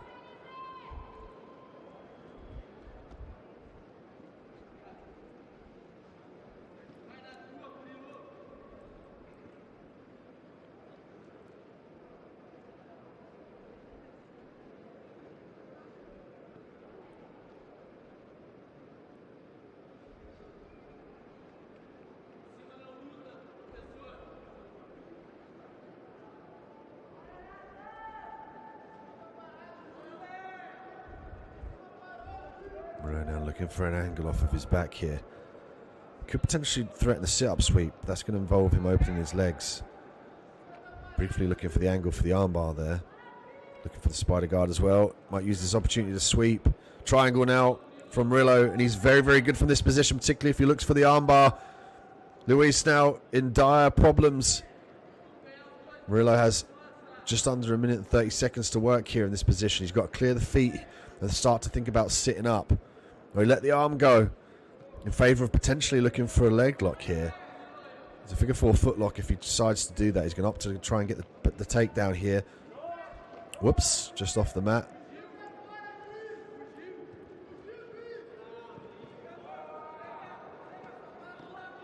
It's 1 point here from Murillo.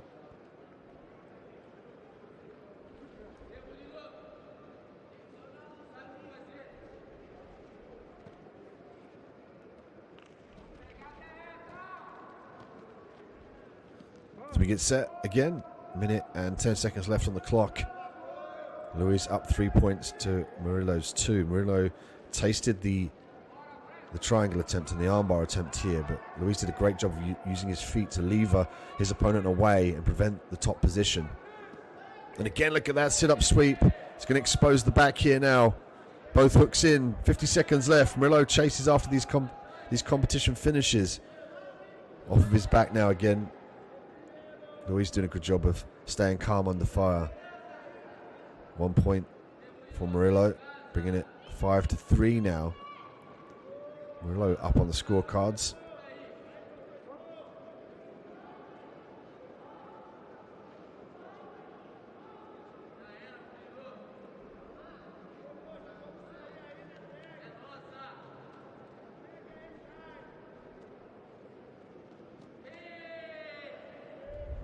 Nice work from Murillo. But again, false foul to Luis's top position. Time's running out here. Murillo 7-3.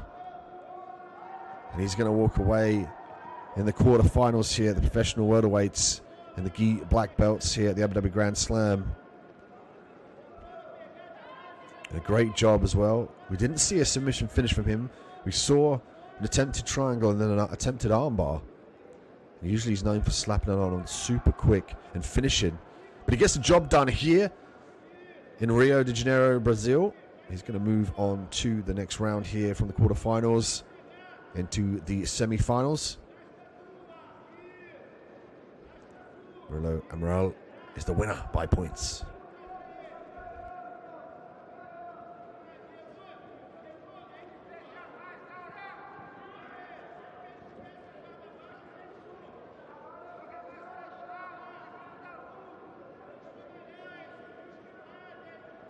Take a look at the replay here of the fast pace of Murillo. Even when he's in the top position, he's always looking to improve here with speed and positional control. Off his back, using the lapel to try and expose that arm for the armbar. And here is where he nearly tasted the armbar. But Luis did a good job of levering him away with the legs. But a little bit of pressure through his arm.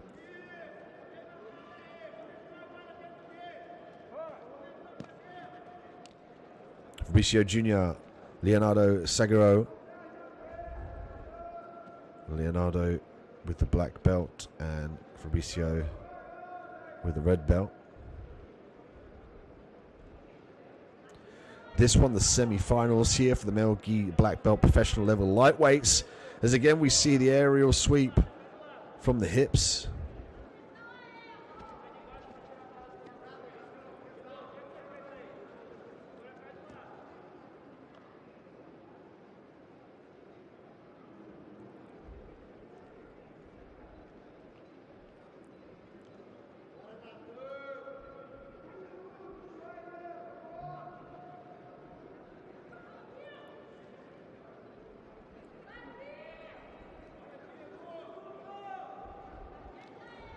Fabricio looking to pass the guard here. Lasso from Leonardo. 4 minutes left on the clock. As of yet, either athlete to score. Fabricio briefly looking for the guillotine here. Usually anytime you can see the back of your opponent's neck, the guillotine is available.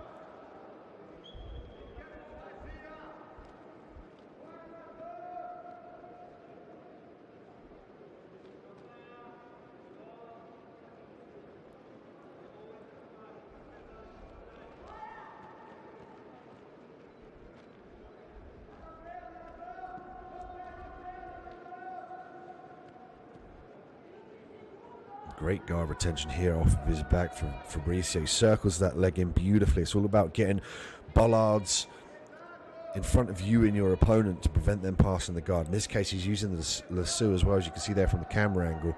He's weaved his leg on the inside of the right arm of his opponent, and he's got a grip on the sleeve to gain torsion over that limb to compromise the balance and the base on the right side of his opponent.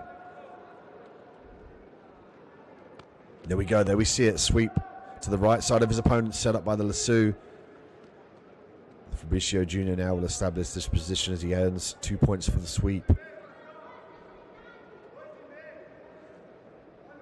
Looking to flatten his opponent now down to the mat. Could use this opportunity to pull the arm off the elbow and then look to put his left bicep in the face of his opponent to flatten him to the mat, and then further look to establish the knee slice pass. You see there from the camera angle the grip on the belt from Leonardo, preventing the knee slice. It's also going to give him a better anchor to try and secure that single leg. Nice leverage for the sweep there from Leonardo. Very insistent on holding the grip on the belt as well to aid him in that sweep.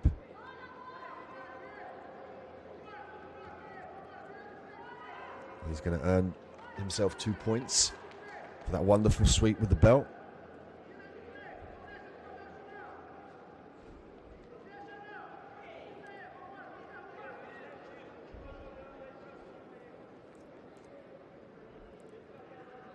Just going to get a falcon eye replay for the referee here.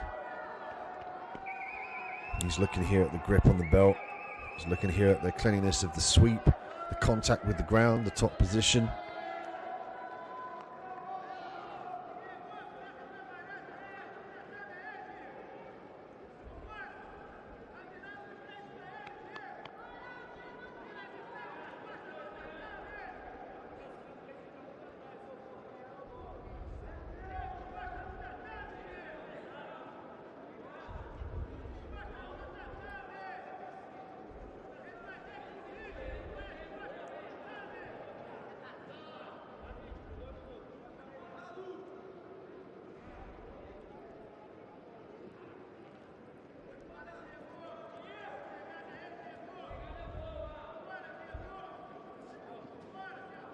Falcon Eye providing another perspective here for the referee to make the decision. We now stand Fabricio 2 and Leonardo 1. So in that instance here, he gave 1 point and took the point away. It was an advantage in the eyes as opposed to a clean sweep. Leonardo now has to rack the points up. He's got to look for this guard pass. He's doing the right thing here in passing the leg through. He just has to get contact with his shoulder, his left shoulder into the midsection of his opponent to control the hips to prevent the circular motion. You'll notice that Fabricio follows his opponent around. He'll scoot around on his back and his gluteus maximus to try and square his hips to his opponent to prevent that pass. Because Leonardo's trying to stuff that leg through circular motion whilst keeping his opponent in the same position to look for the second factor of the guard pass. Going to get a reset here, just over a minute left on the clock here. Fabricio Jr. 2 points up to Leonardo's 1 point. Semi-finals of the male gi black belt professional lightweight level. So the winner of this is going to go on to fight for the final. Bragging rights, the prize money, as well as being donned the Abu Dhabi Grand Slam Jiu-Jitsu World Tour Champion 2021 at lightweight.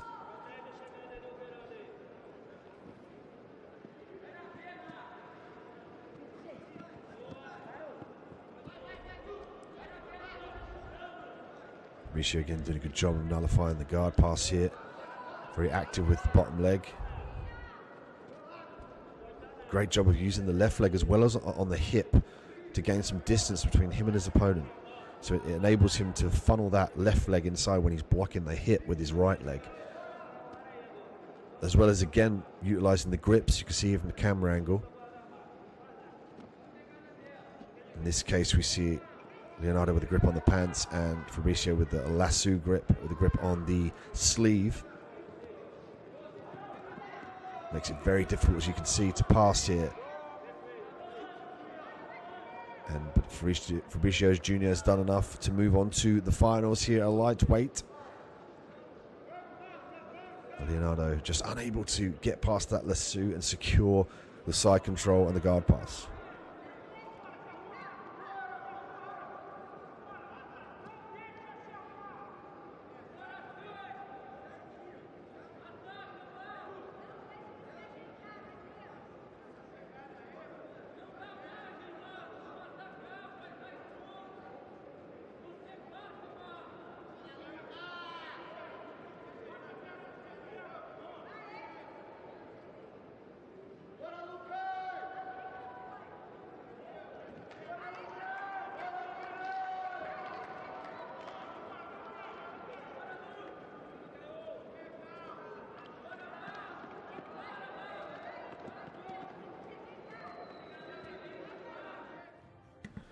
Take a look at the replay here.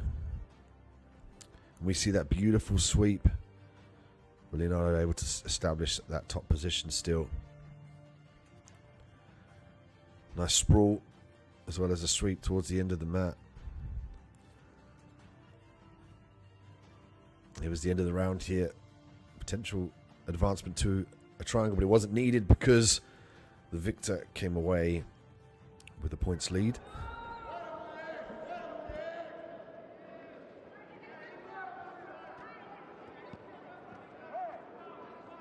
Lucas Prasasio and Miguel Gavio.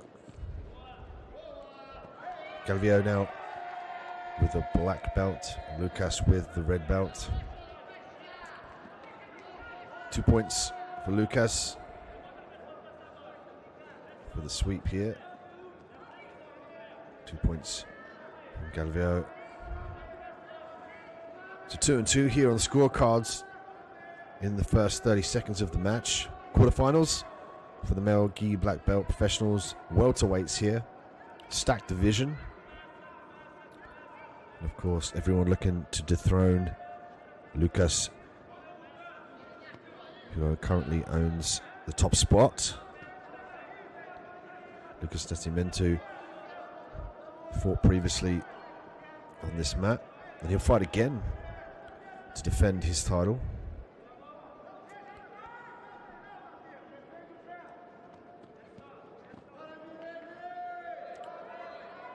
Nice work from Lucas. He's got to be careful about the straight armbar though. Great work. Already looking to pass the guards. Got to be careful of the sweep here.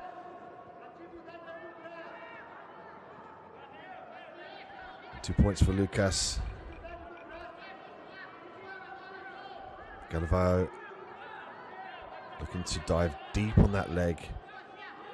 Could look to kick round that left leg and expose the leg lock here. Might use the lapel as well to gain some leverage.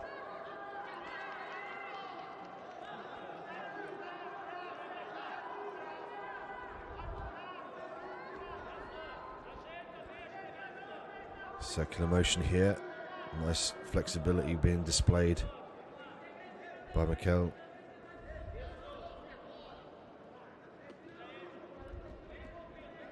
Galvao now off the back key, exposing the leg.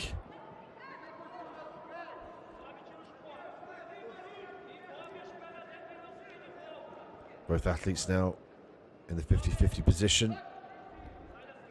It's Lucas that gets the foot down to the ground, looking to posture into his opponent now.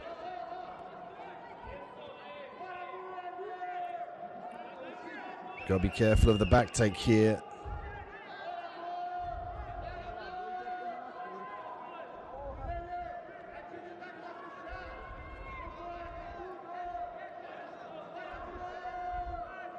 Vao maintaining position here. Just a little talk to the referee. Referee now going to take the opportunity to look at the Falcon Eye.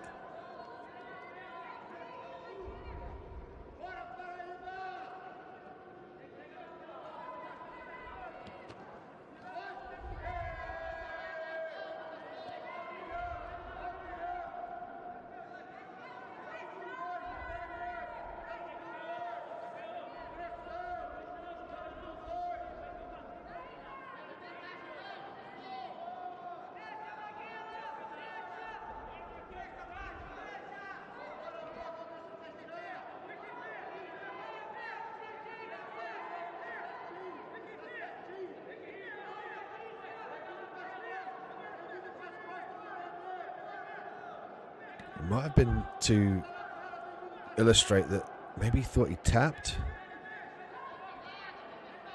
The leg here, the leg extends. We're going to get stand up here and find out the decision of the referee.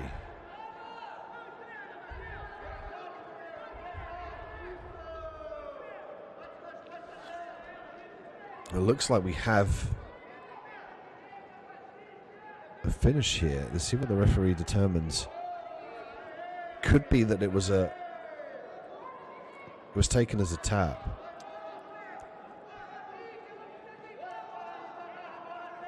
Galvao not in his head.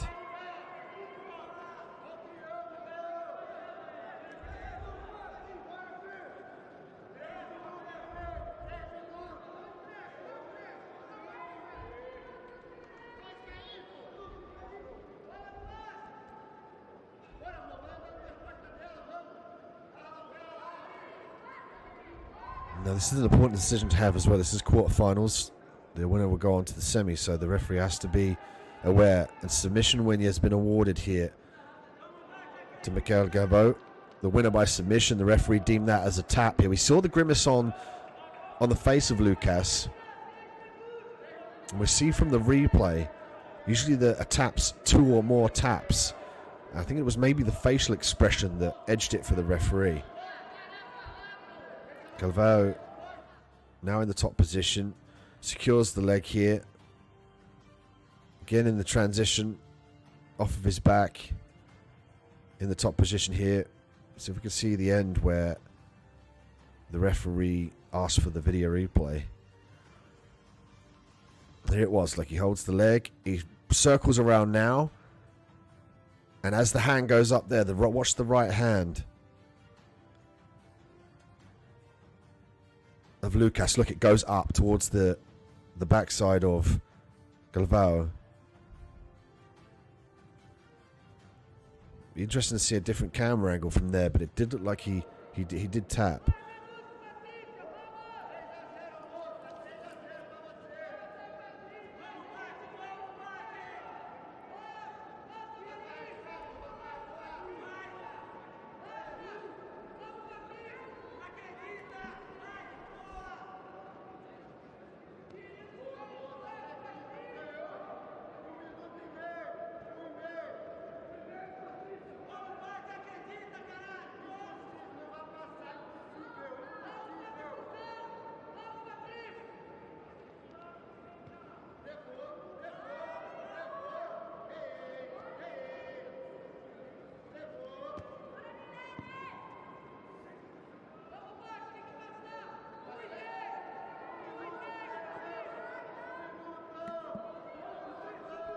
And we step back on the mat here, mat 3, live from Rio de Janeiro, Brazil.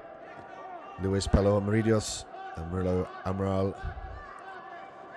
Luis, we know from top pressure, great footlocks. Murilo, we know from his crazy armbar, is exceptionally tight, particularly from the top position if he can get there. But Luis really does a good job of staying in the top position, maintaining pressure as well as nullifying angles from his opponent. Interesting to see him go to his back here.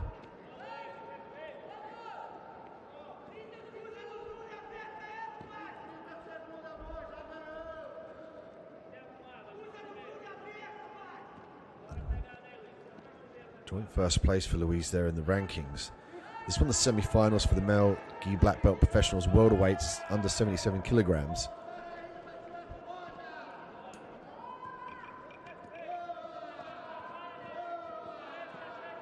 Nice work here from Luis. Both feet now on the inside of the leg, using that as leverage to get the sweep here. Could use it to expose that left leg as well.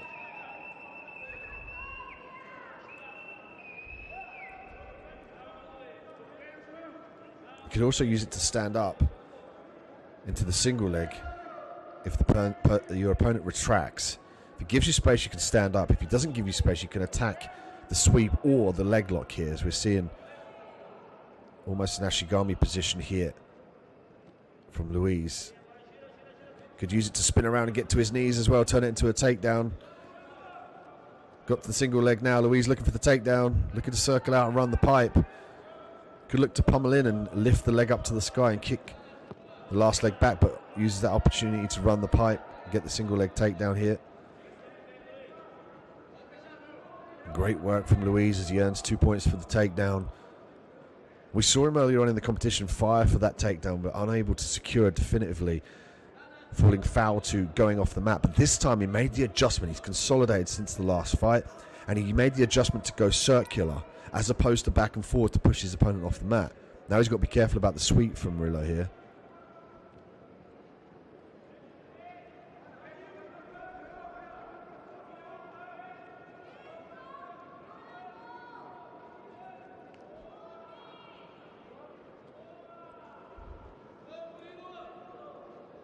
Murillo looking to dive that leg underneath to gain some leverage for the sweep here.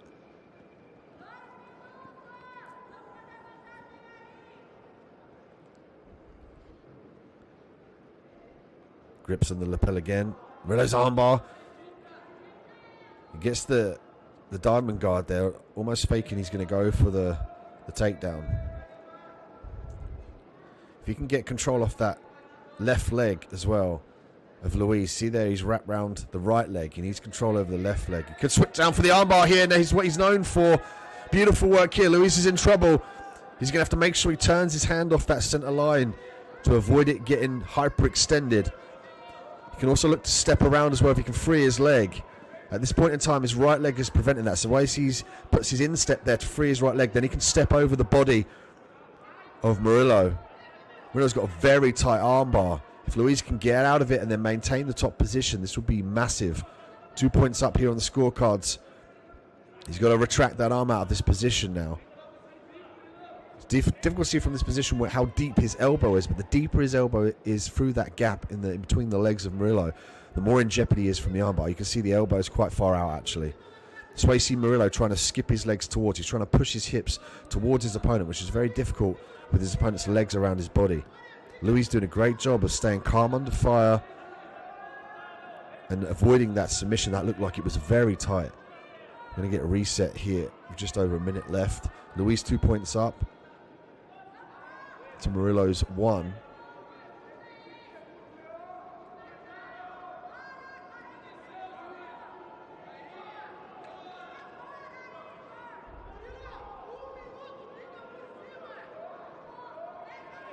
Going to get a readjustment of the scorecards here. Penalization. Luis. Murillo now 4 points to 2. His tables have turned here.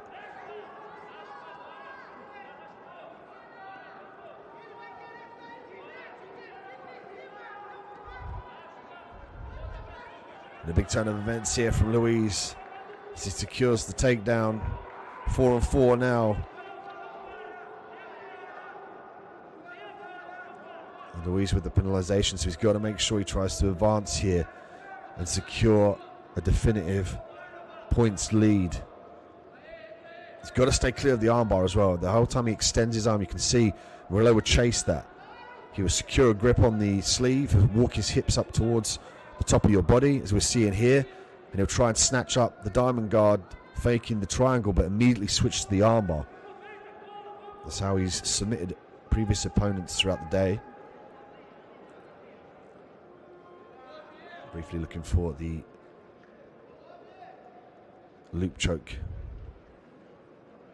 You can see here from the scorecards 4-4, but the penalization for Luis.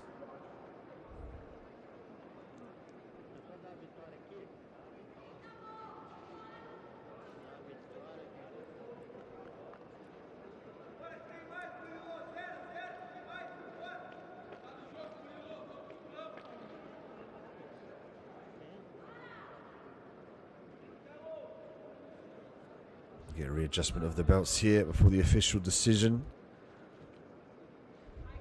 This will now move on to more semi-final fights here at welterweight. And Luis coming through with a win by points. He'll move on to the next round.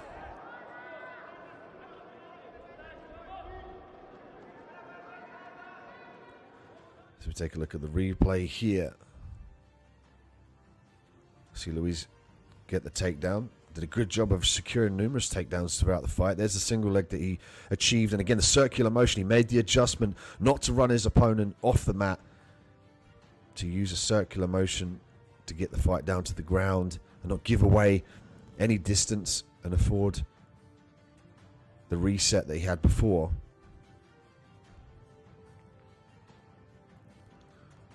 There we see the armbar attempt here from Murillo.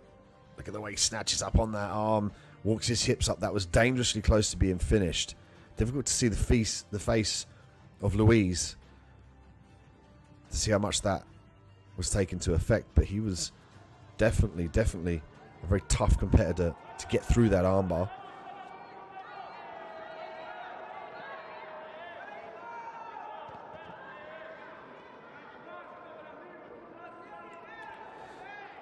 We move up to the welterweight semi-finals. Nathan Chung and Mikel Gavio.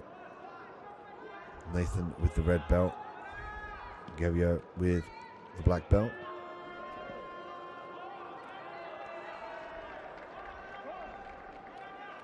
Gavio taking a low stance here, potentially looking for that single leg, double leg, or maybe the ankle pick. Chung holding back here says to me that he potentially might look to pull this fight down to the ground. There we go. Immediately looks to pull guard here and work the lasso. He was retracting ever so slightly. It gave the sense that Chung wanted to work this one off of his back here. Galvao very savvy off his back, so it's a smart play to make him work off the top position.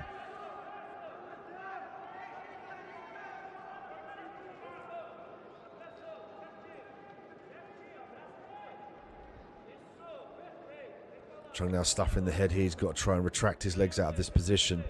He's lost control off the grips, lost control of the lapel and the sleeves. So now his job is to get back to his feet here. He's got, as soon as he frees one leg, he can get back to his feet. Live black belt finals in the UAE, 10 p.m. London, 7 p.m. Moscow, 9 p.m. Rio de Janeiro, 3 p.m. Tokyo, 3 a.m. Sydney, 5 a.m.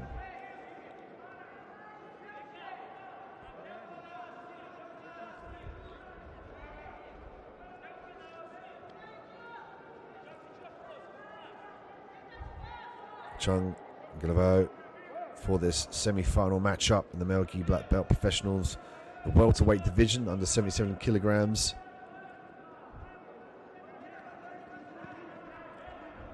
Galvao looking to step back here. He's got to keep the pressure through his legs. Drive, there we go. Brief butterfly hook there from Chung. As Galvao takes the back here, this would be a major upset if he can establish the back and hunt the choke. If he finishes and submits Chung, it'd be a huge mark on his CV. Chung rolling around now, looking to escape. At the moment, he doesn't have to defend his neck. But just as I say that, Galvao makes the smart play to threaten the neck in favor of pulling Chung away from escaping by pushing the legs with his hands. Now he has to use his hands to defend the chokes with the collar and the rear naked chokes. 5 points up for Galvao.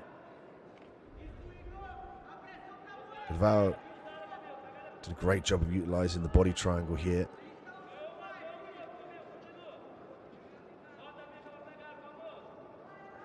Now crossing the feet, trapping the arm. This is to expose the neck on that trapped arm side. But also when you cross your feet, your opponent can easily turn into you. The hooks allow your opponent to afford contact when you turn. Or the arm's blocked now. He's going to work the collar choke.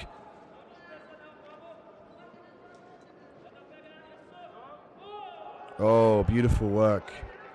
That was an amazing submission finish here. He worked to the back beautifully. He did a great job of making sure that he established the back, went from the body triangle, and he blocked the arm beautifully. And that's a feather in the cap for Mikel Gavao, winner by submission.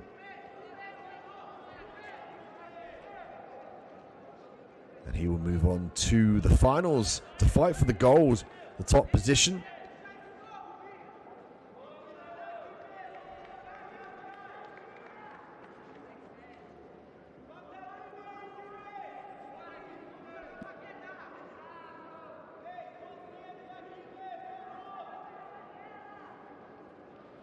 Take a look at the replay here. See the explosive guard pass attempts from Galvao. Chung unable to keep up with his fast advances.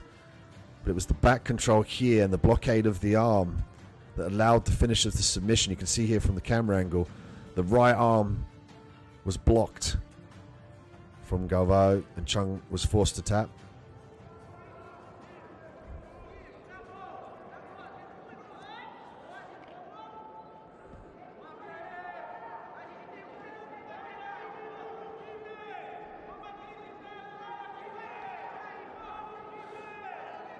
And here we see repechage 1 of 3 for the favourite, who now fights in the repechage category, Lucas Namacinto, and his opponent Lucas Prestazio.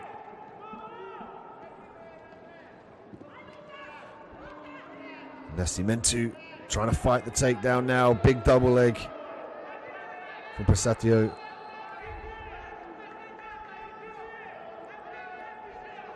Prestazio now in the top position.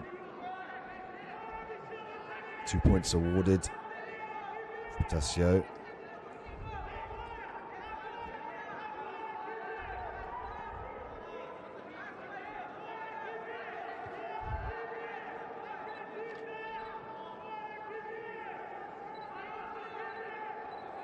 Nascimento's got to start thinking about hip escapes here. Framing to try and get his feet in between him and his opponent. He's got to use the knee shield high up where the seatbelt would sit to try and force some space in between him and his opponent here. Prestazio doing a great job of stacking the legs down, keeping it heavy with the chest, not allowing the knee shield to come up across the chest. So Nascimento wants the right knee to come up to gain some sort of distance between him and his opponent to work back to the full guard, or indeed work sweeps from the butterfly guard. From here he's in risk of getting his guard passed. Prestazio can start to free that leg. Prestazio knows key here is to get control of the head. He's sitting on his hip. He risks Nascimento coming to the top position here. Footlock attempt here. Prestazio. And again would be a major upset if Prestazio could submit Nascimento, the favourite, to win this competition.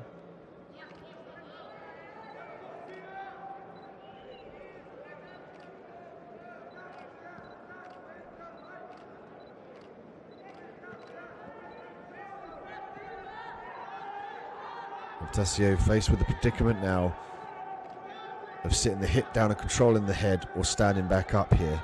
Could potentially look for the saddle if he can fire his right knee through and shelf the legs.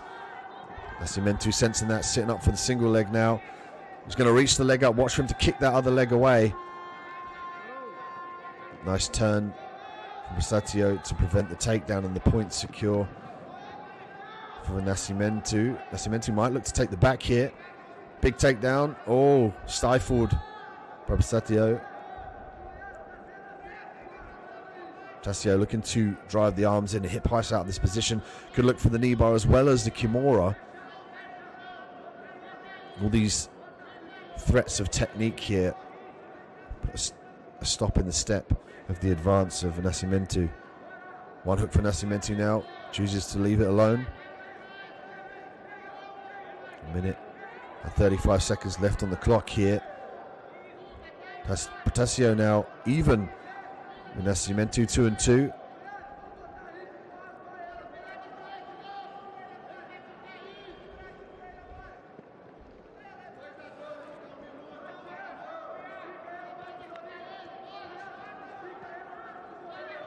Nice circle there from Prestazio, looking to circle into his opponent.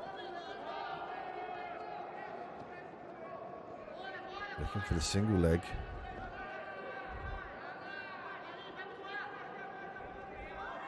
Prestazio did a good job of changing up the techniques between the guard pulls and then the takedowns here. finds himself now with Nascimento in the top position.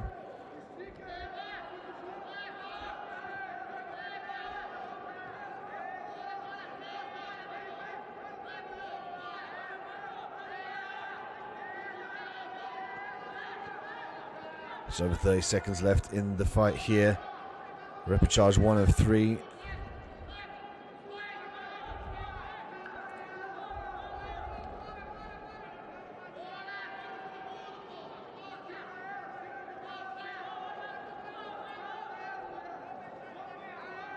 Nice aerial takedown there from Nascimento.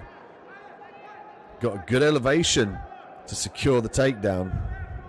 So we get a reset. 5 seconds left on the clock.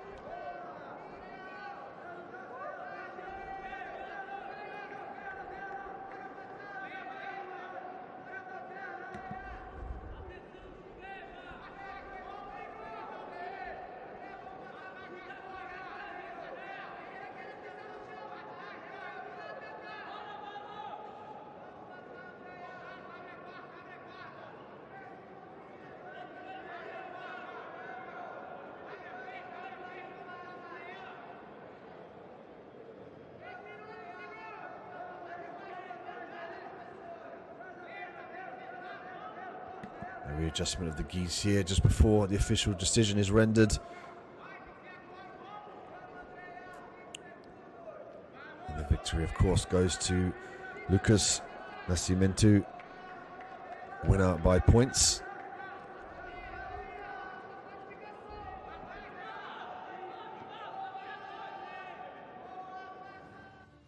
So check out the replay for some of the action. Superstasio look for the takedown here, driving, gets nice elevation and secures the top position as well. The second he gets to his feet here, skips around beautifully, changes direction, cuts the L, sweeps the legs to the side. Very clean double leg takedown. Here was the single leg attempt here from Nascimento and the transition between the two. Fighting for that top position.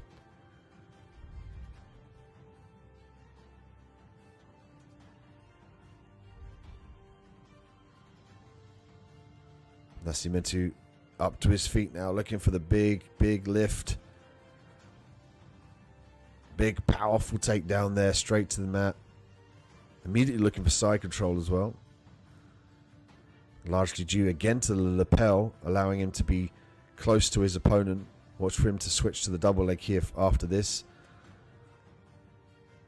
Again, the lapel, really an exceptional weapon so far in the Abu Dhabi Grand Slam Jiu-Jitsu World Tour. And Nascimento moves on in the repechage of 1 of 3.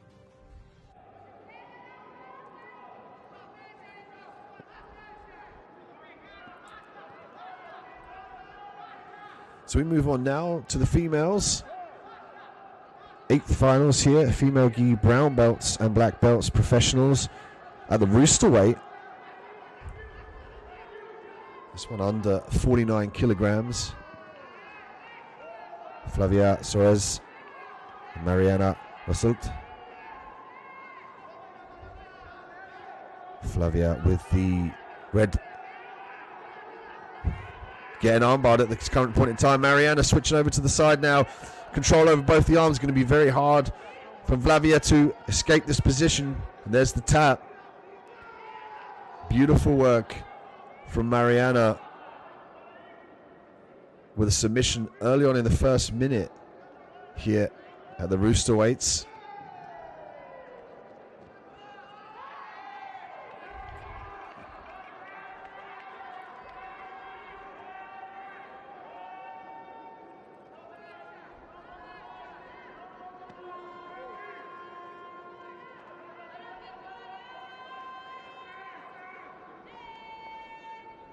Go check out the replay here.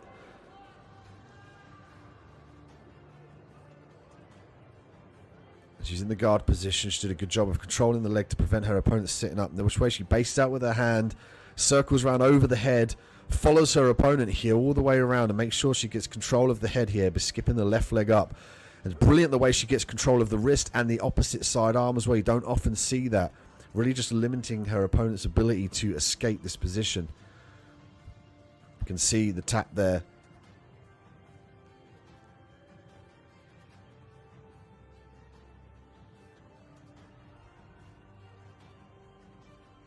Again, look at the angle. As her opponent rolls here, she follows, catches the left leg over the head, got a wrist grip there, and then she's controlling the other arm by the sleeve as well. You can see a brief escape there. But ultimately, she was forced to tap due to the extensive pressure through the elbow joint.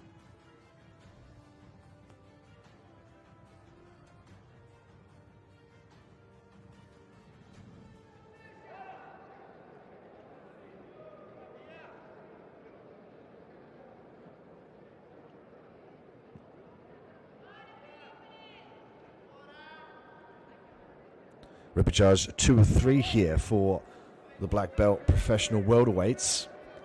Luis Ribas and Nathan Chung will battle it out.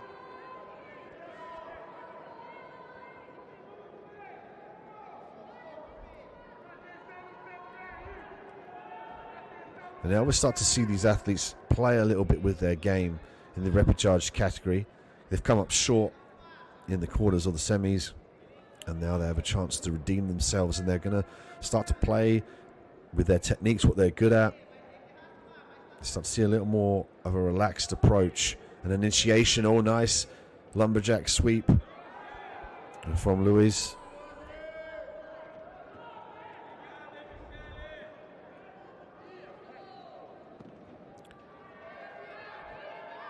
He's looking for the choke here. Dive the arm nice and deep, forcing his opponent to roll over. Just going to give him the top position. Loop choke enabled the sweep of the position here for Luis. And Chung now with 2 points and Luis with 3. And it was the loop choke that allowed that sweep. As now he looks to pass the guard.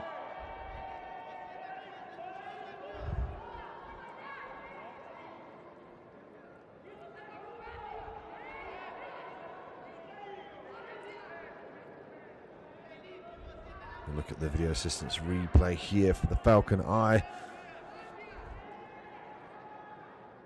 Of course, made possible by all our wonderful sponsors.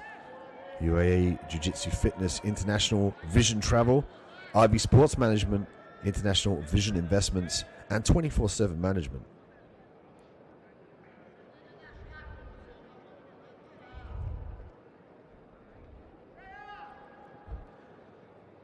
And thank you as well to His Highness Sheikh Mohammed bin Zayed Al Nahyan, Abdul Manan Al Hashmi, our AJP chairman, making this all possible for us to see the evolution of Jiu-Jitsu. And of course, to give a platform for the best athletes in the world to perform in front of us and determine who is the top of the crop.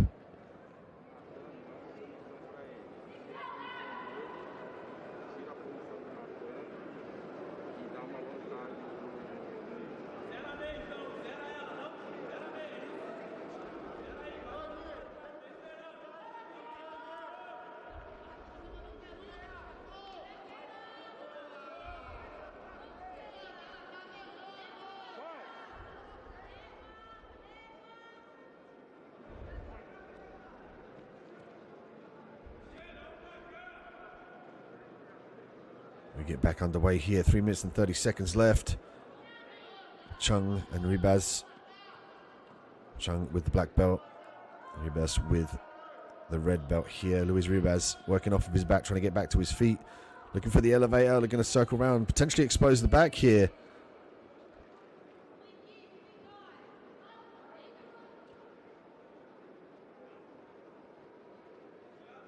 And we see Luis obtain the advantage point here. It makes it 4 and 3.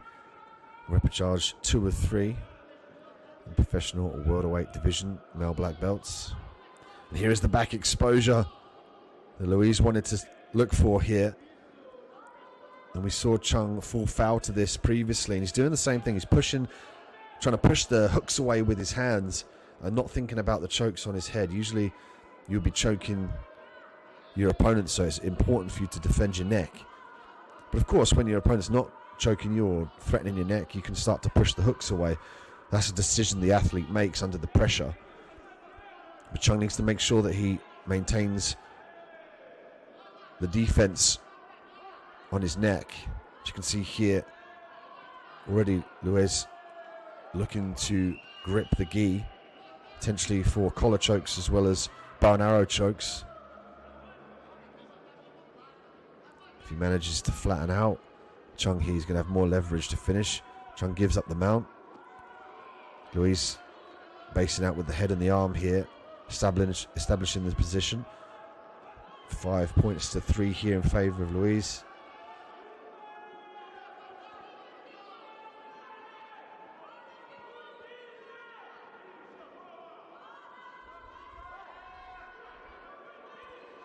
Luis doing a good job of driving forward here, trying to keep the pressure on his opponent. Chung doing a good job of utilizing the butterfly hook here to negate the top position. Nice hip escape, guard retention. Chung looking at the scorecards here.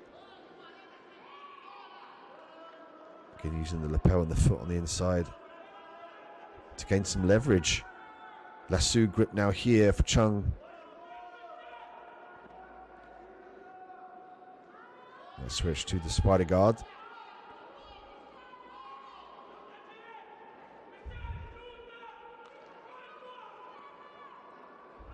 One minute and 24 seconds left on the clock. We see Chung working off his back now, trying to get that lasso in. Luis as well has had some experience of that previously, today at least, with his opponent using the lasso guard to prevent his passes. So he's had a point of contact there to make sure that he addresses that, and you can see that he starts to funnel away the grip, doesn't allow the person to dive their foot deep. You can see now 1 minute and 1 second left on the clock, and there's 1 point between these two.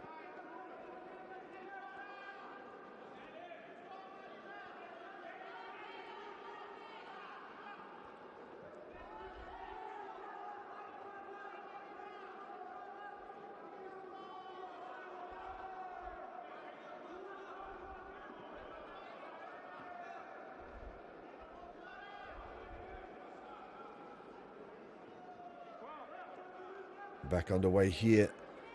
The repechage of the welterweights and the male gi black belt professionals. We've got Chung here working off of his back. Luis doing a good job of securing 2 points for the sweep. Brings him to 8 and 5. And then we see another 2 points go to Chung. Brings it to 8 and 7. Inversion now from Luis, looking to frantically control that leg. Loss of top pressure from Chung. He's got 25 seconds to work here. He's got to try and edge out at least another point. Let's see if he starts to try and pass the guard here. He can leave it all out on the mat. He can start to be urgent. He can afford to take risks here in the fact that he really needs this pass. He might get it as he circles around to the side. Initiation here from Chung. Beautiful work. He gets round to the side control position, trying to establish, trying to secure the points, looking up at the scorecard here right at the end of the match. And it goes 8 and 8 as the match ends.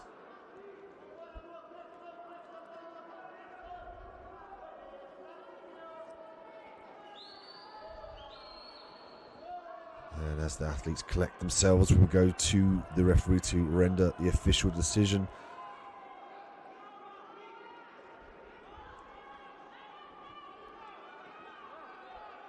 And Nathan Chung comes away as a winner by points, the last person to score, given the 8 and 8 tie.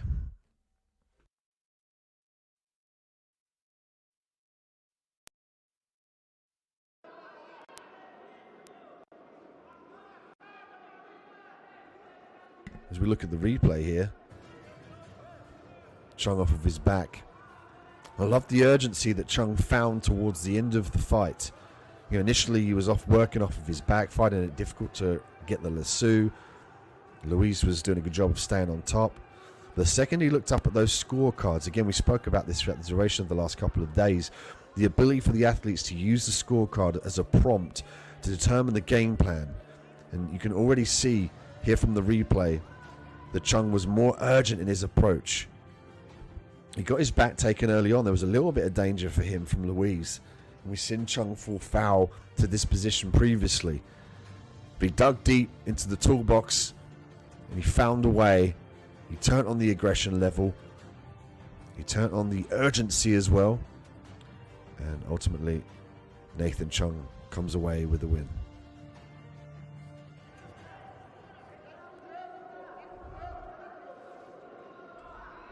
Velodromo, Brazil here for the Abu Dhabi Grand Slam Jiu-Jitsu World Tour.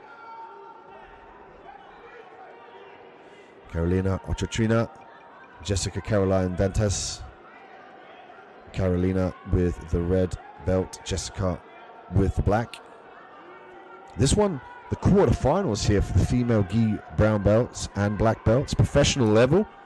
This one at the rooster weight, 49 kilograms. Carolina now trying to use that right knee to lever the leg down to negate that lasso. There's half a spider guard there on the left. And we're seeing the lasso and the spider guard used to sweep here as Jessica looks to get to the top position. She's got more leverage now. She has the knees underneath. She's going to look to grab the gi. We see this a lot with the takedown of the single leg. She's got to make sure that she squares up and avoids the inversion of Carolina.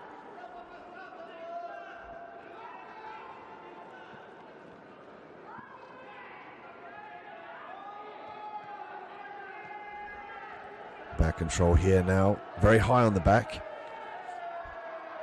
She might look to move down towards the belt line of her opponent here. Difficult to see what she's cinching up. She could be looking to potentially get a triangle from the back.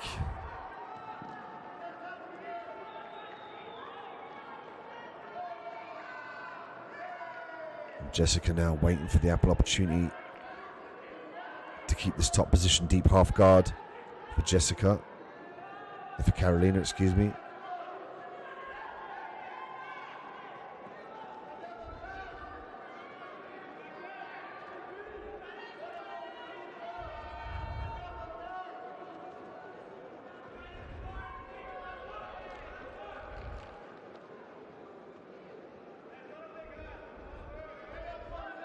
And over here, replay for the referee to determine where the advantage point will go.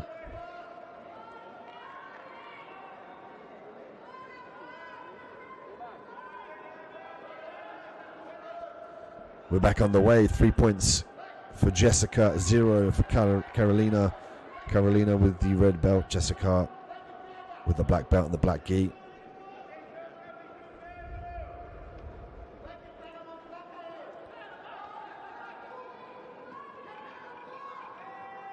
This one a mixture of brown and black.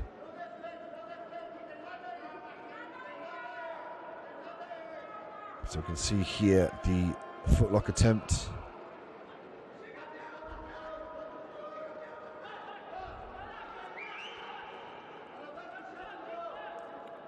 And Carolina looking for this leg lock here. Again, a mixture of the black and brown belts in this quarterfinal matchup.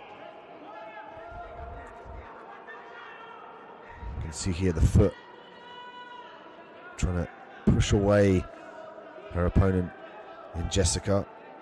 Carolina now looking to expose the legs. She's got to try and get both of the legs on either side of that left leg. Could invert around to the triangle as well. Here she's got to free that right leg around. So you see her try and grip that left arm to try and pull it in to the center.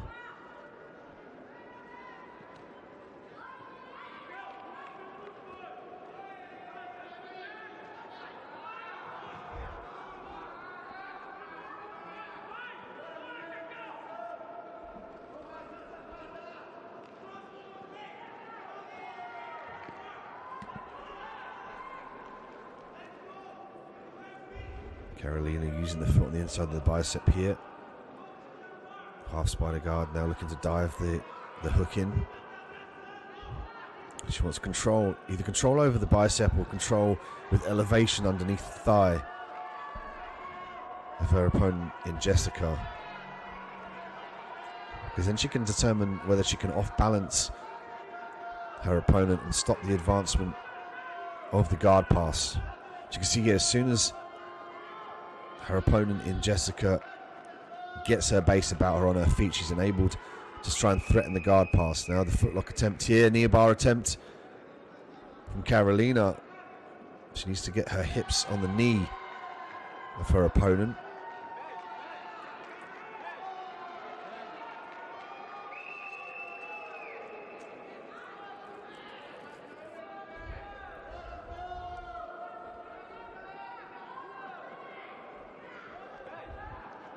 That'd be a call for medic here.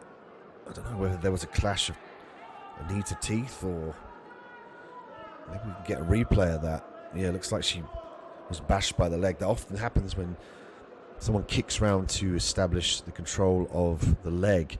To be careful about not kicking your opponent in the face. Unintentional, of course, but an avenue you need to be careful of.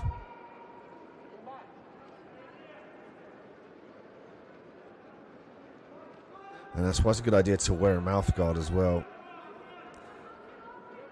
just to prevent damage to the teeth. Very expensive, a trip to the dentist.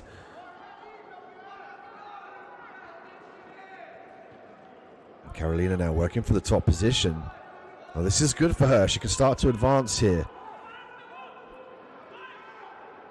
2 points for Jessica. So now it's bringing their scorecards to 3 and 2 in favor of Jessica.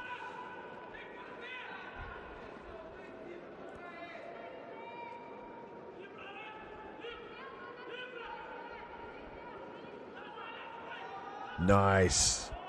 Excellent. She's driving the hips forward there to kick the legs off the inside of her bicep. It's a textbook escape here for the spider guard. There we go. She's got to be careful about the leg here, though. She's got the modified grip. You can see Carolina push her toes to the sky to try and straighten her foot out, to try and gain a little bit of distance. This one will go to the scorecards for a 3 and 2 in favor of Jessica Dantas. She will move on to the semi-finals here.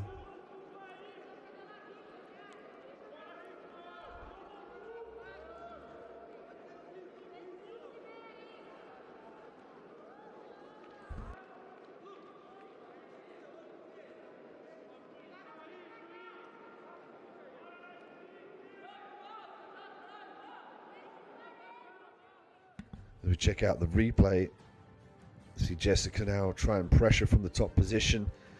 She did a great job of utilizing the grips on the leg as well as the sleeve to gain that position.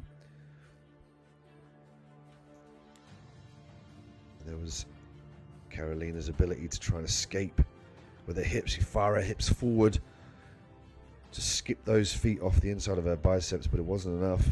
Jessica walks away onto the next round.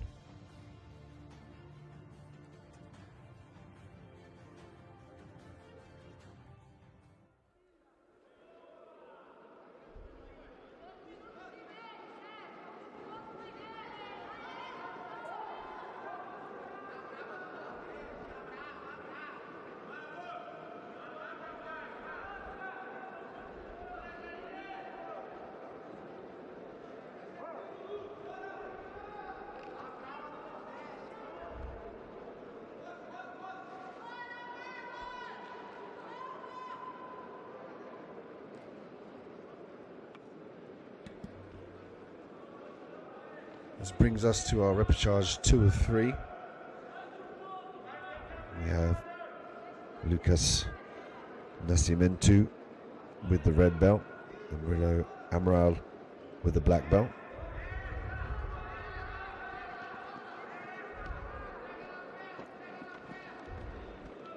Big scramble early on, and you got to be careful. Marilla's arm bars here. You can get the takedown, but you have to make sure you take those arms with you even when you pass the guard. He's got an innate ability to threaten the triangle and then switch to the armbar.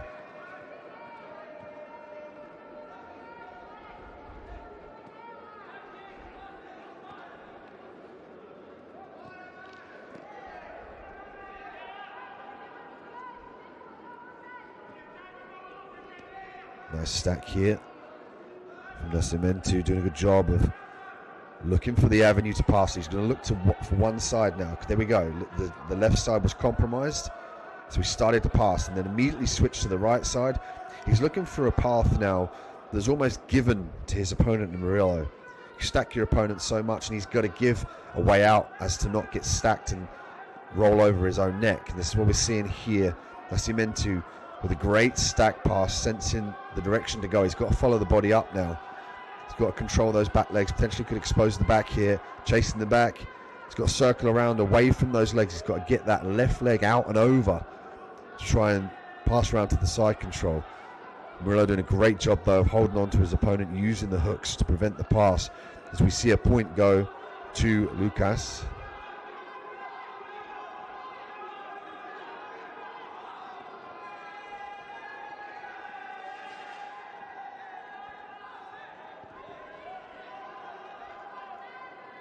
Heavy hips now from Nascimento. It's largely due to the fact that Murillo's waiting for him to push his hips to the sky and give him space. And when he gives him space, he can start to use the butterfly hooks, retain guard. So that's why you see Nascimento keep his hips downward. You can see from the camera angle there, the aerial view, that the leg is entwined in the legs. The toes are in the back of the knee of Nascimento. Now they've moved. He needs to clear the other leg. You can see his right leg. The toes are wrapped around the front of his shin. He has to clear those two legs, then he can walk up to the mount or pass to the side control. So what he's got to do is try and walk up the body here, but maintain the grip on the knees. He can't allow the knees to come towards his chest and his head level. Much like we see Khabib Nurmagomedov walk up the body. He manipulates where the legs are. He blocks the knees off. He blocks the legs off. He walks up the body straight to the mount. It's a methodical approach as well as a weighted approach. And this is exactly what Murillo wanted. He wanted the space to get that butterfly hook in, to try to start to establish some sort of guard.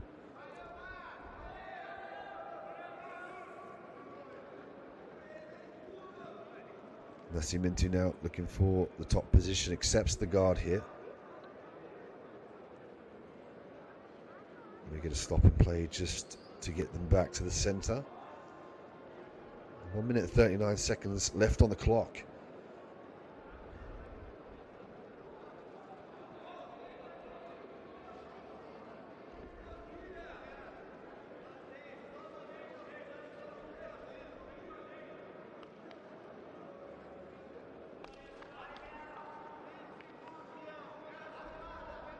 Readjustment of the belts here, back to the same position.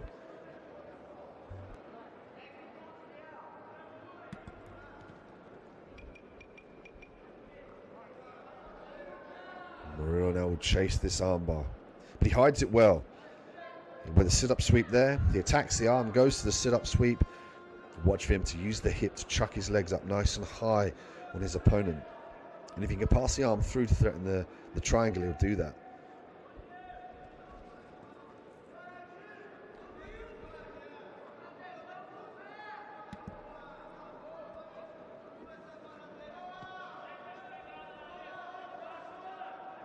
Nascimento getting back to his feet now, clearing the legs well. Again, the distance passing that he's known for. Coming up to now 50 seconds left on the clock here. Murillo 0 and Nascimento 1 point. Ripper charge 2 or 3 here for the welterweights at Male Gi black belt professional level.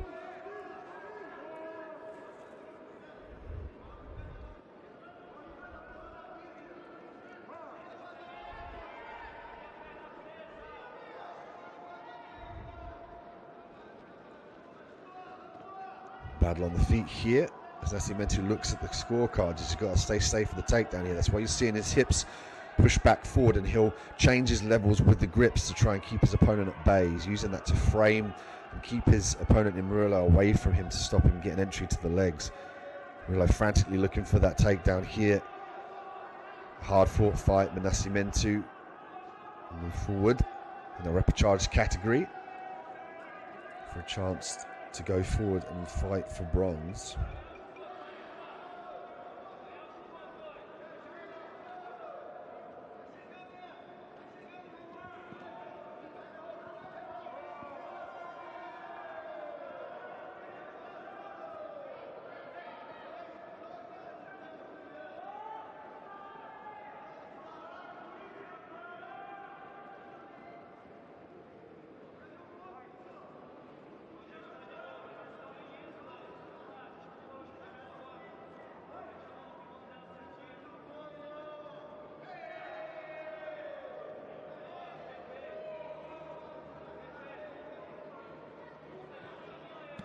And as expected, Nascimento will move forward and have a chance to fight for a bronze against Nathan Chung. As we look at the replay here, there's a valiant attempt by Murillo. Just falling foul, unable to get those legs secured over the top half of his opponent's body. Nascimento did a great job of staying heavy from the top but wide in the top half of his body to disallow Murillo from clasping the top half of the body.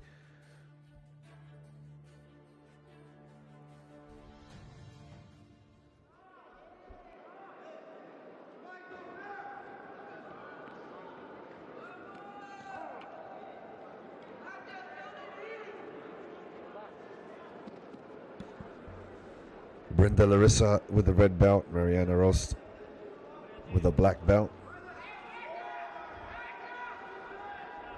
And Mariana, we know, has a super fast armbar. Brenda already with the advantage point from the top position.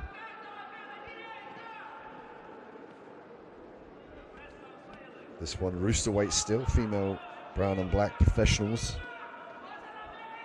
Mount now, potential back take here from Brenda. She's doing a good job of following her opponent, even though with the legs are crossed here. When the legs are crossed, it offers your opponent the better affordance to turn into you, to circle into you. With the hooks on both of the inside of the hips, when you turn, your opponent can follow you. So often you see people switch between the hooks and the body triangle. Gi choke here available for Brenda. She can get her hips into play. There we go. She can get her hips into play now. She can start to manipulate this choke further. This looks like it's tight here. Brenda in the top position.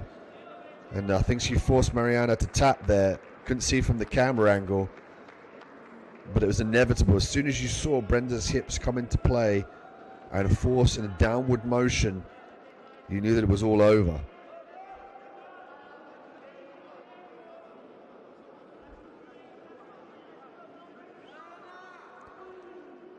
And Brenda Larissa victorious here at the roosterweight. She will move on in the competition.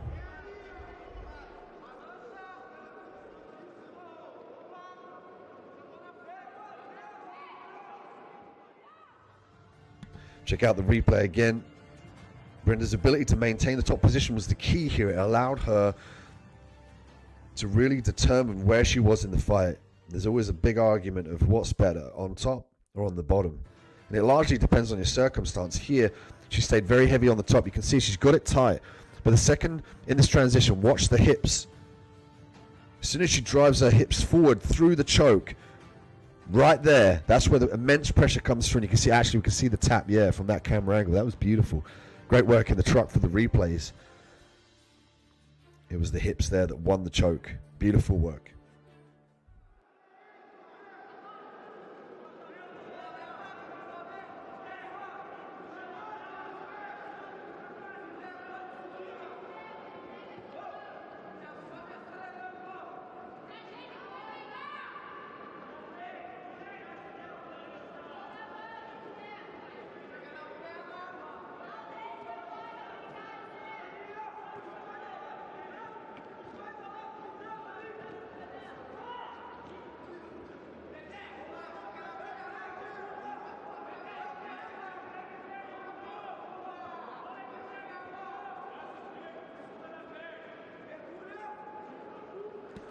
We get ready to go again here with the females.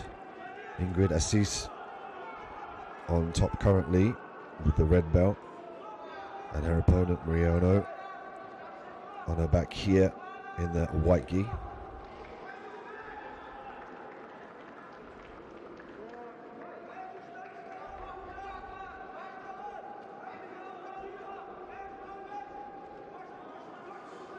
This one contested in the female gi, brown and black belt division, professionals in the roosterweight, so under 49 kilograms. This is the quarterfinal here, so this determines who goes to the semis and then on to the final at roosterweight. Maria with a great connection with the spider guard here on the right, on the left arm, excuse me, of Ingrid. And the lasso on the right arm. Ingrid using the opportunity to get to the top position here.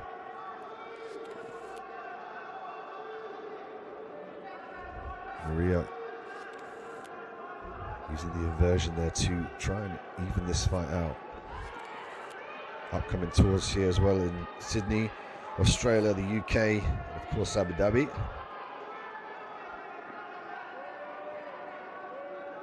All the information you need is on ajptour.com.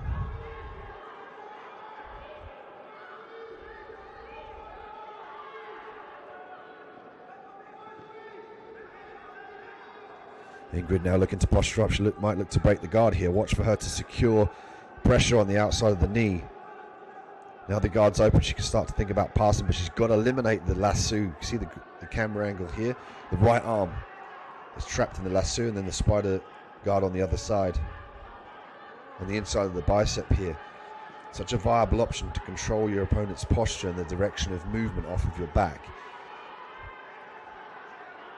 So Ingrid has got to methodically try and negate those grips. Otherwise she falls foul to the sweeps, as we're seeing here, the disbalance. And Maria looking up to see if she scored.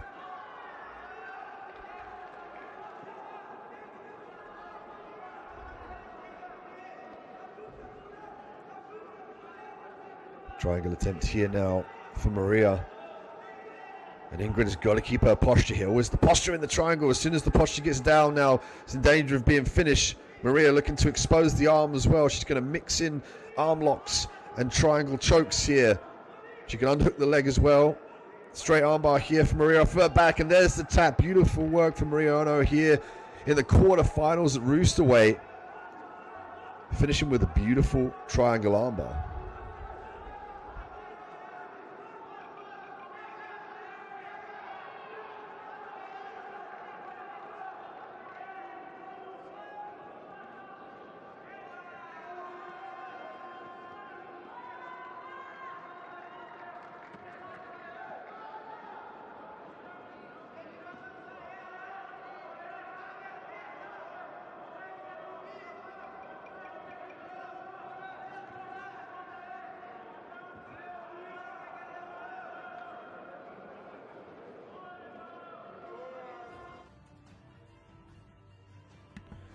Here's the replay here, the snatch of the diamond guard, and watch her reach up and grab her ankle there to secure the triangle position. And she went straight away to break the outside grip and start to attack that inside arm. But look at that extension of the hip straight away for the armbar. Triangle armbar, look at that extension, beautiful work, fires the hips all the way out. And she comes out victorious.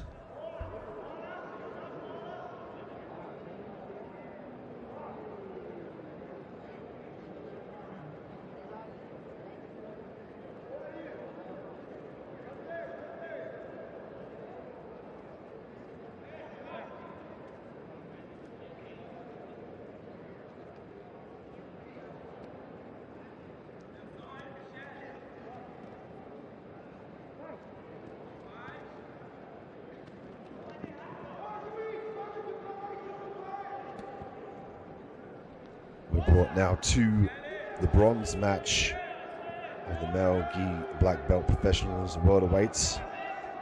Nathan Chung and Lucas Nascimento. Nathan with the red belt, Lucas with the black belt.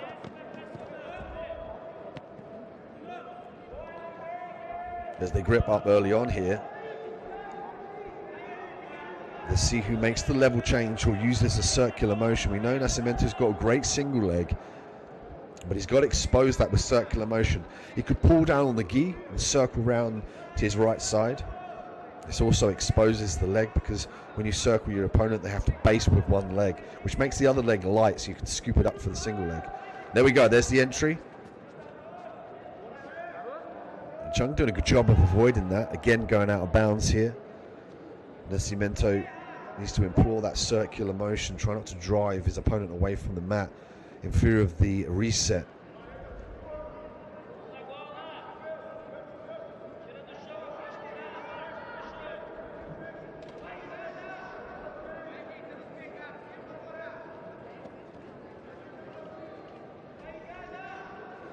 Stiff arm here from Chung.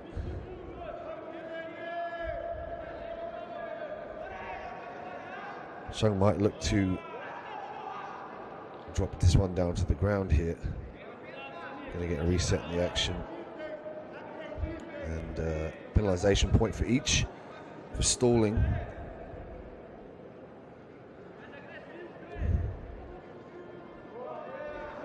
This is a game that you have to be careful with, as well as keeping the ref happy. You can't afford to shoot a lazy double or a single and get sprawled on and then have your back taken. So that's why you're seeing these athletes take a little bit of time. But it seemed to me that Chung wanted this, though. He wanted to fight down with him on his back. He didn't want to give away the points, of course.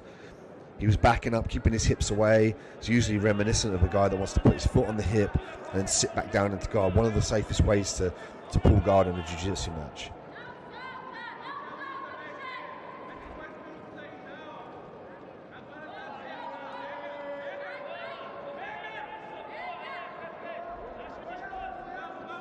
A reset here. Same position reset.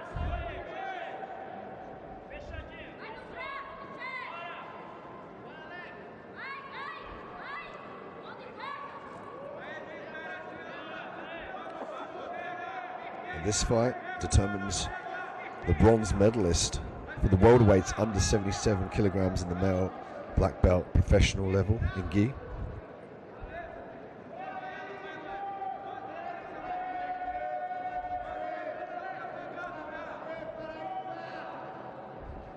And a great test as well for these athletes to fight multiple days, multiple times a day. It really is a test to their cardio and their technique. It's a very, very difficult competition to endure. It really does prove the best of the best throughout the whole of the world in the gi jiu-jitsu realm here at the Abu Dhabi Grand Slam. The Jiu-Jitsu World Tour as well, traveling the world, Sydney, UK, and also Abu Dhabi UAE dates available on ajptour.com.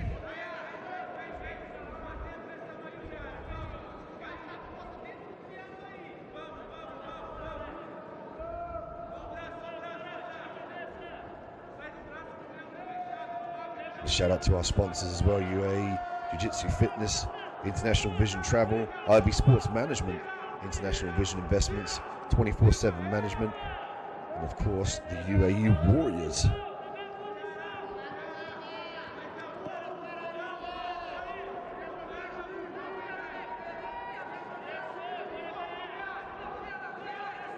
Special thanks to Ratch Communications and Events as well for their continued support of the Abu Dhabi Grand Slam.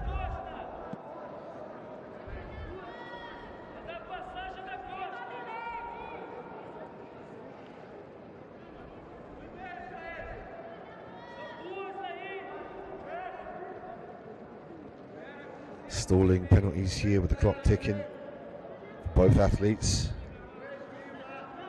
It could be a cardio issue here. Also a bit apprehensive to pull the trigger as much, because the difference between going away with a medal and not is this match for these two. The difference between being a bronze medalist in the most prestigious jiu-jitsu tournament in the world in gi and not is on this match. So that's why you're seeing a game of nuances. They're waiting for the ample opportunity. They don't want to give away that little crucial mistake, and it can sometimes happen when you rush, when you chase after something that's not there. So they're 1-1 currently. You know, they're going to be careful now, and if it goes to the sudden death round, with a golden point round as some call it, they can be a little bit more fast paced, because you could argue there's not much, you know, to lose left right now. If they make a mistake here, the other opponent can capitalize on it. Sometimes we often see it go to an extra round and have a minute. Oh, nice. This is good work from Nascimento. He's got to try and establish a position here for the points. Chung getting straight back to his feet. There's a rest period here. Nascimento with the advantage point.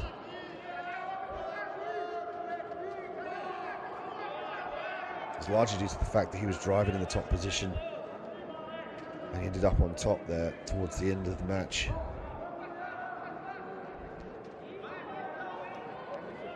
An interesting turnaround as well for Lucas Nascimento, who was a favourite to win and certainly a target as to who could dethrone him.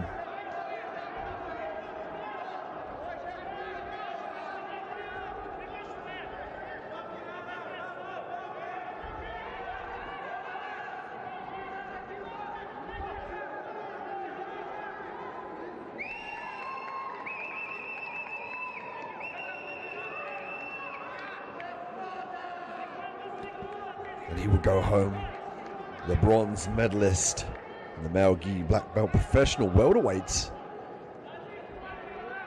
Lucas Nascimento, your bronze medalist.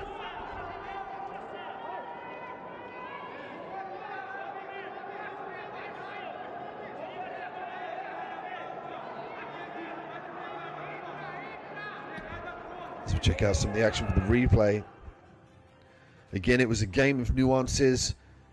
It was trying not to give that edge, that competitive edge in the mistake to your opponent, not to give away that crucial position or give away that takedown that would edge him forward. It was a nice elevator straight back to the feet there from Chung. Single leg attempt from Chung, but Nascimento with a forward pressure here towards the end of the match. He was looking for that top position and he was controlling. Did a good job of obtaining the advantage point here at the end of the match, which ultimately crowned him the bronze medalist in the male gi black belt professional welterweight division here at the Abu Dhabi Grand Slam World Tour, live from Rio de Janeiro, Brazil.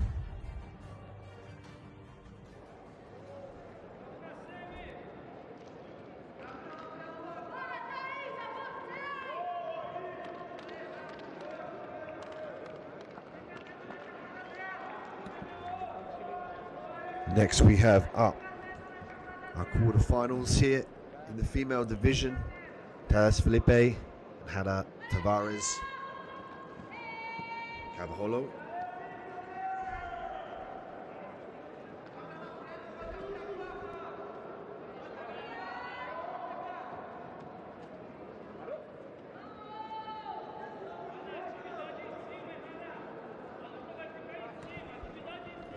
Philippe with the red belt, Hannah with the brown belt in the black gi.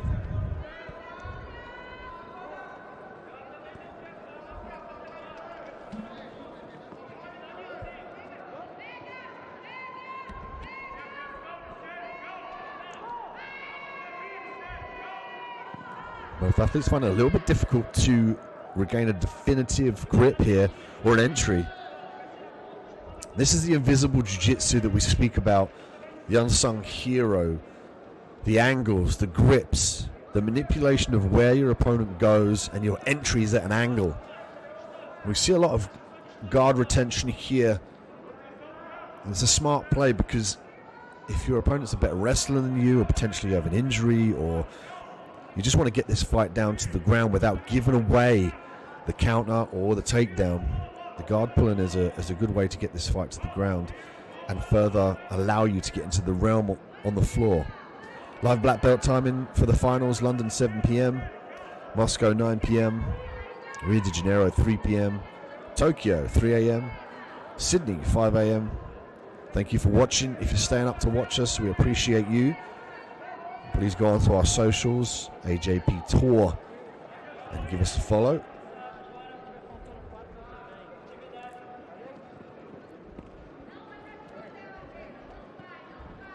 Philippe working off her back now, looking to walk those legs up, potentially now De La Hiva sweep, using the knee shield as well, might use it to sit up to the feet, giving up the single leg, kind of chasing the single leg but didn't get it. Wrist weight rankings here on the left of your screen. Brenda top of the mark, 3,200 points.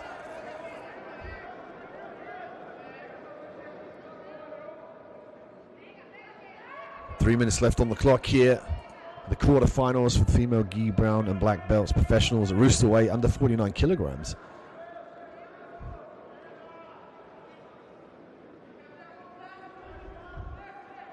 We're seeing two young ladies now find it difficult to pull the trigger and initiate a definitive step towards a takedown.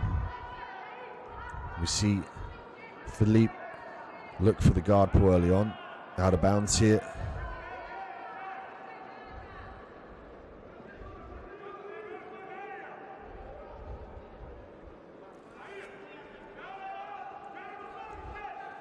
Thank you for joining us here in Rio at the Velodromo at the Olympic Park. Over 700 athletes have came to fight here in the competition to find a search for 3,000 points in the rankings and their share of $200,000 of the prize money.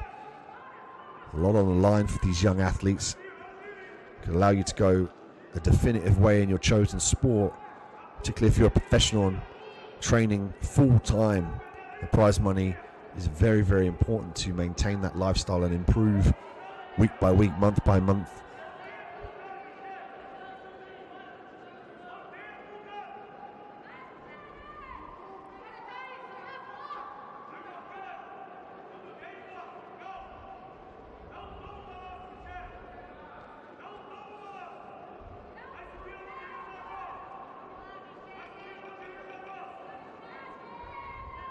As of yet, either ladies have had a chance to score.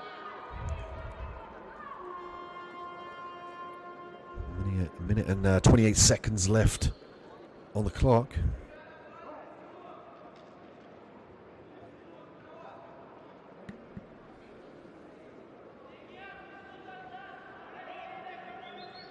Back in play in the guard.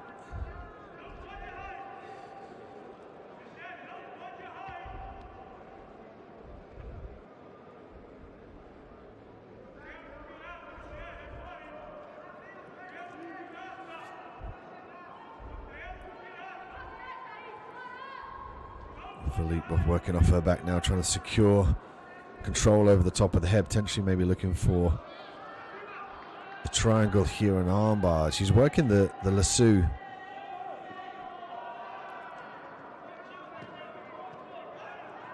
She's going to find it difficult to secure control over the top half of the body. She has to shoot that right leg through the lasso to gain a decent clasp and release the grip.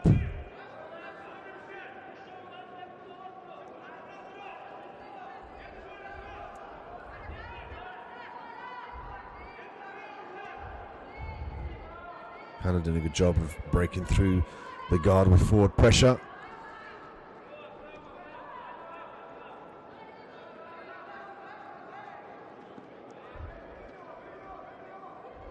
Armbar attempt here from Philippe as we see the dying seconds of the fight. Rest period here, we'll go to the golden point.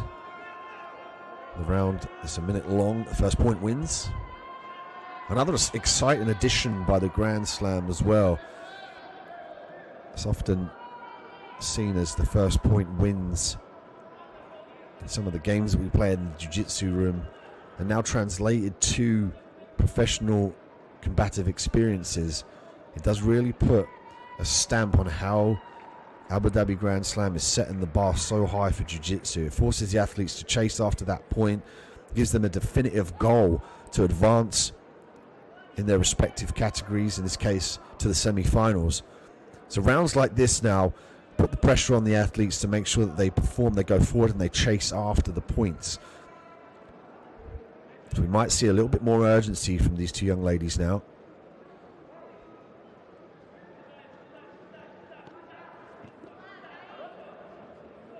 We see a little bit of circular motion here, a bit more wrestling now on the feet.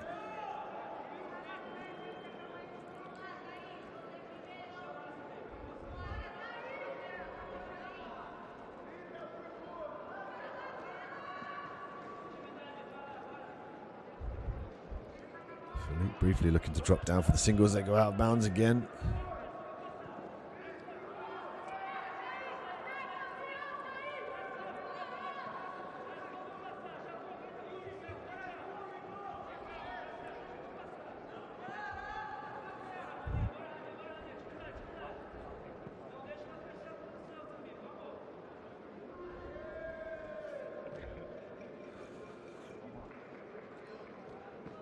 7 seconds left on the clock now.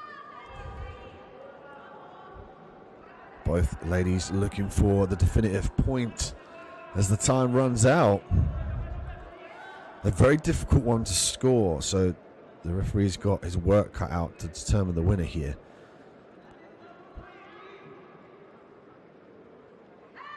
And he's going to give it Diaz Philippe, winner by referee decision.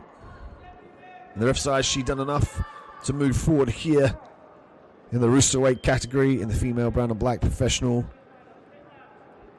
We will see her compete later on. Take a look at the replay here. This was the story of the fight. Just either fighter unable to get a definitive edge over each other. A very even matchup as well between these two young ladies. Neither was able to secure an edge on the scorecards.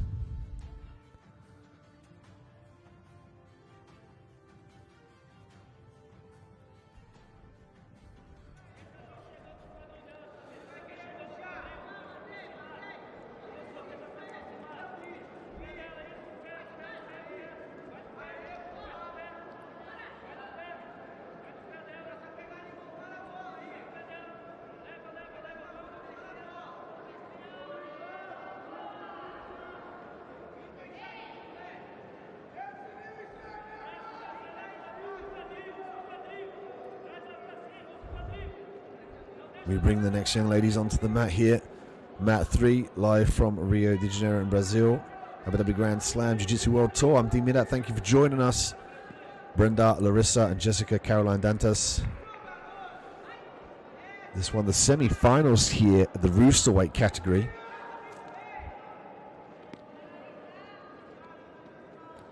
And Brenda, Larissa having a great battle in 2020 with Maria Eduardo Uno. We've seen compete earlier on this mat. Will they repeat it in the final? Stay tuned.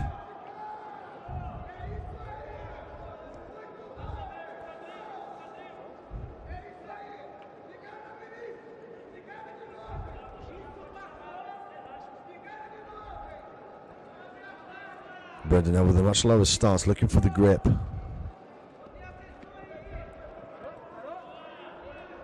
As they go out of bounds.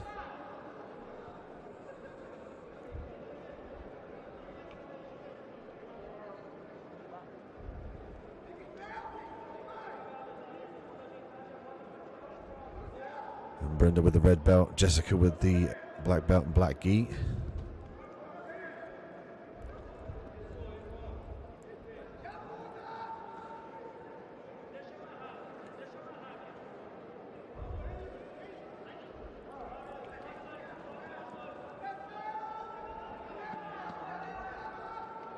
Jessica frantically looking to pass the guard here. Has got to clear the grip. She might look to stack her opponent over and expose the back here.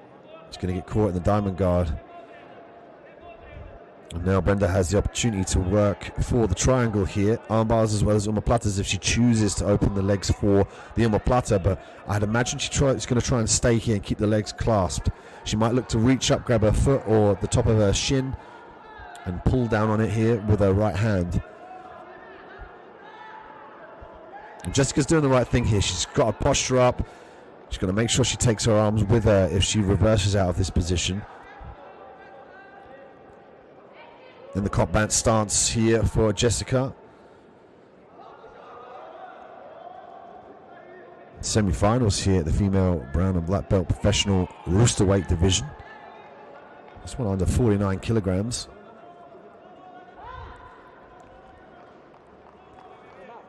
Get a recenter here.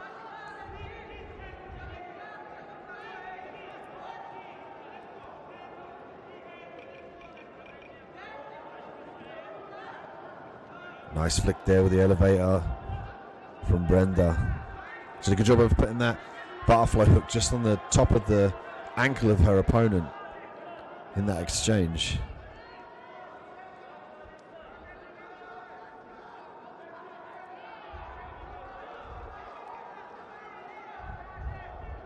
Now we're going to see Brenda take a bit of a lower stance, given that Jessica's slightly taller than Brenda. Brenda now looking for the grip head to head. The battle of the inside position here at an angle, as well as underhooks and grips. Circular motion is going to be their friend here. Single leg attempt, low single here from Brenda. Just getting a good job of switching that leg out before Brenda could kick that the other leg away. Just over 2 minutes left here of this semi-final.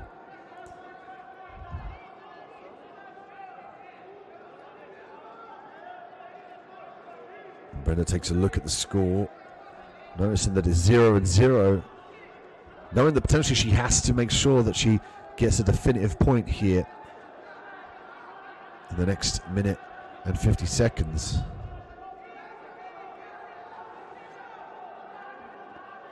Jessica opting to go to her back here. Let's see if she can start to work the overhook. She likes to set things up from that overhook. You can see there she starts to swim over to overhook her opponent. She might use the lapel as well to control her opponent's arms here.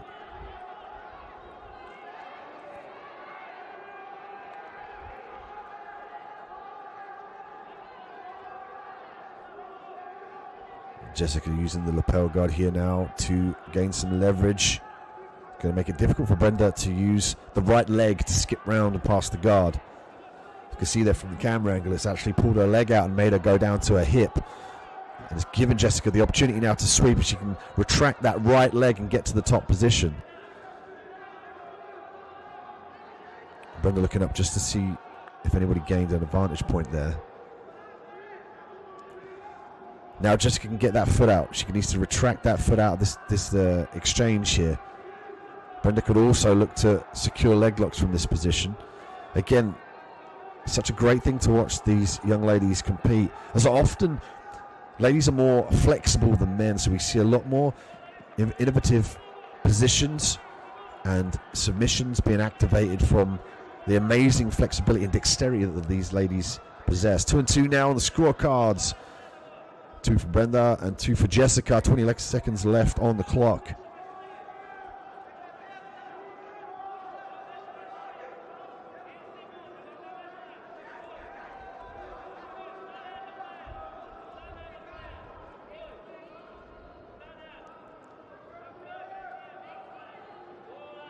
Brenda in the top position now as the time runs out. And Brenda knowing that she's done enough here. As you can see from the indication of the flashing on the top left of your screen, the win's going to go to the last score, which is to Brenda Larissa. She will move forward in this competition here at Roosterweight. Stay tuned here on Mat 3. We've got some finals coming up for you. Welterweight men's final. Light featherweight men's final as well. Also the featherweight final. Female gi, brown and black roosterweight final. It's all happening here. The Abu Dhabi Grand Slam. Live from Rio de Janeiro, Brazil. Mat 3, I'm D Mirat. Thank you for joining us. We're going to crown the winner of this fight here. Brenda Larissa moves forward in the competition.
We're live from the Velodromo in Rio de Janeiro in Brazil for the Abu Dhabi Grand Slam Jiu-Jitsu World Tour 2021.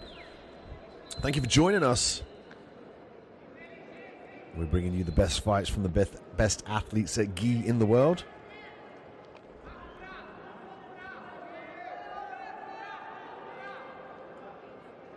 We bring onto the mat our next female competitors.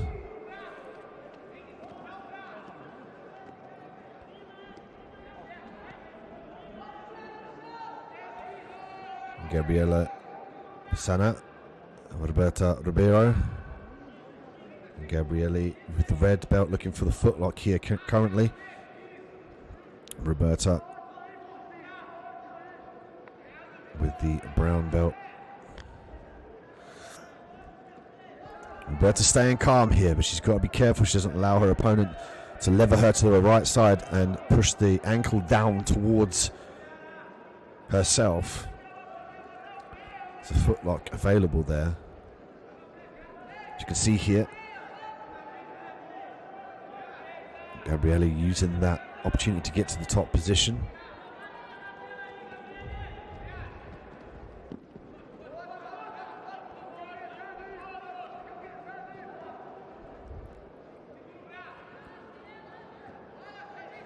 This one contested the female gi brown and black belt professional level at heavyweight. So this one under 95 kilograms. 2 points for Gabriele.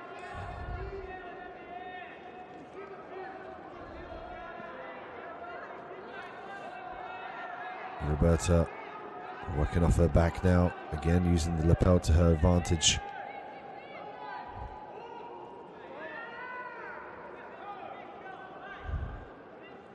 Caught in the quarter half guard. I like the way Gabriele is using her head to elongate her opponent out to prevent the sit-up here, to manipulate with the lapel. Also to prevent any underhooks and back takes. She'll use her head there to lever out her opponent to gain more space, to flatten her out, all in the prospect of freeing her right leg from that quarter half guard position. It's inherently more difficult with the lapel being trapped here. That's why you're seeing almost a knee on belly position here from Gabriele. See the way she's driving her knee to keeping her opponent flat? Roberta's going to find it very difficult to move here on that center line. As you can see, Gabriele quickly trying to kick her foot out of that position. That's her primary goal here, to free her right leg and come towards either a mount or a side control. She might threaten the gi choke here just to disguise her pass. Roberta doing a good job of holding on to that leg though. It's precarious here. The reason why you're seeing Gabriele be so quiet and calm with this, she doesn't want to fire that through and not get the right underhook with her right arm, because this allows Roberta to take her back. So she's going to be calm and collected here and look for the gi choke. This is fully viable from this position here. And it's a great way to disguise your pass. Roberta very tough and insistent with the lapel. Gabriele can also use this position now to free her leg. If she controls the face, she's going to look to reach back and lever her opponent down to the mat here. Now she can opt to take the back from this position. She can opt to get the quarter back mount as well to expose arm bars, back to the knee slice and the choke again. Roberta off her back, having to defend the choke as well as the guard pass. Roberta could use this opportunity to get to her feet now. She's having to let go because the choke's really tight. She's defending the choke here. Gabriele putting the pressure on with the choke. Roberta forced to defend here, and she abandoned the defense that she had. 6 points now for Gabriele.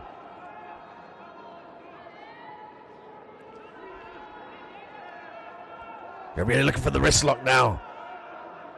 Did a great job of manipulating that sleeve there. You can see from the camera angle. It's the key to stop her opponent transitioning and turning in towards her and giving up the mount. It says to me that Gabriele wants the back. She's got Roberta flattened out now. Roberta's got to try and get to her knees or potentially give up the mount. 11 points now for Gabriele. 35 seconds left on the clock here. Gabriele looking to circle her opponent to her back. Working the choke, trying to get underneath the chin here. Got grip of the gi. Looking to block the leg. Potentially could go for the armbar here now. Just go belly down with the armbar. She's got to skip that leg over. Gives up the bottom position. Footlock attempt here from Roberta. And Gabriele forced to defend this position, trying to keep that leg heavy. She's got to try and clear the knee line here. 2 seconds left on the clock here. 11-0. Roberta's last-ditch attempt to finish with a submission. She doesn't get it. Gabriele here at the heavyweights, female gi, brown and black belt professionals, getting it done. 13 points up.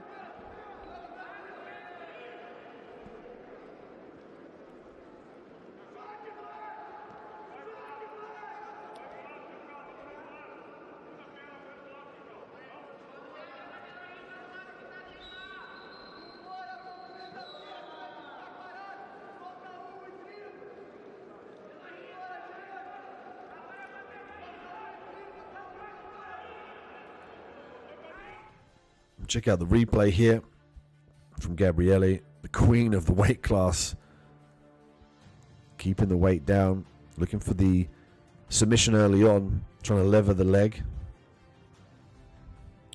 Gabriele, known as the ruler here at the Abu Dhabi Grand Slam at heavyweight.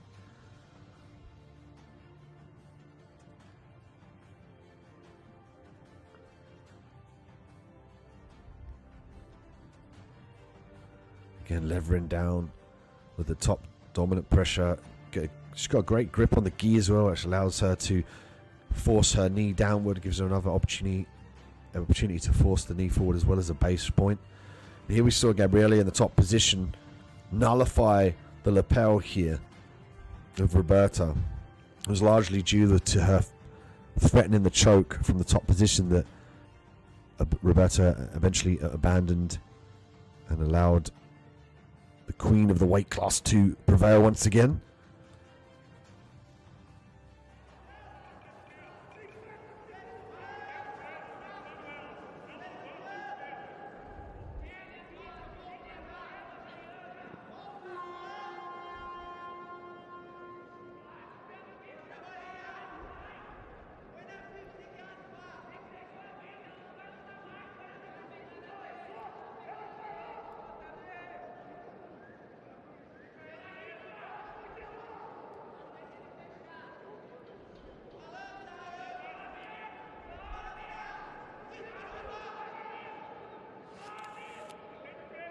Keep an eye out for our upcoming tours as well in Sydney, Australia, the UK, venue to be decided. That's on the 27th of March.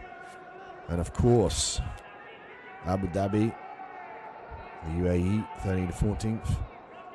Keep an eye out on the ajptour.com website for all the information on the upcoming events. You can also see all the competitors that have entered and the matches and what mat they will be put on. So here we overlook some of the action on the different mats. A lot of fights coming across our eyes here, with over 700 athletes set to fight throughout this competition. And I believe the registration was full. So maximum capacity here at the Abu Dhabi Grand Slam Jiu-Jitsu World Tour.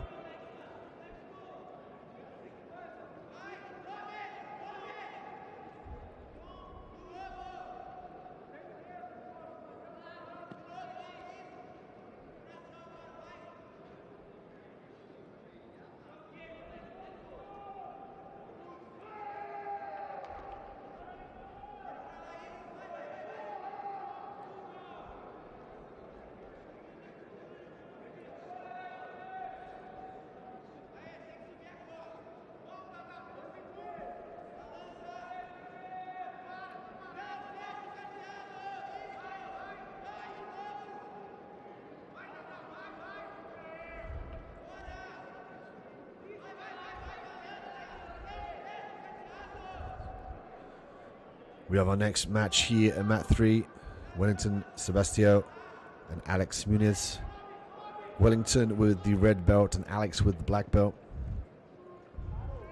And of course, they're all black belts, but we just have the distinguished red belt to allow the separation between the two, particularly for the judges and the viewers. And you can see the red band on the right arm of the referee. Every time he uses that arm, he's going to signify an attachment to the person with the red belt around their waist. And the opposite arm, of course, for their opponent.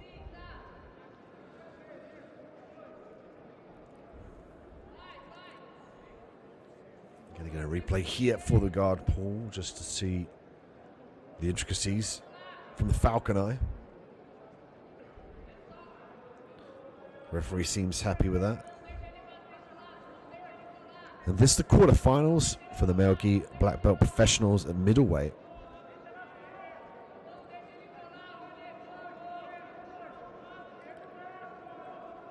And Wellington defending his title in Rio, his 2020 title. It's going to be a tough test for Wellington because we've had 28 contenders that also want to take that title away and take it home. Of course, we've seen the middleweight king of the match champion, Zik Braz. We're seeing Alex Muniz right now in front of us compete against Wellington, Sebastio.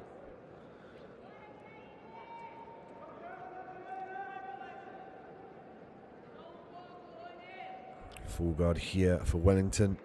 He tries to break the posture and manipulate the arm.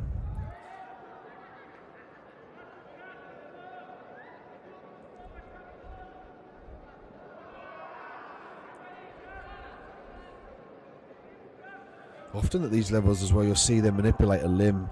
In actual fact, they're trying to disguise something else, a sweep, another entry to another submission. They're not always looking to submit that limb, because if you pull on somebody's arm, they instantly know that you want that arm, so they're potentially going to defend a little bit more precariously on that arm. You know, it's going to make it very difficult for you to secure that position. So if you can distract one way and go the other, sometimes you can catch them out. So often you'll see them attack the arm in favor of setting up something else.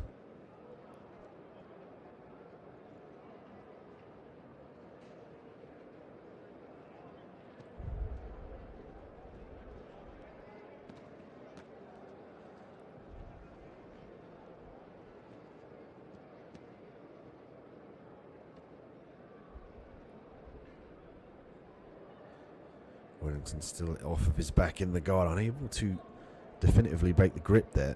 Looking to strip that right arm. Unhooks the leg, potentially looking for a sweep. A nice break of the lapel grip there from Alex. Recognizing the dangers of the lapel guards here being used extensively throughout the Abu Dhabi Grand Slam. Another weapon of choice. Another evolution of Jiu-Jitsu we see transpire in front of our eyes, largely thanks to competitions such as the Abu Dhabi Grand Slam, bringing the best in the world, touring the world as well in 2021. We're currently in Rio de Janeiro in Brazil. Thank you for joining us on Mat 3. I'm Dean Midhat. It's been a pleasure so far. We've had great fights from the males, great fights from the females, some excellent fast finishes from the females as well.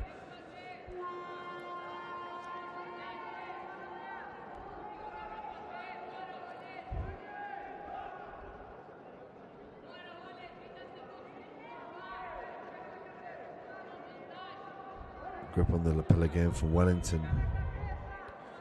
As of yet, we've not seen a warning from the referee for stalling, prompting the commentator's curse, or an exceptional level of knowledge.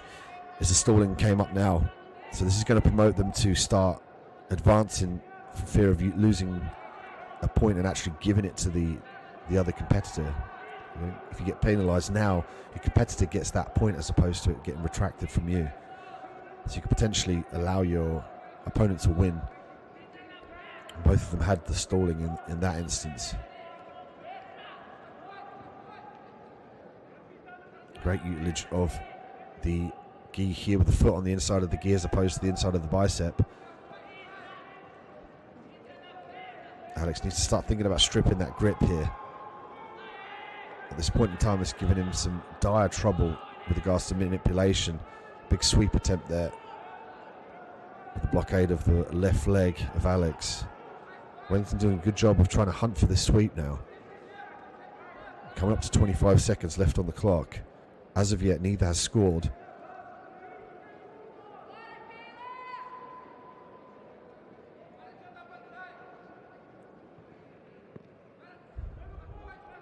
Last 10 seconds of the round. Little grimace on the face here of Alex.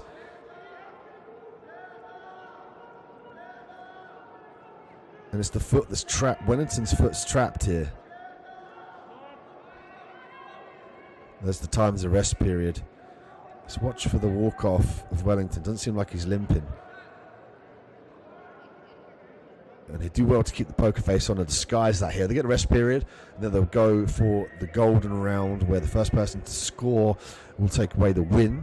This one being for the quarterfinals to determine who will go on to the semis, and then the finals to fight for the top position.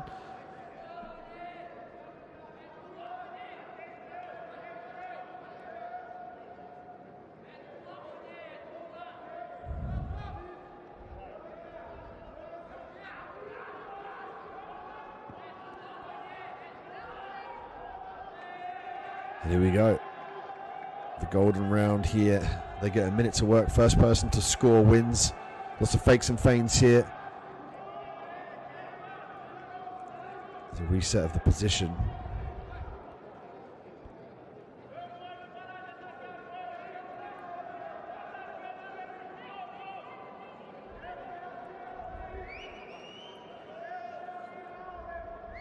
Referee's going to look for a video assistance replay.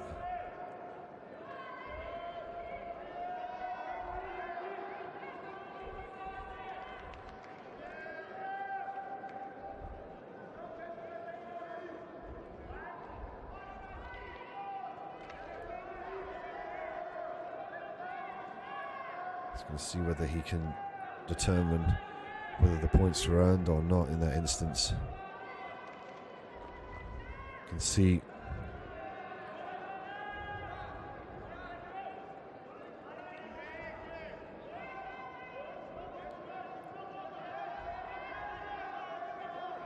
just taking a look here. There's a replay again.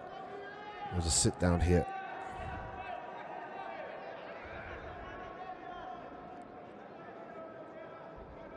From Wellington. Difficult. The referee has come to a decision, however. He's going to give a penalty point against Wellington, which gives Alex Munez the win here in the quarterfinals. And he will advance forward in the middleweight division of the male gi black belts.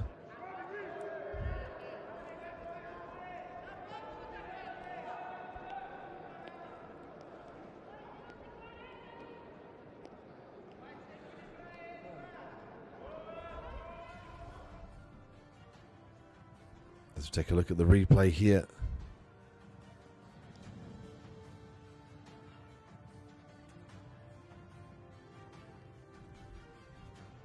Some of the highlights coming through throughout the day.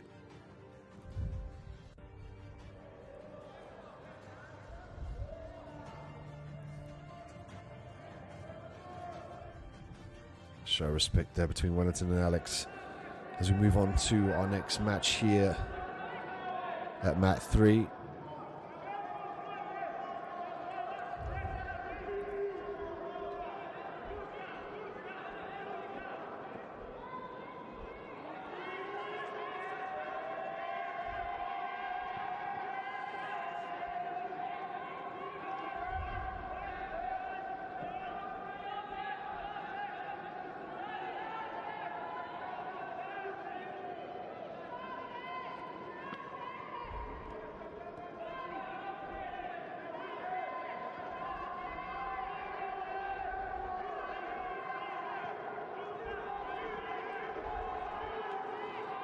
Set for mat 3 here. We're just going to take a look at some of the action from the previous mats here around the arena.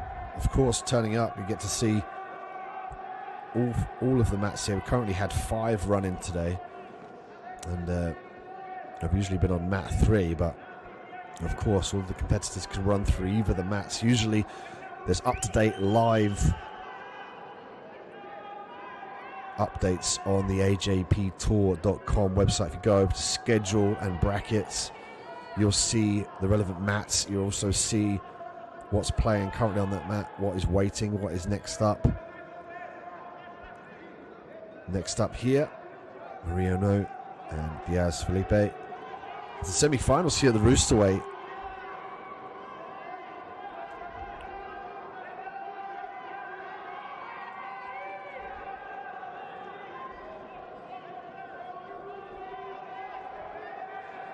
Semi-final action here.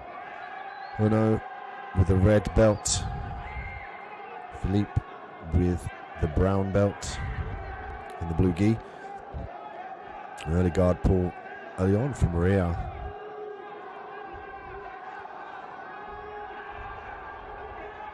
Philippe looking up at the scorecards to just double check that she wasn't behind.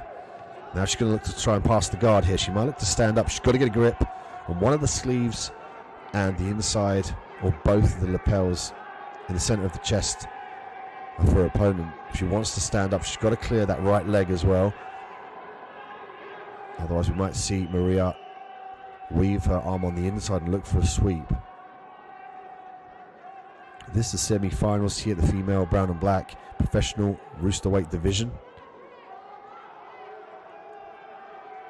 And Maria Uno being a familiar face here at the Abu Dhabi Grand Slam, having a great battle with Brenda Larissa in 2020, with Uno coming out on top. Uno now looking to break the posture here.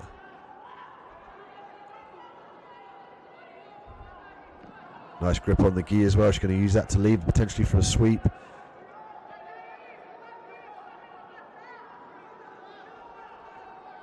Philippe now with the counterbalance, looking to break the guards, but some immense pressure. I can see there the tally table. Brenda Larissa with 3,200 points right at the top. And a great lead from the other competitors.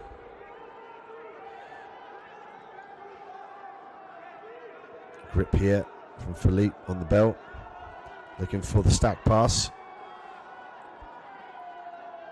She's got to make sure she tries to clear the right arm of that lasso, though. It's going to make it very difficult for her. You can see that she's looking toward it. She knows it's trapped. She's got to be very careful of the sweeps as well. At the moment, she's limiting the ability of the sweep because she's keeping herself very close to her opponent. She's stifling the hips, putting the weight over her opponent's hips, not allowing her to gain any distance. And that's why you'll see Maria now off of her back try and create some distance with her other foot. She's working that lasso now. She can start to think about sweeps and submissions, but she needs the separation. She has to try and eliminate that she's being stacked up here. There we go. Now she's got some separation with the spider grip here. Working half a spider guard with the lasso. Let go of the lasso there in favor of the sweep. The second she got her foot on the hip as well and she got the separation we were speaking about, she was allowed then to look for a sweep. Philippe was doing a good job of stacking her opponent's legs into her body to eliminate the power and the ability to look for that sweep.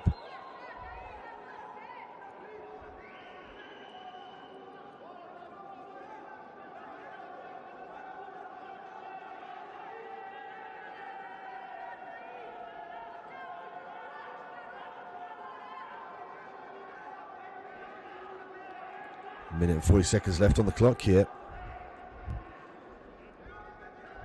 Philippe did a great job. Keeping close now, gets caught in a triangle. Looking to posture up. She's got to be careful here. The referee just making sure that the slam is not going to injure the athlete. Some very scary injuries actually from slams previously in jiu-jitsu competitions. Definitely don't want a repeat of that. Can change the outcome of a fighter's career. But Maria now doing the correct thing here, reaching up for the triangle. It's going to be difficult for her to maintain this position though with all that pressure on her ankle. She's got all of her weight hanging off that ankle joint there. As you can see, she's reached around with both arms on her shin to try and alleviate the pressure on that ankle. She can start to attack the neck as well, which might help her, but it could in turn end up with her sinking down back into the guard position off of her back. She's got a good grip on the inside of the shin here though, but these legs will burn out quite quickly. She's got 25 seconds to work here. And again there was a nice shaking motion of Philippe. And Maria doing a good job of getting back to her feet here. 15 seconds left on the clock, 0-0 on scorecards. This one, the semi-finals here, a lot on the line for the female that goes to the final here. 3 seconds, we might go to the golden rule round where they have a rest and then a minute to work. The first scorer wins. After that goes to a referee's decision.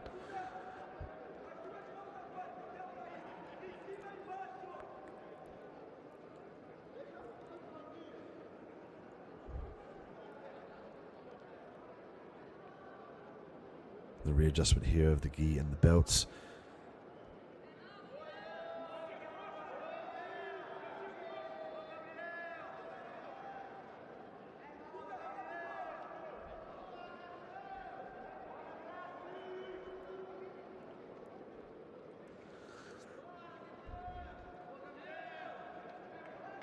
The rest period ends here.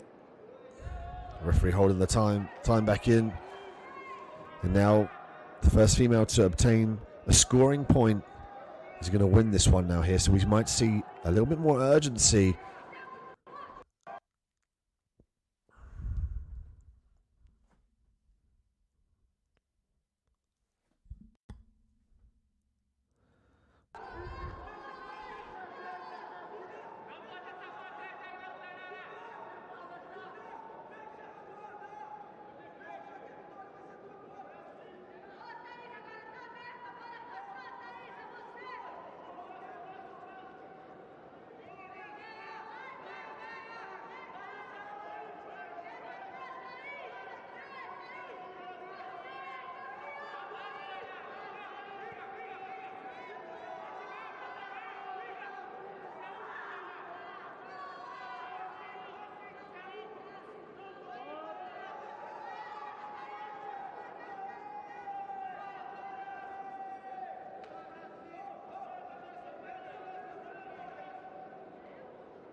Take a look at the replay. You can see some of the action from throughout the round.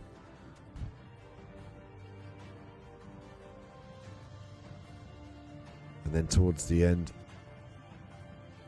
she worked the lasso and then went from the spider guard to the lasso, which ultimately earned her the sweep in the golden rule round.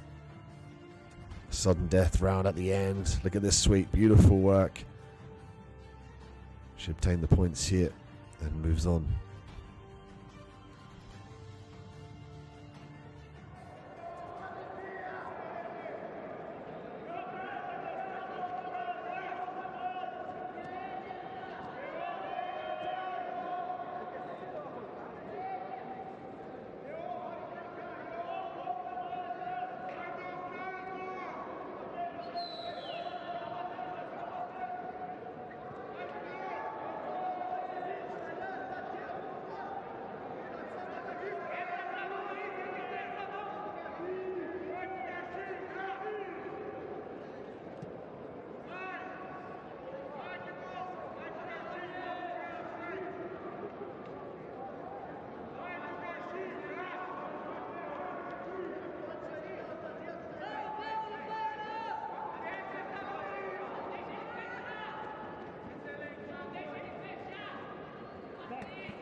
And we welcome Tamaris Silva and Gabriele Pisana back to the mat here. The semi-finals of the female brown and black professional heavyweights.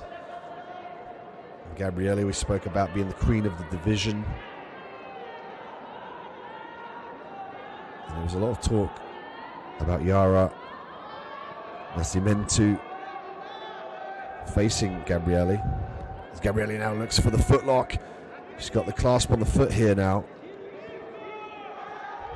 Silva did a good job of obtaining 2 points here in the top position. What a turn of events. She did a good job of avoiding the submission attempt. It could largely be due to her position and also her flexibility in the foot.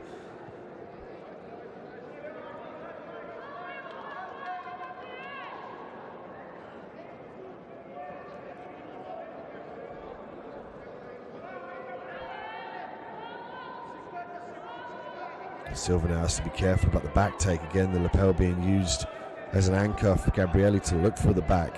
Doesn't get it. She's working now inside the full guard.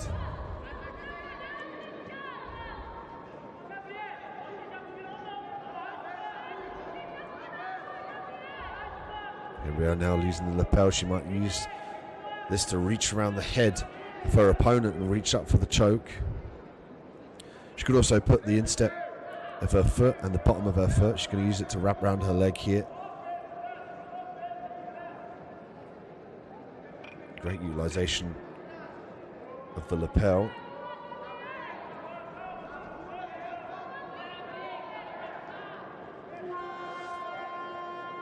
She's almost created her own ability to use kind of like a lasso grip on that side.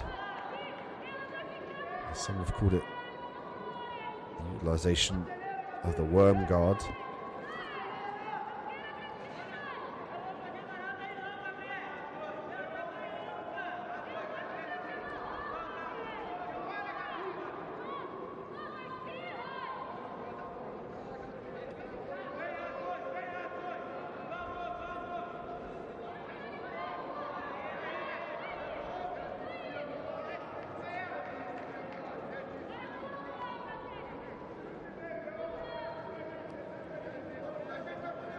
Two points now for Gabrielli as she fights this position. She'll look to separate the legs here.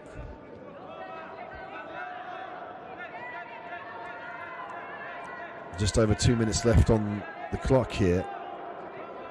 We got 2-2 with Gabrielli last to score.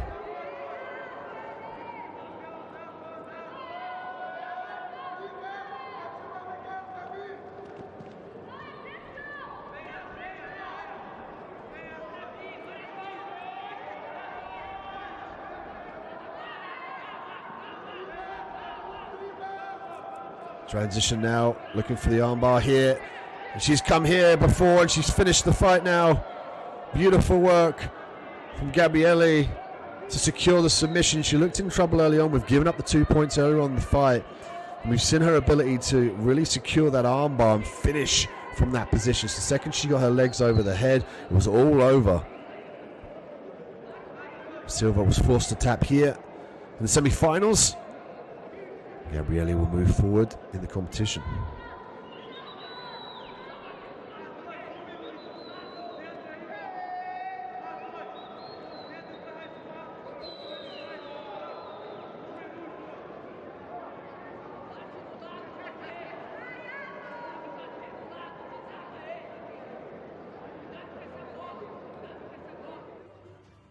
As we look at the replay here, we see Silva in the top position. Gabrielli switching through here, using that as an opportunity to sweep. She secured the Kimura trap here, which enabled the roll. But as soon as she gets her leg over the head, it's all over. She's got immense pressure through those hips. Take a look at it again. Look, there's the Kimura trap to promote the sweep straight to the armbar. As soon as she gets the leg over the head, it's all over. Look at this. Cranks the arm, forces the sweep, leg over the face and the body, hips to the sky, and it's all over.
We're back on mat 3 here for the final male gi black belt professional in the light featherweight division.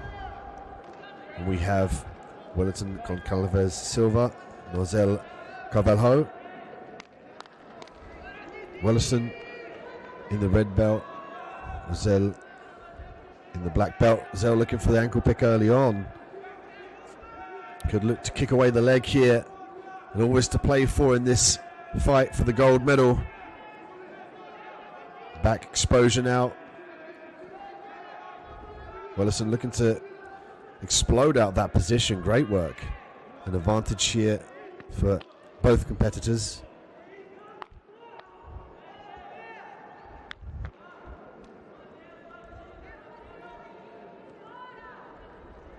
Nozel does a great job of lowering his stance, looking for that lead leg. When he fakes that level change as well, he could look to grab the lapel of his opponent and head snap him down to the ground.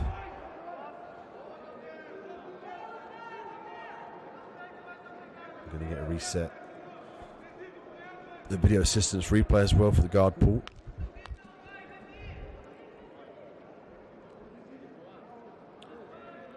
Thank you for joining us here for the final of the male gi black belt professionals at light featherweight.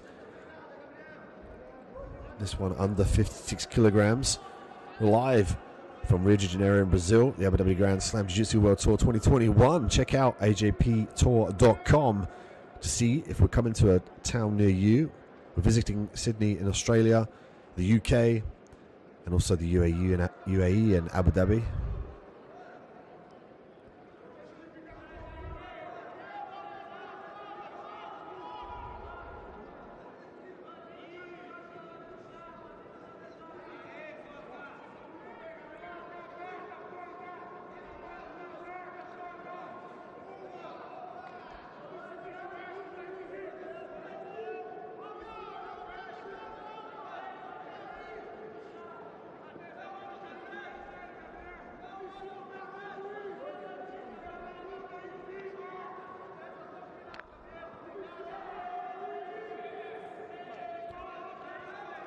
We get a restart here in the men's final. Nozel with a 1-point advantage here. Wellington off of his back currently. Looking to use the lapel guard here to his advantage. Nozel now looking for the guard pass here. Combat stance, knee up the middle. He's going to look to try and force the gap between his opponent's legs. When the guard passes, however, he's got to start to think about driving those legs down and passing around to the side. Wellington has got long legs, so Nozel has to be patient here.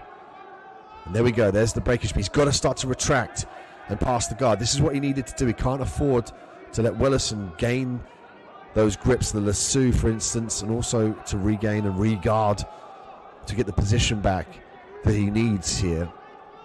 It was a great attempt by Nozel to try and pass the guard. Often you're going to fall into the trap now, the lasso guard. As you can see there, the right arm being trapped and the left leg of Wellington entwined on the inside of the right arm. It gives him an amazing point of leverage there on that side. Prevents the guard passes initially from your opponent.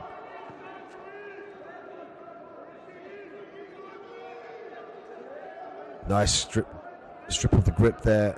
Nozel basically using backwards pressure and force to break the grip.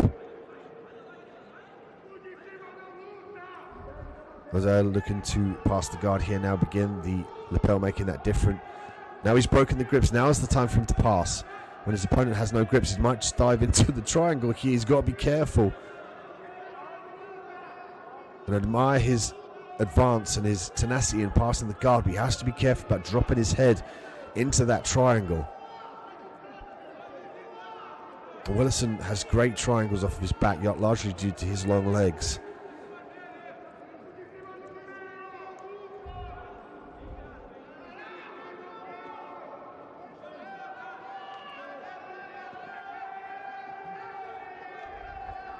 Nozel Carvalho looking again for the low legs.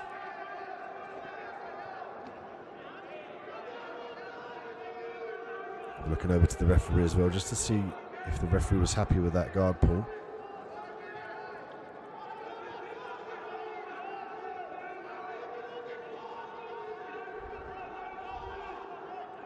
Men's professional black belt light featherweights here on the left of your screen. Francisco at the top, Lima second, Yuri third.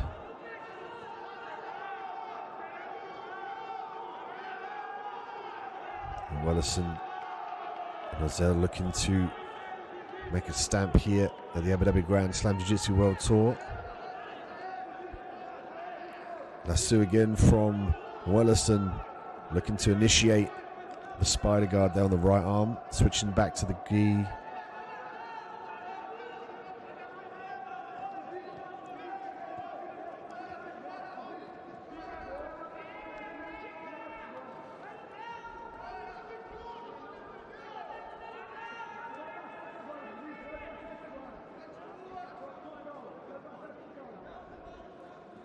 I'm going to restart in the same position here.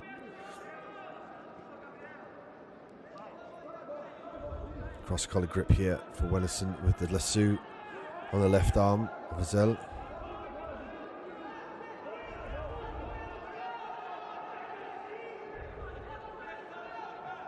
Minute left here in the fight. Ozel 1 point up. This is the final here. The professional light featherweights, the Abu Dhabi Grand Slam. This one is for the gold and the prize money as well. $200,000 shared between these male and female athletes here at the Abu Dhabi Grand Slam in Rio de Janeiro in Brazil.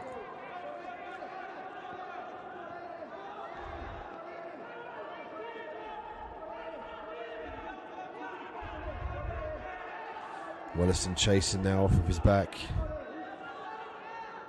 Could invert here for a triangle setup.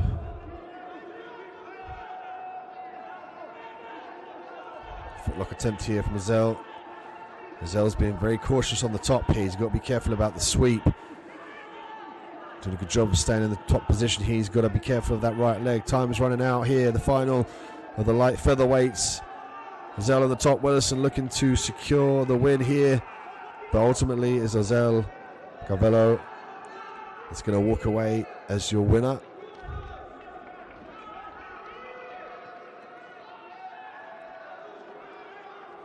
Ozel Carvalho, readjustment of the gi now.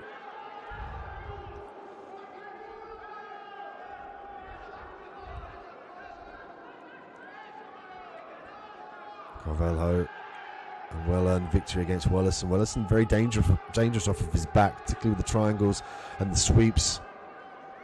Carvalho did a great job of avoiding that as here to give thanks to God for his win here at the Abu Dhabi Grand Slam Jiu-Jitsu World Tour 2021. And he is crowned the winner by points and the new light featherweight champion of the world.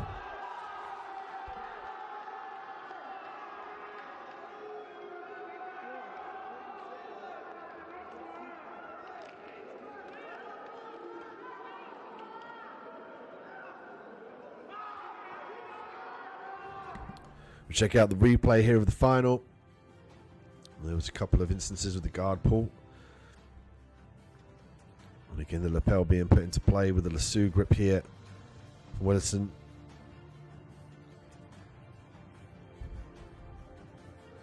The frantic look at a sweep there. Carvalho doing a great job staying in the top position towards the end of the round as he checks, beats his chest in admiration. A lot of sacrifice going into becoming the champion here, but he's done it. The Abu Dhabi Grand Slam Jiu-Jitsu World Tour 2021 champion at light featherweight.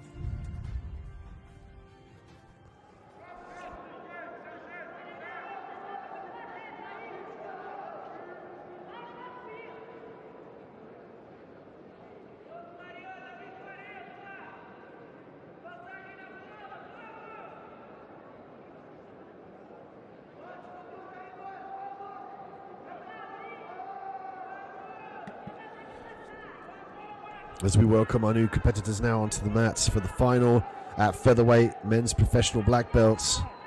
Ronald Diaz Alves with the red belt. His opponent, Diego Reyes with the black belt, the black gi.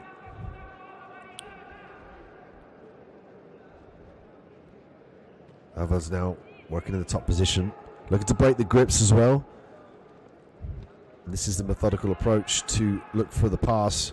Reyes actually top of the leaderboard with 4,000 points, and Silva down at 1,600.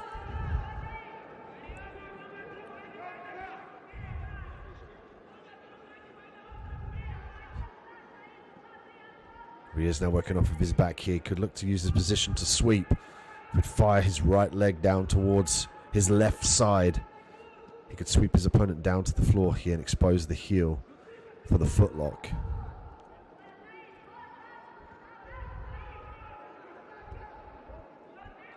Alvarez staying nice and heavy on that foot here. He's got to strip the outside leg, the right leg of Reyes. He's got to push that down and clear his leg out of that position. There we go.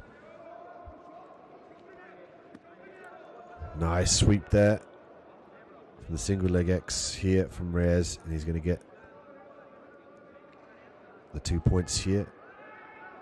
1 point advantage for Alvarez as well, but that puts Reyes up 2 points, and he's got some time here left to work. 3 minutes and 32 seconds left on the clock as they restart.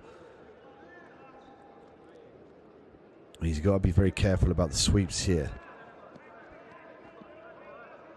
Great work at looking to pass the guard. He's got to drive that knee through and keep the posture up, as well as maintaining the underhook here.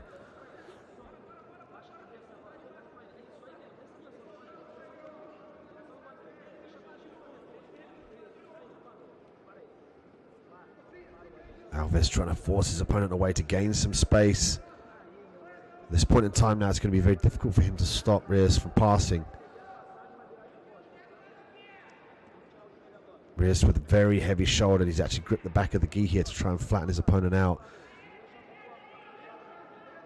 He can start to walk his hips up to the sky now, knee slice through. Loss of pressure here from Reyes. He's got the shoulder in the face here. I'd like to see him try and turn the face away to make his opponent Alvarez look towards his right side. There we go. Now that's exactly what he needed to do. Drive the shoulder. We sometimes call it the shoulder of doom. Some people call it the shoulder of justice. But either way, you drive your shoulder into the chin of your opponent and force him to look away from you. And it allows you to flatten them out. It makes it a lot easier to control them and pass. A nice kickback here from Reyes. Didn't free the leg though. There's two ways you can do that. You can push as if you were pushing like an immovable object, or you can kick and pull your foot out. The more explosive action is to kick and pull your foot out at the same time, but then you risk the sweep. Sometimes people do it a little bit slower just to maintain the top position. Reyes been very careful here not to give up the sweep, because the whole time his arms are in motion, they're in play, they're being used. He's unable to base out. As you can see there, he's got the arms around the head and then around the back, which enables the sweep there off to his left side. Kicks back here now, and he's sticking his head out as well for a bit of added base to stop the sweep. That's why you can see the left arm creep up on the inside of the right leg of Reyes. Alvarez is looking for that sweep over to that right side. He's also got a grip on the gi around the back here, and immediately he lets go, knowing that the pass is imminent. He's going to try and scoot his hips back and escape and try and turn towards his opponent. But Reyes earns the advantage point. 1 point for Reyes. Now 3-1. Just going to get a look at the position here to restart in the center of the mat. And what a great final here, the men's gi black belt professional featherweight division. Mat 3, we've had a lot of action, some awesome submissions from the females as well. We're live from Rio de Janeiro in Brazil for the Abu Dhabi Grand Slam Jiu-Jitsu World Tour. I'm in Dean Midhat on Mat 3 here. It's been a great pleasure to be here and see the evolution of Jiu-Jitsu evolve in front of us, and then tried and tested at the highest level on these mats. Reyes looking for the back now, looking to skip that left hook in. Alves did a good job of passing the hook away. And again, the neck wasn't threatened, so he was able to use his hands to push away the hook. 1 point awarded here. Arias now 4-on-1.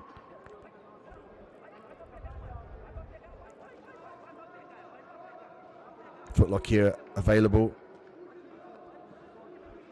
Let the grip go in favour of following his opponent. Did Alves. Nice grip strip there where he is, and that's the key here. Every time you see those grip strips and then immediately initiate a guard pass or an advance in position, there's somebody that understands the level of Jiu-Jitsu and how it works in the competition game. And look at that. There go Reyes, the finalist here, the gold medalist for the men's professional featherweight division. In the gi and black belt, the Abu Dhabi Grand Slam champion now, and the World Tour 2021 and the live from the Rio de Janeiro, Brazil.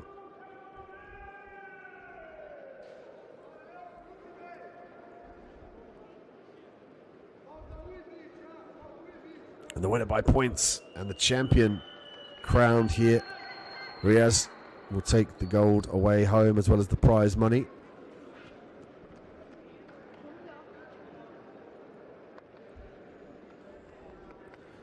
We'll look at the replay here. Alves in the top position. And here was the handiwork off of his back, the sweep that gained him the first points of the match. There's the back control as well. He skipped one hook in beautifully.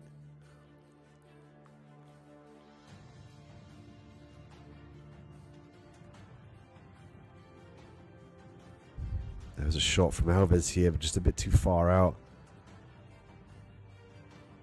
But Reyes was crowned the champion here for the 2021 Abu Dhabi Grand Slam in Rio de Janeiro. And we move on here, mat 3. Some more action with the finals here at the Abu Dhabi Grand Slam. This is the Roosterweight final here. Brenda Larissa and Maria Ono.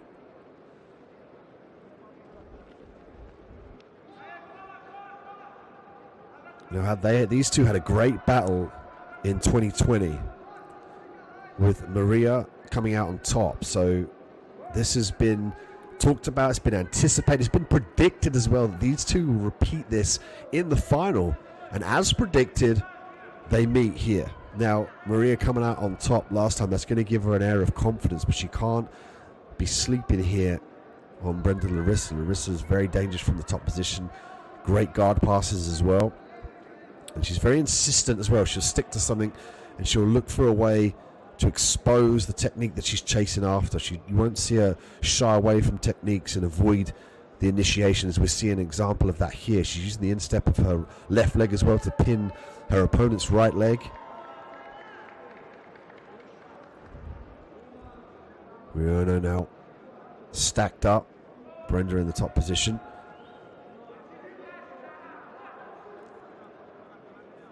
Going to reset here back to the center of the mat. As we see the rankings there, Brenda Larissa with 3,200 points. Bastos coming in second with 2,000 points.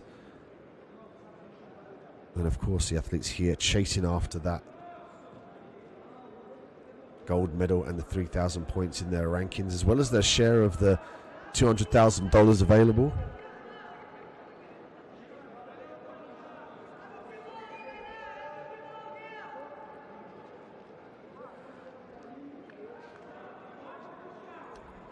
Maria Ono and Brenda Larissa here meeting again after their great battle in 2020. And of course, Maria coming out on top in that instance. But Brenda now has gone away and she's worked on the holes in her game and indeed improved her better aspects and came back with this fight in mind, with this anticipation, as we all did as outsiders, viewers, as well as the other fighters as well, believing this will be the final here for the females roosterweights.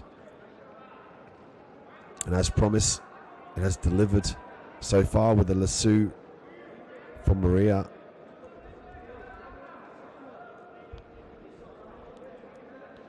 Maria trying to circle those legs in now. She could be looking to set up a guard here, maybe a sweep. Looking to secure the leg, however. She's trying to pummel those legs in. Oh, beautiful sweep here. Excellent work. We've seen that sweep previously from Maria. Now she might attempt to attack the foot here. She's going to reach around for the figure 4 footlock here, cranking it down. Maria with the pressure through. Brenda is looking to circle back up to the top position.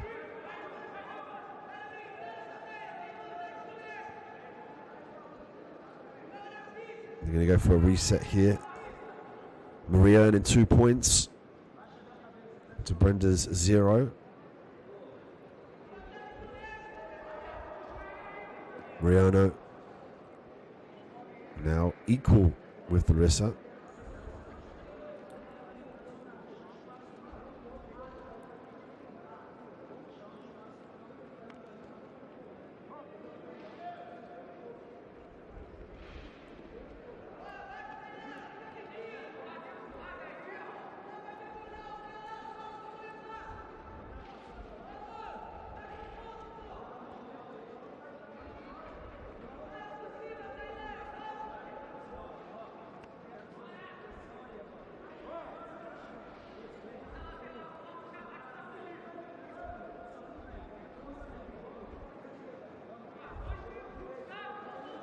Maria now trying to circle that left leg into for the lasso.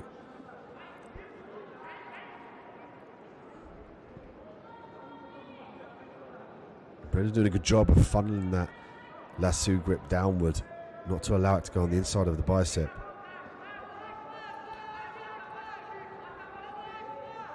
And Brenda did a good job of stripping the grip here now. She's in a position to pass. She can opt to go for the double unders here. And there's the sweep, largely allowed from the lasso grip. Brenda very cautious about coming up into the center and not exposing the triangle.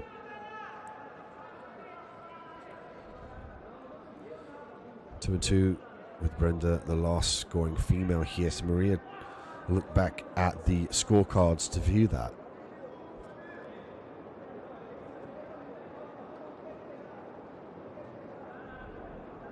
We might see another sweep here from Maria. Brenda doing a great job of sprawling downward here now. The legs at a precarious angle. Her right leg potentially be in jeopardy here.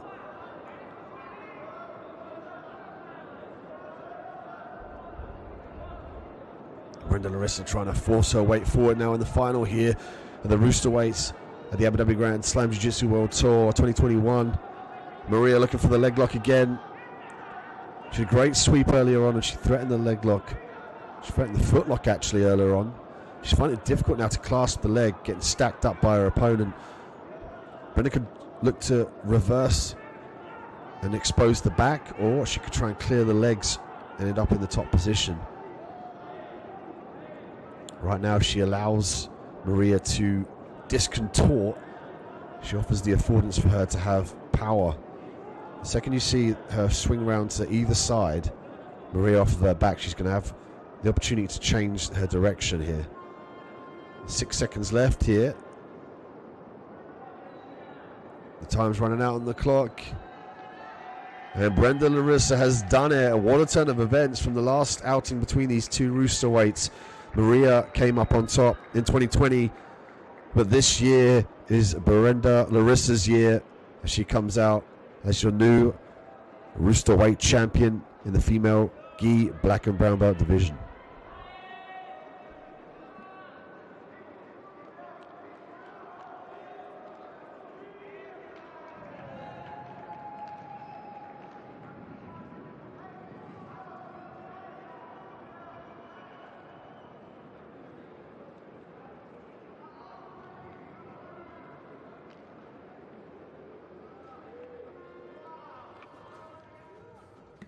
Let's look at the replay here. Brenda's ability to stay away from the triangle and do a great job of trying to negate the inside. There was the sweep though that we saw. There was a footlock attempt as well. This was dangerously close.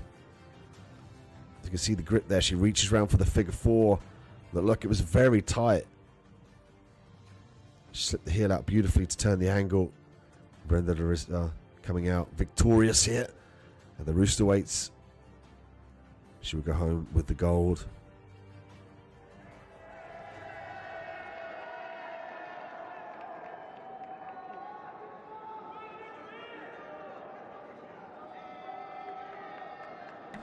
Brings us to the lightweight final here. Mariano Alves and Fabricio Jr. square off here. Alves in the red belt and Jr. with the black belt.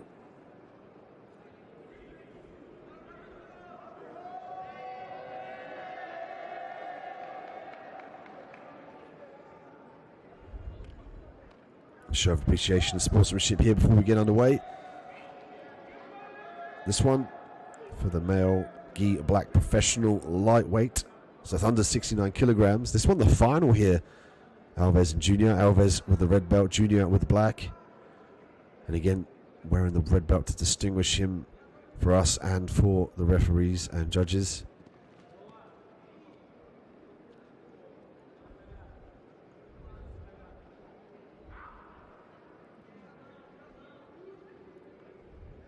Been a wonderful event so far. That's brought us to these finals.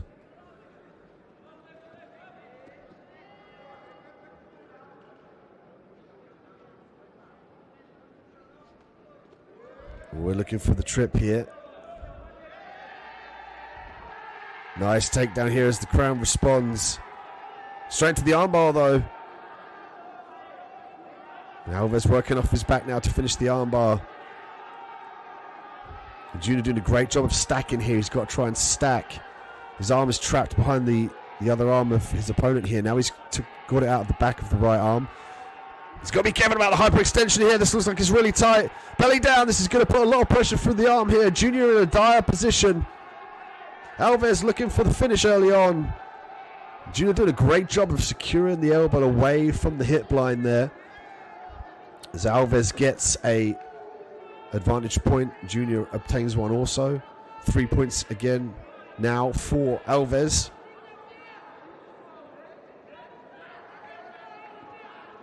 And Alves still very active in the top position here.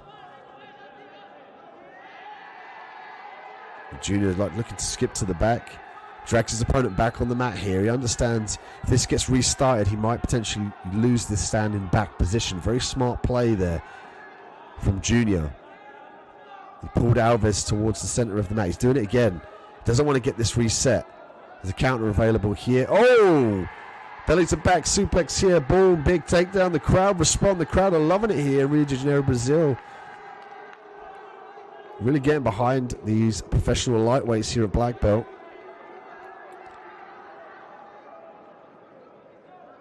And now we see 3-3 with Junior the last to score.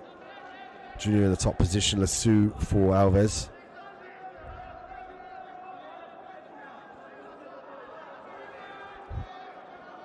We've seen this a lot, the lasso and the spider guard on each respective arm.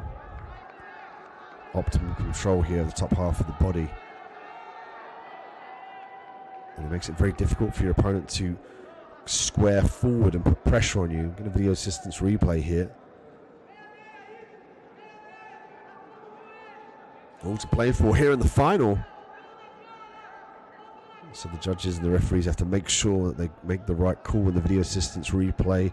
By the Falcon Eye, such a viable and excellent piece of kit.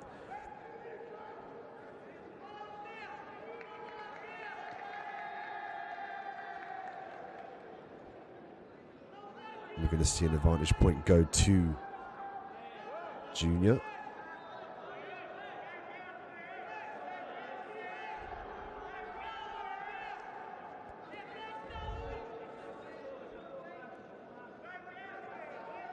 Restart here in the lasso.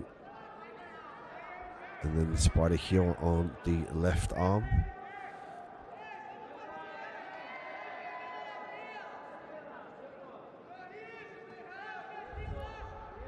Just over a minute and 50 seconds left here. Junior's up 4 points, Alves to 3. This one.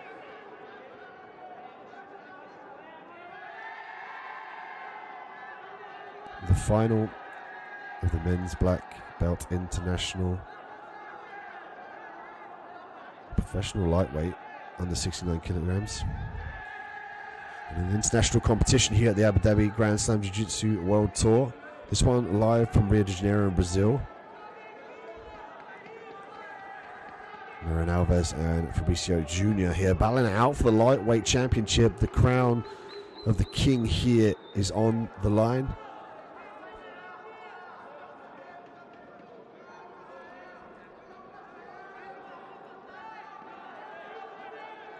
Alves finding it difficult to just gain that leverage there with the lasso.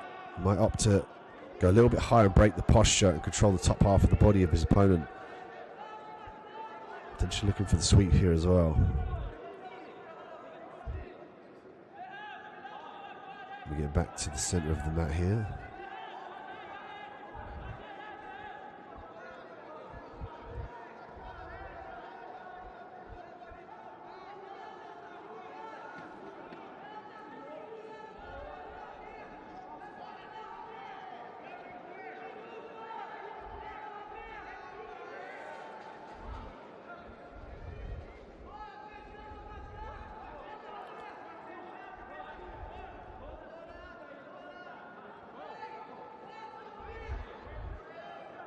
Back to the action here, Alves and Jr. Alves with the red belt off his back, Jr. on the top here with the black belt. Interesting to see as well, Alves, smart play, wearing just the red belt, not his black belt as well. So he's not wearing two belts, which gives two potential anchor points to his opponent. So, and of course one has to wear the red belt to distinguish between the two. But he's smart play there as he looks for the exposure and try and weaver that leg in through here, get the elevation. Looking for the sweep, going to turn it back to his feet here. Looking for the single leg. Both legs trapped here by both competitors. It's a fight now to separate the leg from the clasp of your competitor here. As we finish at the end here and the crowd respond. Fabricio Jr. has done enough with 4 points to 3 here. He is the new black belt professional lightweight champion here at the Abu Dhabi Grand Slam Jiu-Jitsu World Tour 2021. Look how much that means to him, the sacrifice, the training, and the performance he has led him to this point now. Fabricio Jr. has earned the right to call himself the champion at the Abu Dhabi Grand Slam.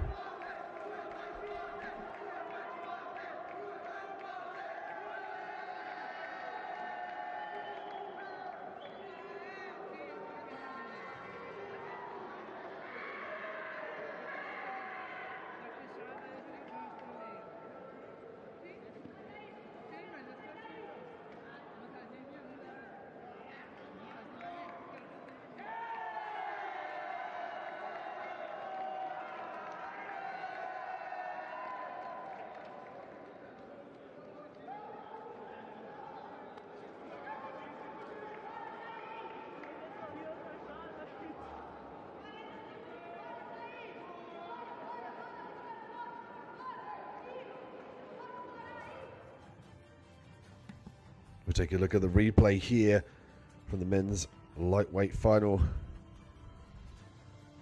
There was a very close armbar earlier on in the fight. Lots of scrambles. Look at that. His arm was actually trapped underneath the back of his opponent's arm. It's a nice belly to back suplex as well, straight down to the mat. Excellent elevation, utilization of the hip as well as technique.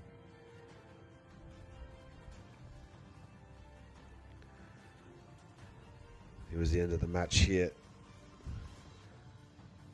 And of course, the emotions associated with becoming the champion of the Abu Dhabi Grand Slam.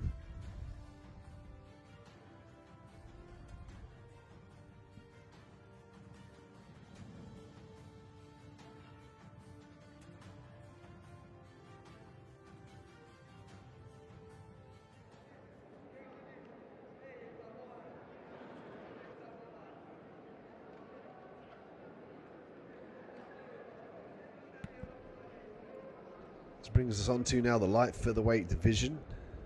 Marlene Silva and Ana Rodriguez.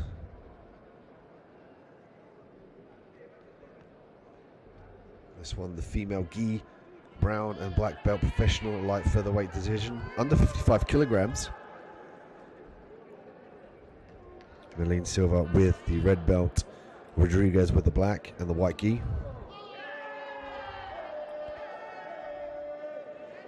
And early on we see Silva earn the advantage point in the exchange here to get to the ground.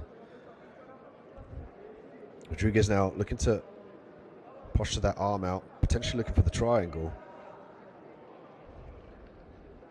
She's got to try and walk her hips backwards as well, walk her shoulders back to gain some distance so she's not stacked up. Opted to go to the full guard here now.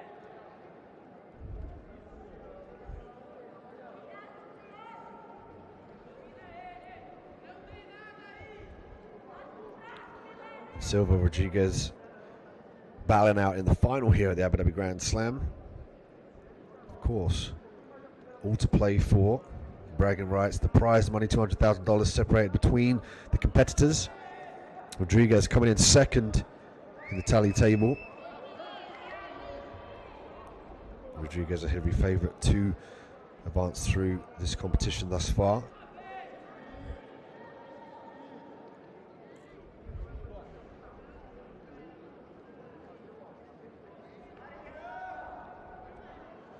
Silva from Checkmat International.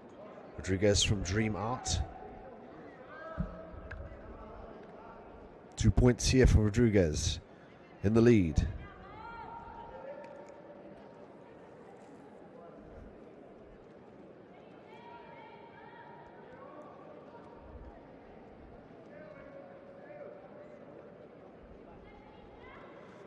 Action's back underway here. 3 minutes and 37 seconds left on the clock.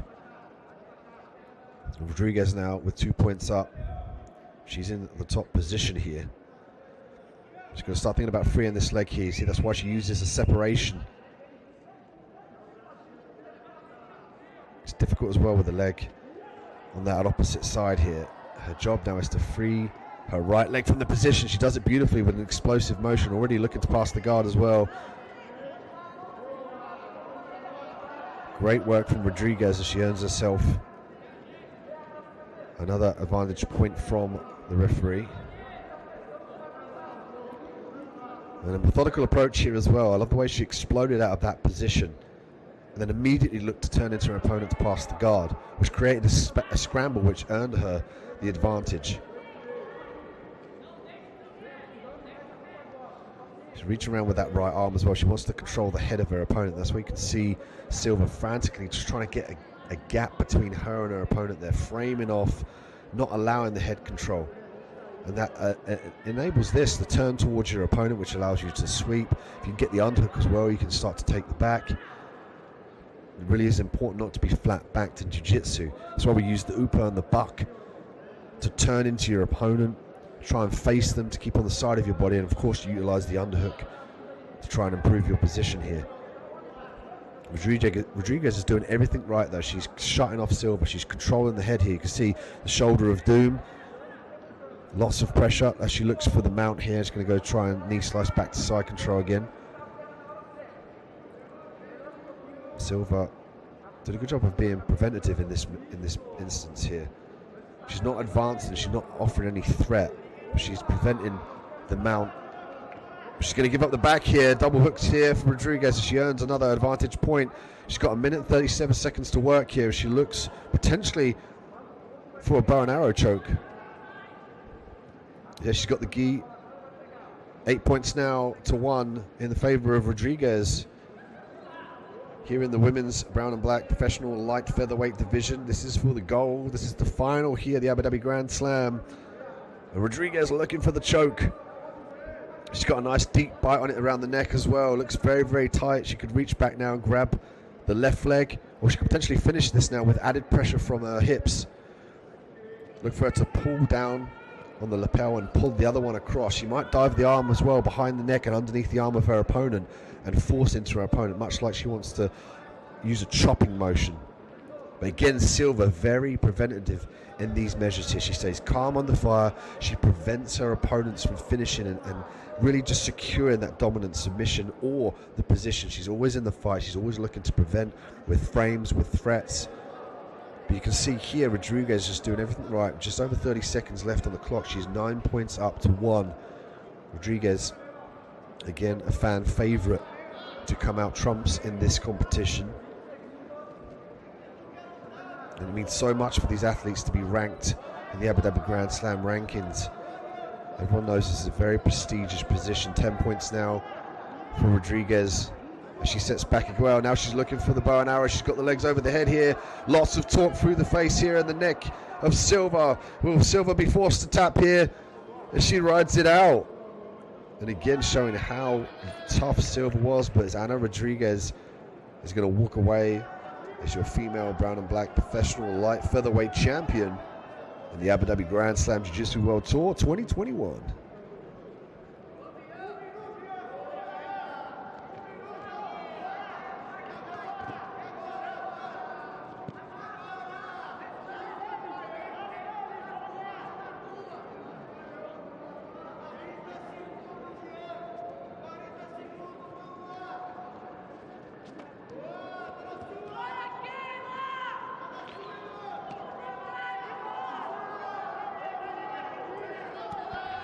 Ana Rodriguez, the victor here, the champion, light featherweight for the female brown and black category.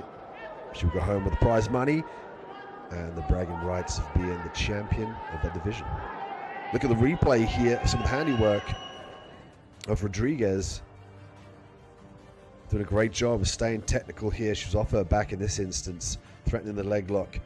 But the dominant top pressure as well as decisive action of the circular motion here. Look at that, beautiful, always chasing the position.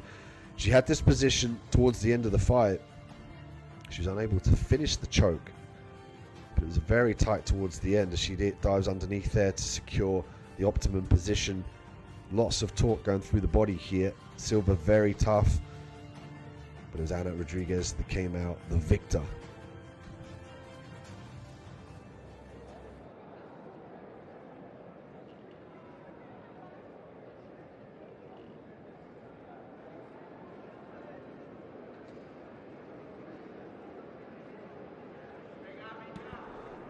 Brings us on to the welterweight final here. Luis Paulo Meridios and Mikel Galvão. We're going to battle it out here.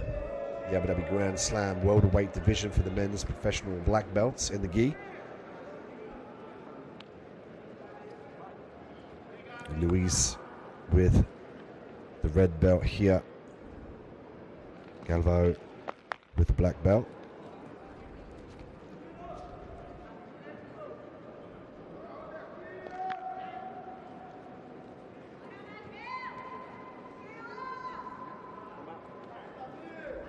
We've seen the top pressure from Luis before. He does a great job of using his weight and that lead leg to shut down the open guard of his opponent so he can pass.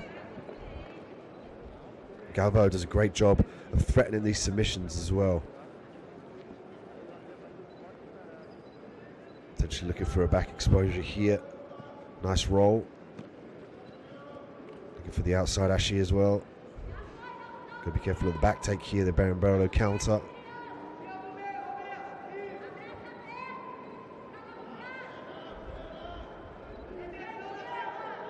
What Luis is looking to do is kick his legs and his hips down towards the mat and circle his opponent to expose the back. Galvão very, very aware of that now. Skipping to the top position. Earns himself 2 points. Tally table there, Luis coming in joint second. 2,000 points.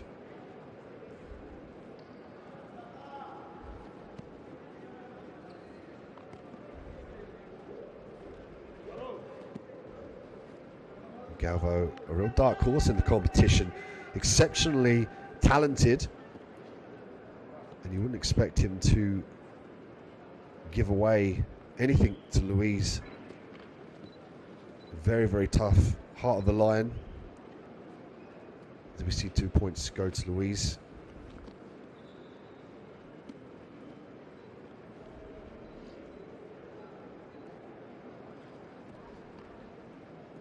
Galvão now looking to expose the leg. Might look to truck the hips forward. There we go. Let's get a better bite now below the knee line. He can attack footlocks and knee bars here.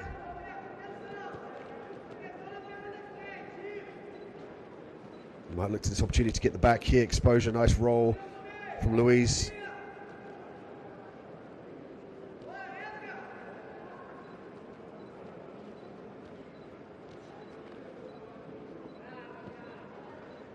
points here. Makes it 4-2 on the scorecards in favour of Galvo.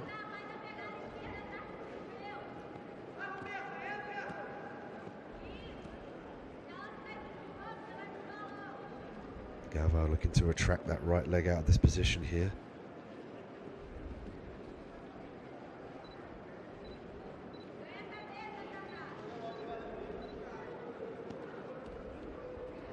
Galvo briefly looking to wrap the leg to threaten the straight footlock. Nice evasion of the X-guard. Luis finding it a little bit difficult to gain a definitive hold on Galvo.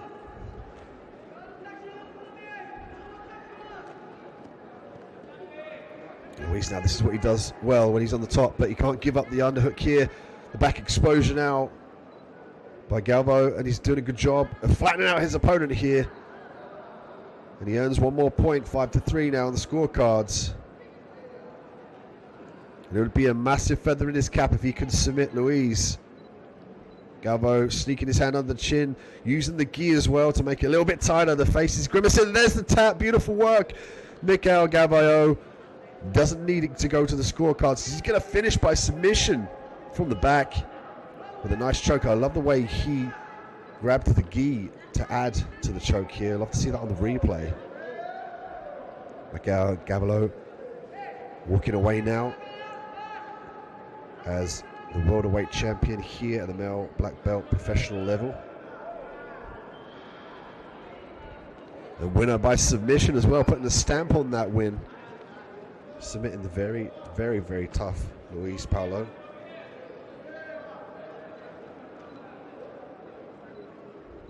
And here's the replay.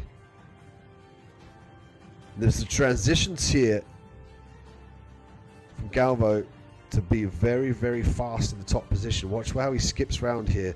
The whole time he's looking to improve with circular motion, as well as keeping his hips down to prevent a sweep with a nice wide base. There's a nice inside trip there from Luis. But this exposed his back. He gave away the underhook. And look at this. You can see the arm right underneath the chin. And there was the grip on the gi that just added to it. You can see the right arm of Galvo there, the grip. And he goes to the short choke. He held the gi to keep his hand in that position, switched to the short choke, and finished. And now he becomes the Abu Dhabi Grand Slam Jiu-Jitsu World Tour Champion 2021 in Rio de Janeiro, Brazil.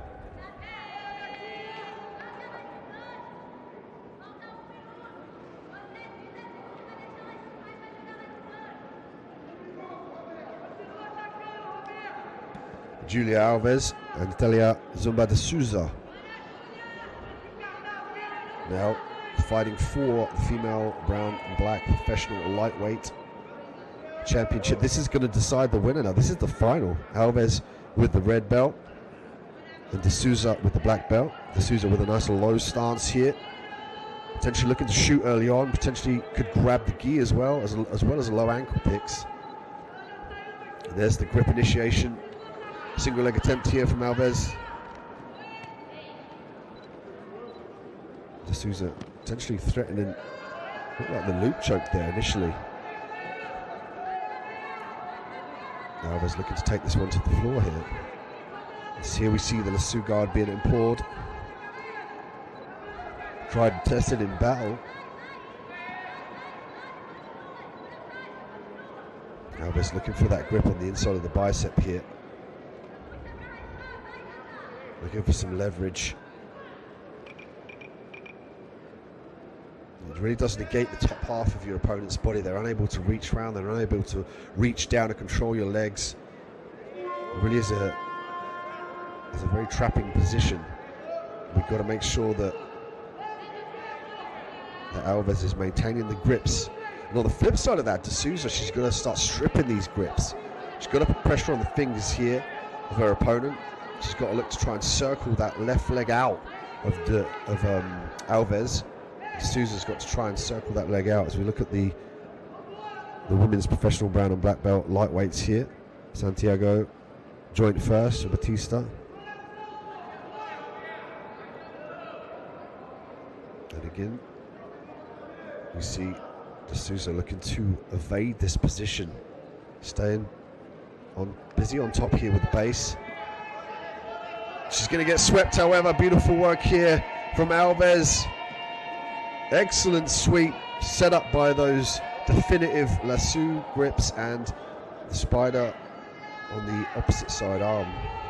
We've seen those two married throughout this competition. The lasso grip on one arm and then the spider guard on the other arm. It enables you to disbalance your opponent in a forward motion. Then you see the athletes drop down to the legs and initiate a sweep as they get disbalanced and try and regain their base with their feet, because they took the arms out of play. So the only thing to regain your base is going to be the feet. 3 minutes and 4 seconds left on the clock here. Alves with 1 point up in advantage. De Sousa now chasing the scoreboard. De Sousa opting to pull guard. She gets hiked up here. Alves taking the full weight of De Sousa. She might look to sit back down and use the counterbalance to alleviate the pressure of her legs and limit the burnout, which in turn could be a factor later on in the fight with regards to holding on to the guard, triangles, half guards. She doesn't want to allow her to burn her legs out here. But equally, you could say De Sousa's, their ankles as well. She's holding on to the guard here. Largely, that's the main point of contact. The thing that decides, as soon as she lets go of that, she goes straight back to her feet in favour of getting the top position here.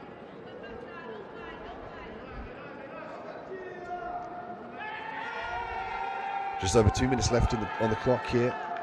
Alves off the back again, looking for the lasso. Footlock here could be the steamer lock.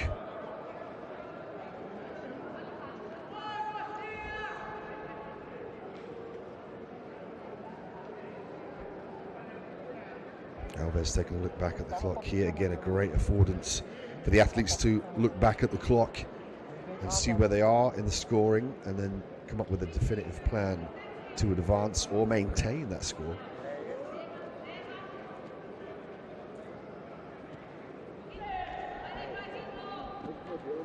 Special thanks to AJP Chairman Abdulman Al-Hashmi.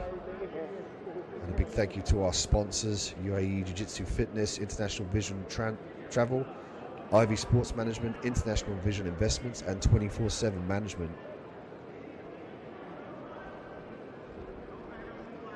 And a great thank you to His Highness Sheikh Mohammed bin Zayed Al Nahyan for making all of this possible and giving us such a brilliant platform for Jiu-Jitsu to grow.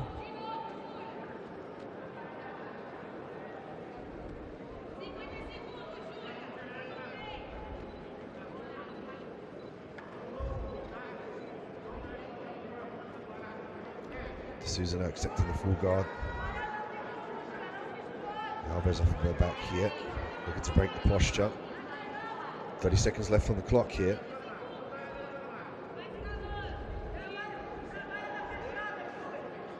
Can De Sousa retract from this position and pass the guard? She's got to get the arms in front of her and break the grip on the head.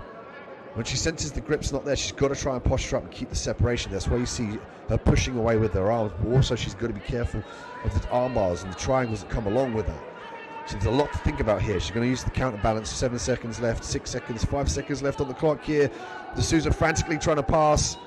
Alves doing a good job of negating that footlock attempt here from De Sousa at the bell, but it's Julia Alves that is victorious here at the Abu Dhabi Grand Slam Jiu-Jitsu World Tour 2021. She will be crowned the female brown and black professional lightweight champion.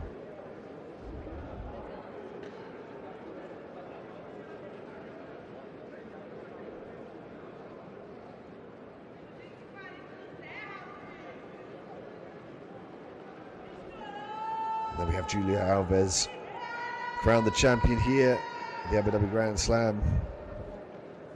Winner by points, and our new champion in the female division, brown and black, at lightweight. Here's a replay between Alves and De Sousa. There was a beautiful sweep there from Alves that earned her that advantage point. Which is a good job of hiking, using the lasso again, and then using the butterflies to elevate her opponent over her body. With the grip on the sleeve as well, she hiked her opponent over, disbalanced her, and followed to the top position. Look at that inside hook, the elevator, Straight up the middle, used the foot on the hip as well to kick over for good measure. Excellent technique here.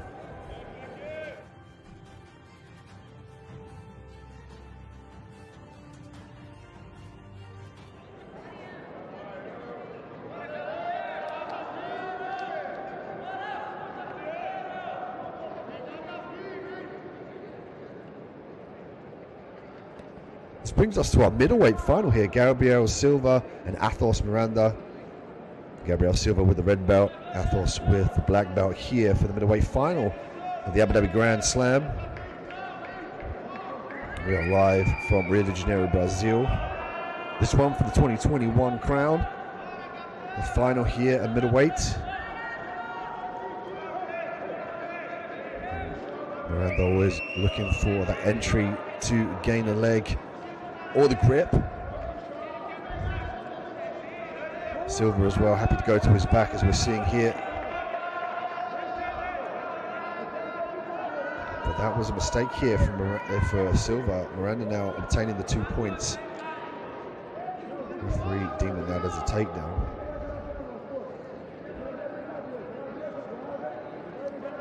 And Silva now is off of his back. Where he wants to be. He's given up these 2 points. He's got to start to work here now. Very easy in Jiu-Jitsu for your opponent to methodically shut you down and stop any advances here. So Silva's got to be smart in his approach. He's got to start to throw up different submissions and sweeps to distract his opponent and then set up the thing that you want. So say if you wanted a triangle, he's got to threaten the sit-up sweep or the lasso sweep and then look for the triangle after that. He can't be too obvious with his approach here.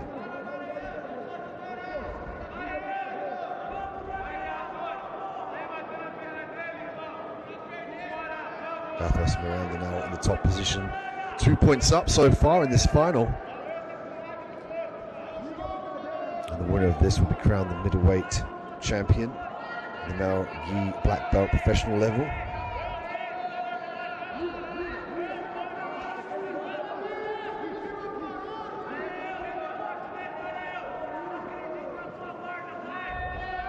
Triangle attempt here from Silva.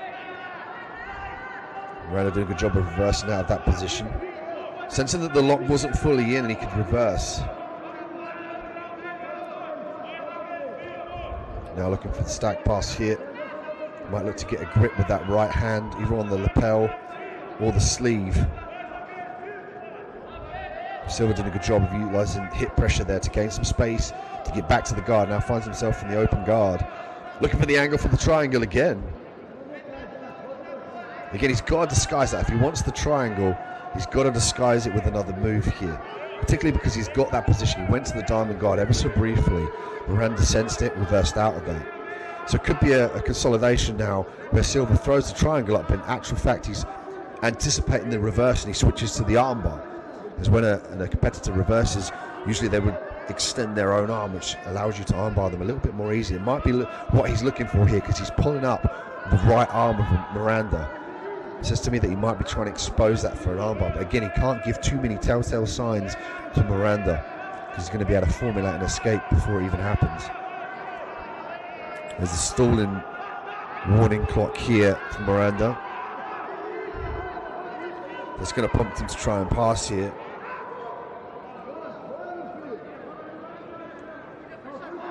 Again, we see the lapel passed over. Watch for the right hand to sneak around and underneath the chin. Silva let that one go. There's a collar choke there. Silva might be looking for a scissor sweep here. Look for him to get that right knee across the belly, then drop down the other leg to sweep his opponent across to his left side. Potentially looking for the loop choke as well. Silva now off of his back. A very active guard as well. He's finding it difficult to get his knee in, however. Miranda's doing a great job of using that arm to disengage the shin across his chest.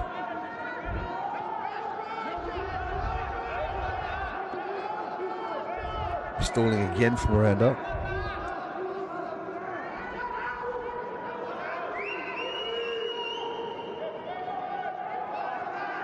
Stalling now for Miranda.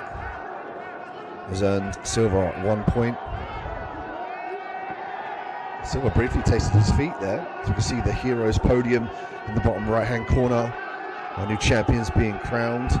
And then the second and third place respectively, silver and bronze medals. Silva and Miranda battle it out here. Mat 3, I'm Dean Midhat. Thank you so much for joining us here on AJP Tour. Please go to ajptour.com to see our future events and the rankings, the brackets, the competitors list also. Stalling there again from Miranda. And Silva now looking for the top position. Miranda fighting the leg lock here. And Silva doing enough here. The crowd responding. You can see there from the reaction from Miranda. And it was a stalling that put him behind on the scorecards and really was his detriment and his poison. Gabriel Silva, ecstatic here, understands what it means to have a Grand Slam win on his CV, as well as the prize money. The prestige of winning the Abu Dhabi Grand Slam Jiu-Jitsu World Tour is one of the most professional ones you can compete on, and the highest level guys come and females to compete on this stage. And if you win, you get medaled. It's a massive stamp, a massive feather in your cap, a big thing to write on your Jiu-Jitsu CV.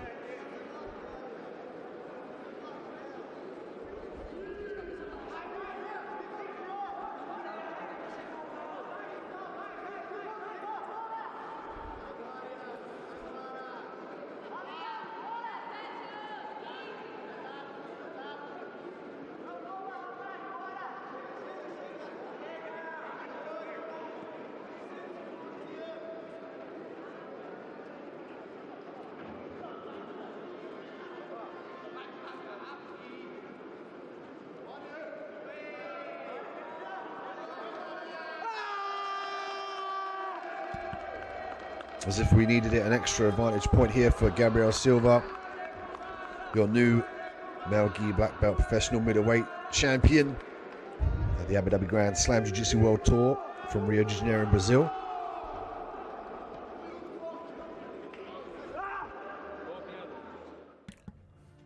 As we see the replay here, initially, early on, Silva lost the point there and gave the takedown to Miranda.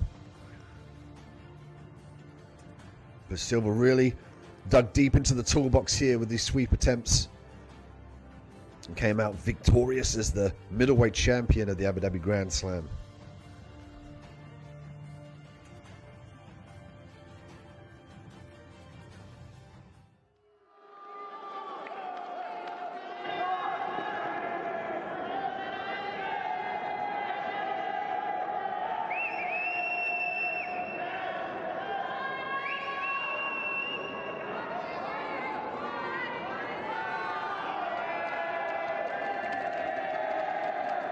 This brings us to our middleweight final here.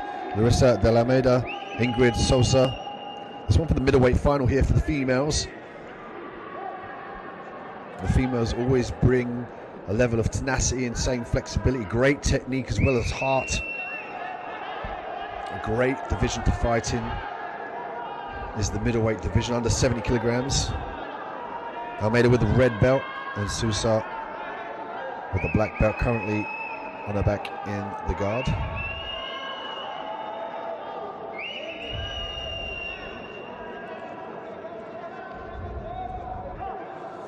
An exchange of grips here early on. There's the lasso being fired across, looking for the inside of the bicep.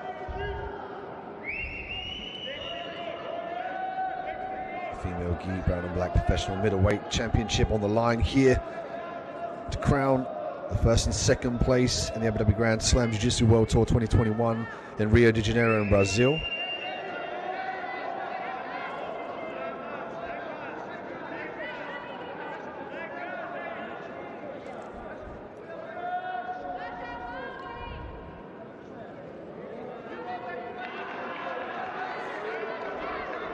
Almeida looking to pass the guard here. Again, she needs to start thinking about fighting the grips. Particularly the lasso that's preventing her circular motion, even though she skips around to the side. Watch the leverage on the left leg of Sousa. She's able just to leave her opponent back round and re-square her hips to prevent the guard pass.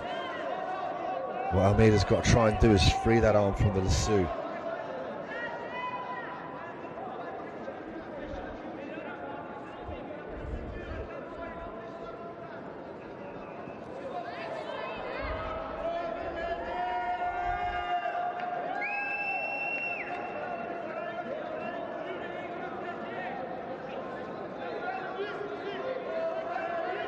Almeida having the right idea here, staying very heavy with the shoulder, looking to stack the legs.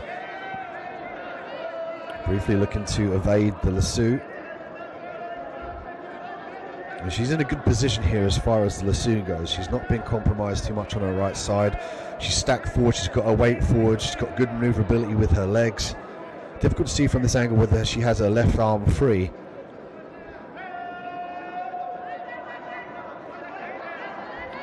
Now she has the left arm free here. I just watched her circle it in. She can start to now expose the back here.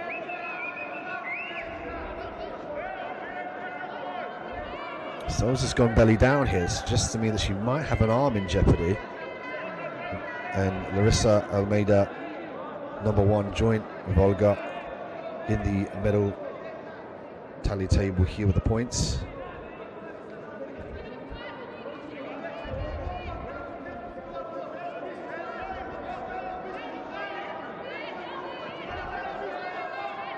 Almeida very insistent here with this guard pass.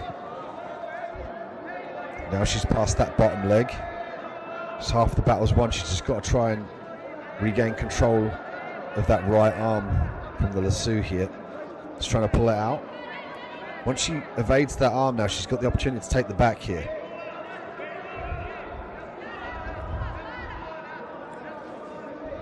Sousa did a great job of circling around to her back. Now looking to re-establish the lasso. There's a nice grip there on the right hand on the lapel from Almeida to Sousa's gi. Gives her a bit of an anchor point there. It's probably why she's had such a good base from the top position. Now she gets swept. She lost, just as I said that, she lost her base. Gets swept to her back. Sousa's got to make sure that she establishes the position before she earns the points. And there we go, 2 points for the sweep for Sousa.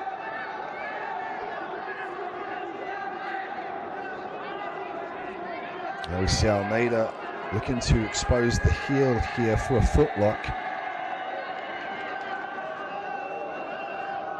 And Almeida returns the favour with 2 points here for the sweep to the top position. Again, caught in the lasso. I think there's going to be a lot of lasso guard escapes across the world. And all the gyms fall on the face here from Sousa, just to keep a little bit of distance. She doesn't want to get stacked here. Almeida's doing the right thing and stacking her opponent up to limit her opponent's ability to utilise the lasso. She lets it go now. There's a bit of urgency now from Sousa off her back. She's looking for the triangle. And Almeida now has got to maintain this position, not give up the sweep here. Dying seconds of the round. She knows she's done it. She's already trying to celebrate here.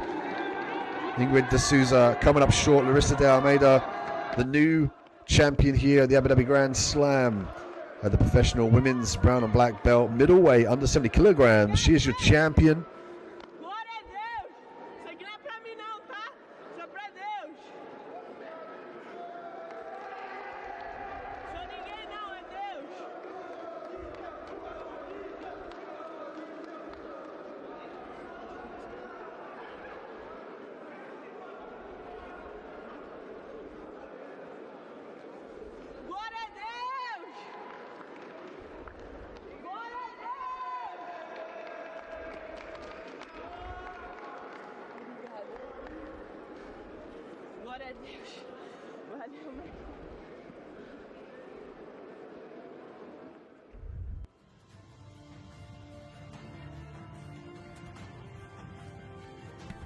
We revisit the replay here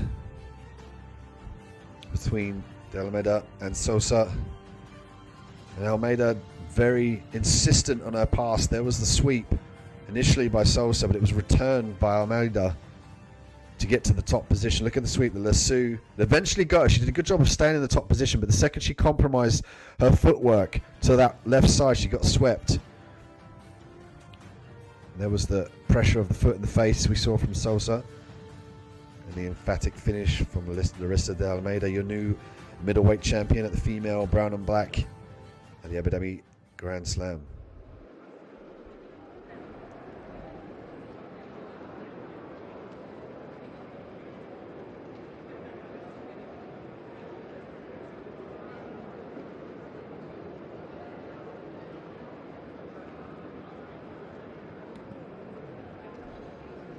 We move on to the male division here, a black belt professionals light heavyweight. Eric Muniz with the red belt. His opponent, Patrick Guedo, with the black belt.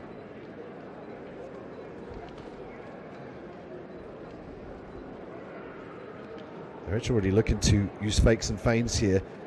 It could be that he wants to get lower, or indeed he wants to grab the gi here. It was to grab the gi. He's really starting to disguise his entries now. Patrick having to fight the guard. He's got to keep his base about him here. Stripping the grips, beautiful. I love to see that. This is exactly what we need. Oh, it's looking to skip straight to mount here. Patrick's doing a great job of stripping the grips. That's what we need to see.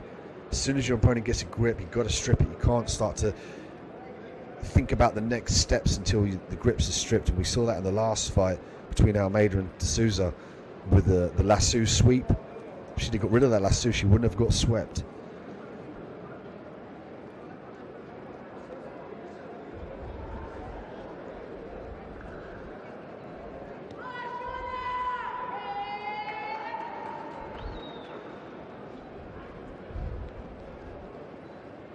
Patrick looking for a way in here.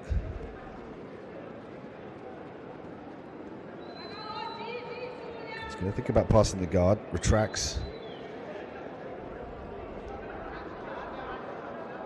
Circling on the arm to the outside as well. Patrick doing a great job of avoiding the lasso, avoiding the grips by just simply stripping them and being aware that he can't afford to let his arm get caught. So now he's got his right arm trapped. He let it go, he's got it back again.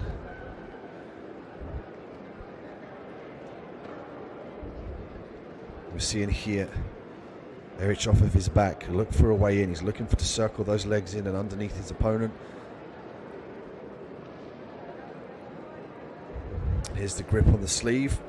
As soon as we see the grip, immediately you see the advancement via a sweep here from Eric. It's really important to recognize when you have a grip or you have a grip bestowed upon you, you need to either maintain it or strip it. Now we see Eric with 2 points, Patrick to 0. He's just checked the scorecards here. So he might start to pull the trigger now and a bit more urgency from Patrick.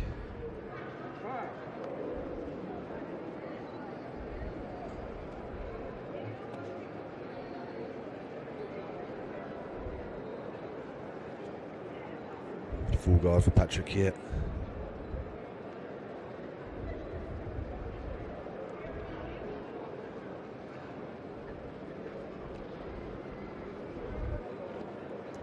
Nice posture from Eric. Again, he's got to strip the grip. There we go. Now he's evading the legs out of the position, circling around. Single leg attempt here from Eric. Disengaged from Patrick.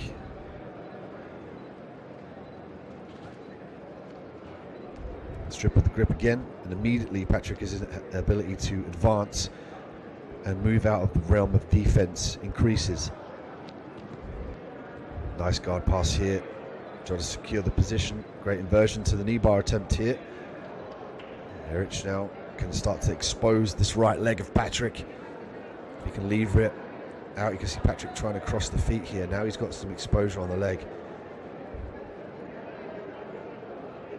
He's got to get his hips square with the knee joint, however, to hyperextend the knee for a knee bar. A little bit more difficult now with both legs on the outside, sometimes called the outside ashi.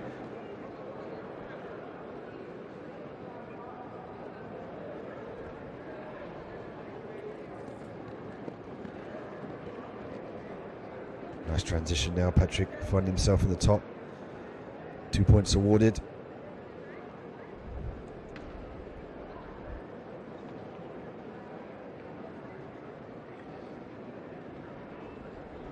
Erich now 4 points to Patrick's 2.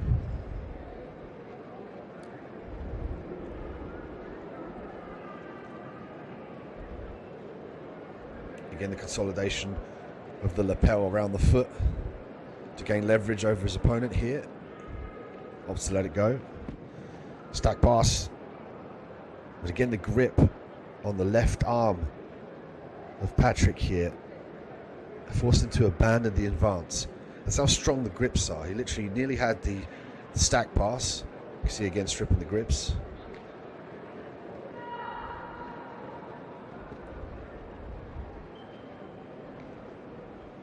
Amazing dexterity with the legs here from Erich as he looks to expose the ankle again.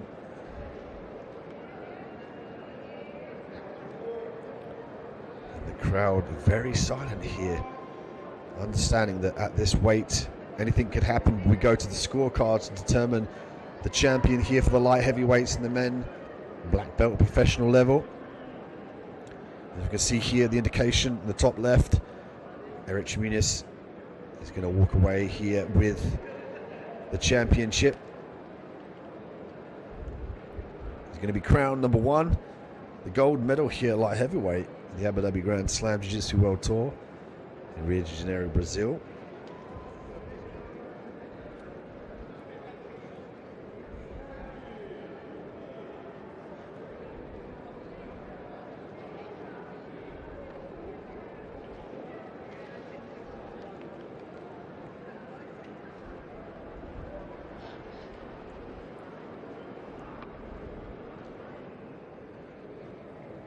As we look at the replay here, Patrick working off his back, and there's a nice exit there from Erich. Erich's flexibility off of his back as well as the threat of the leg lock here just put a bit of a full stop in Patrick's step.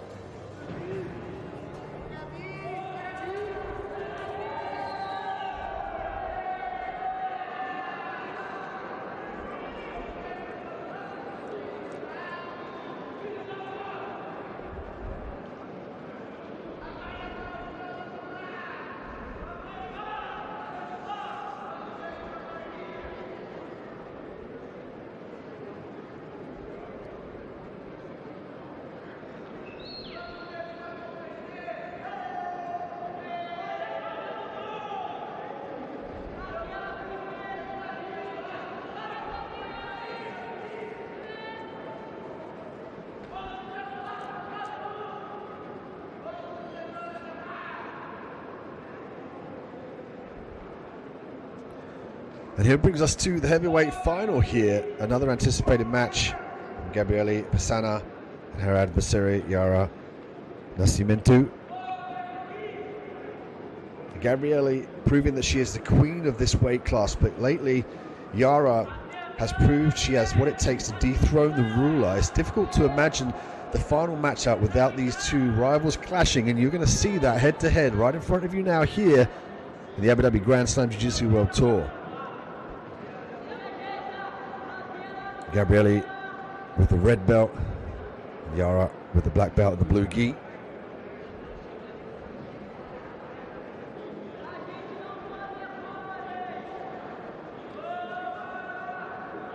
Thank you for watching on our YouTube channel, and of course be careful to check the ajptour.com website for future events in Sydney, the UK and Abu Dhabi.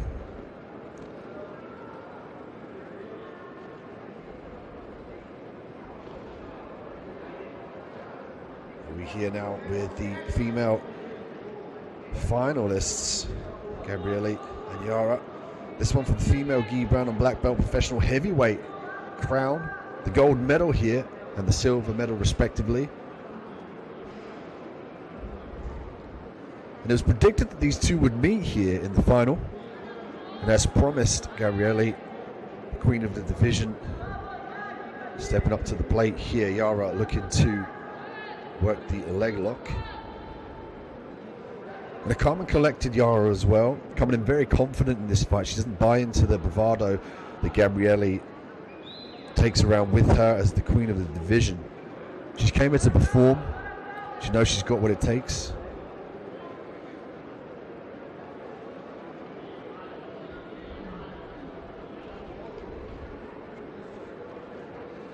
Yara Nascimento now in jeopardy at the foot.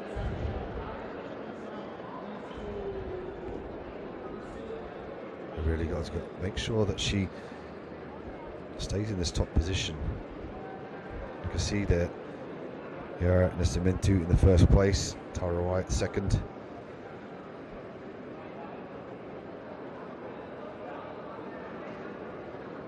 Yara Nascimento, certainly the queen in the table of points.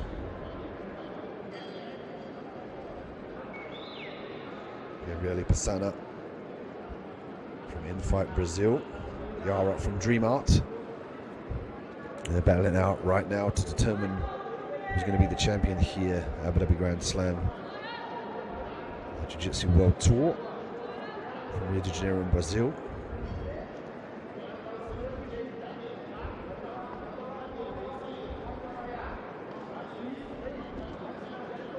Thank you to our sponsors, UAE Jiu-Jitsu Fitness, International Vision Travel, IB Sports Management, International Vision Investments, and 24/7 Management, making the AJP Tour possible. Also to the AJP Chairman, Abdulman Al-Hashmi. Great work for us to be able to be here. 1 minute 40 seconds left on the clock here. Neither female has yet to score.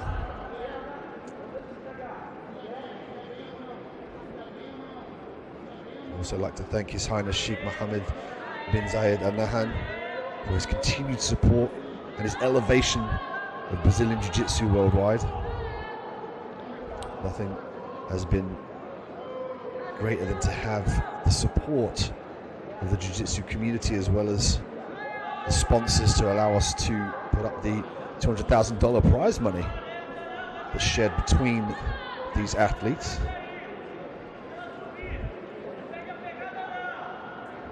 We're seeing here a very well matched up fight between these two young ladies, Gabriele and Yara. And they don't want to give an instance, a little opportunity for their opponent to capitalize, as we see Gabriele look to use the lapel to her advantage here. And Nascimento looking to circle round. She's got to get that knee in front of her opponent here, and you see that's why Gabriele is controlling the leg, and now she lets go of it. Gabriele trying to power out, turn towards her opponent here. She's got to be careful about giving the back, opts to go to her own back. Going to get a reset here. 21 seconds left on the clock, and if this one stays 0-0, we go to the golden rule round or sudden death, where the first person to score will win. Failing that, will go to a referee's decision.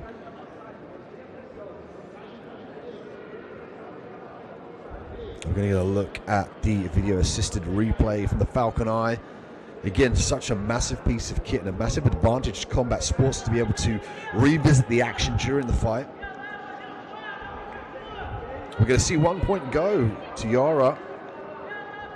Yara Nascimento now 1 point up as we see another video replay.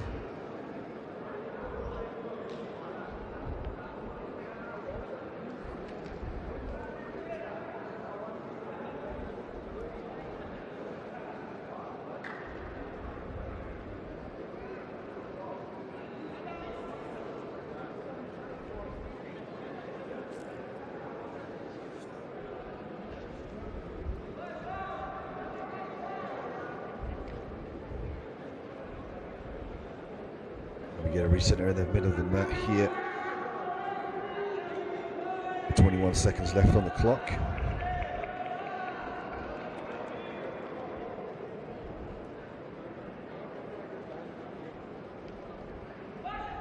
Dhabi Grand Slam Jiu-Jitsu World Tour, always providing a platform for the best athletes to demonstrate their skills, as well as the elevation of sport as a whole of Jiu-Jitsu. We see the relevant techniques that shine through, the new techniques that have arrived as well, the worm guards, the lapel guards, the lasso guards, as well as the techniques that we've seen finish fights, arm bars and triangles and footlocks. And they get battle tested here at the highest level in the Abu Dhabi Grand Slam. That's why it's so important to have the brilliant organizers, the sponsors that help us, as well as the athletes and you guys watching at home and following us on social media and checking the website and coming down to see our events. Please check out ajptour.com for the next events. As we see Yara here, look for the back. Gabriele fighting her off here. Yara Nascimento does it. At the female brown and black professional heavyweight category, she's going to go home the champion here. A very happy Yara, crowned the champion at heavyweight here at the Abu Dhabi Grand Slam. She will earn the gold medal.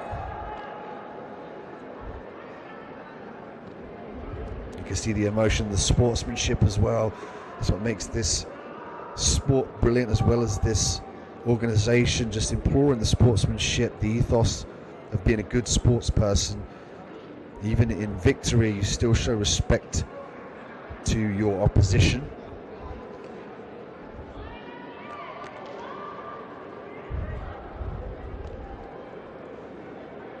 And the question was asked before this fight, who can dethrone the respective queen of this division? The answer is right here, ladies and gentlemen. Yara Nascimento was the lady to be the king, as she smiles here to the crowd. The round of applause ensues.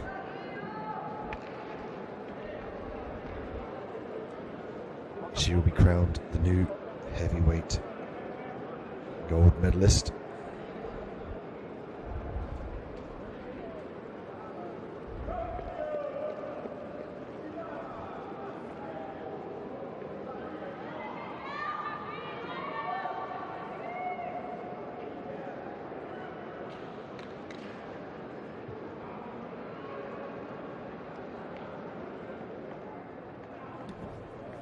So we look at the replay here, Nascimento's top pressure. She did a great job of making sure that she utilized her positional awareness as well as her top pressure to nullify the game, Gabriele. She was looking at the back here at the end of the fight, trying to fight for that choke. Looking at the scorecards as well as the time ran out. Did a good job of maintaining this back control here, and again the lapel being such a formidable force in this instance to lever her opponent round with the choke on the neck. I think lapel guard instructionals are going to go through the roof, the sales are going to go through the roof after this competition, again displaying what works in Jiu-Jitsu at the highest level.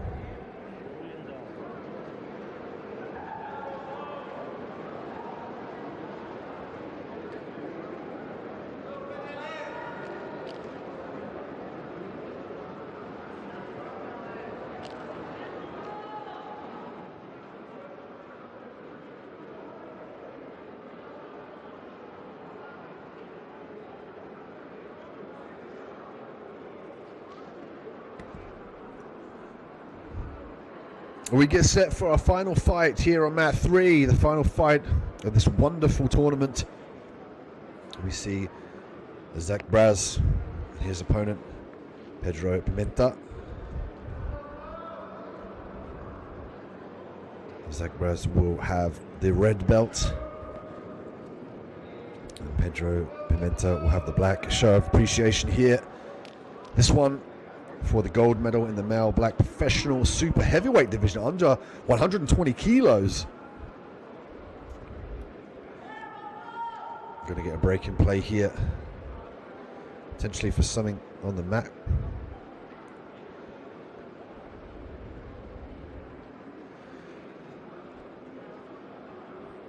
An anticipated fight watched throughout the world here, made possible by our wonderful sponsors.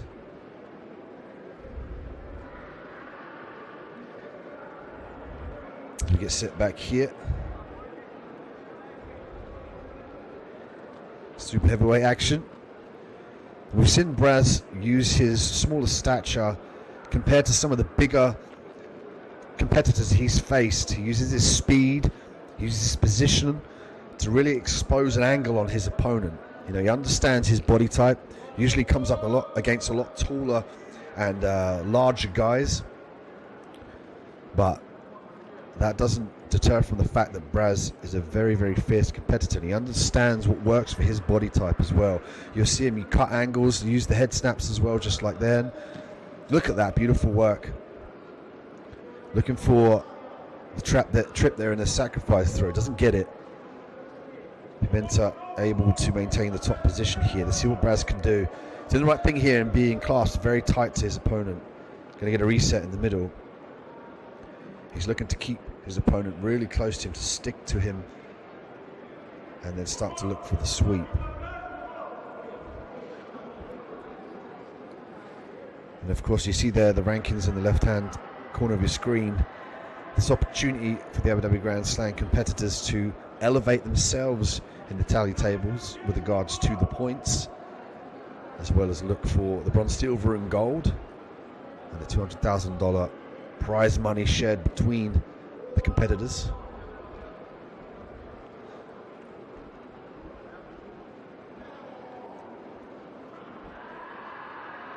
Braz off his back now. Pimenta looking to break the full guard.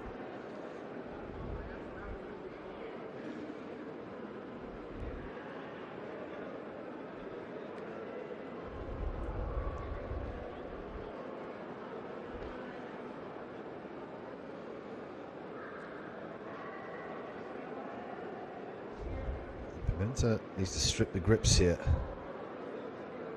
And he's currently, there we go, he stripped the grip. He allows Braz to immediately regain that grip.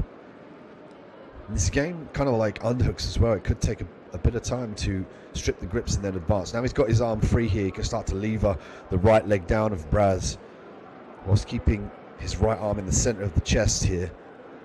He could also use his right knee in the lower in the gluteus maximus area and pressure down, breaks the guard here, back to the feet.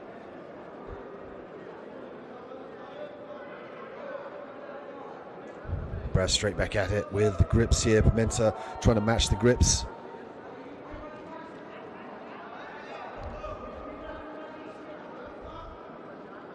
Pimenta could start to utilize the head snaps here. He's looking for the trips. Gives up the single leg at the end of the mat here.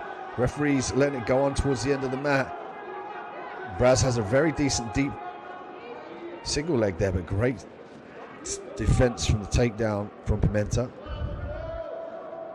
Got the affordance now to play a little bit further out of bounds due to being the last match of the day, and indeed the competition.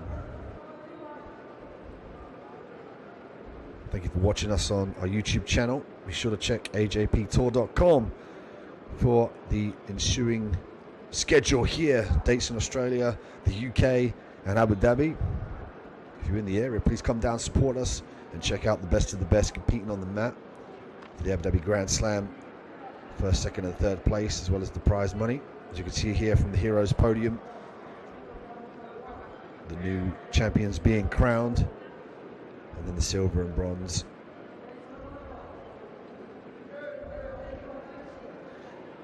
Coming up to 1 minute and 25 seconds left on the clock here. Braz having a little bit of trouble now of manipulating the circular motion as well as we saw a brief head snap from him, and we saw a nice entry to a single leg as well. Pimenta able to force the leg out of that position. This one, the male gi black belts professional super heavyweight final under 120 kilograms.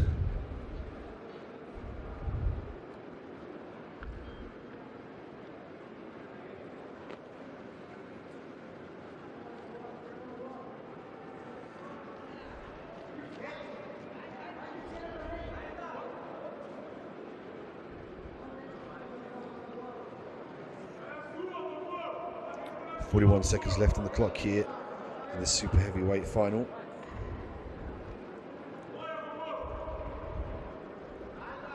A very tough and enduring competition as well. Multiple fights over multiple days as well. It really does take a toll on the body and your cardio as well as your recovery rate. Particularly if you've had an injury as well, it could inhibit certain aspects of your game.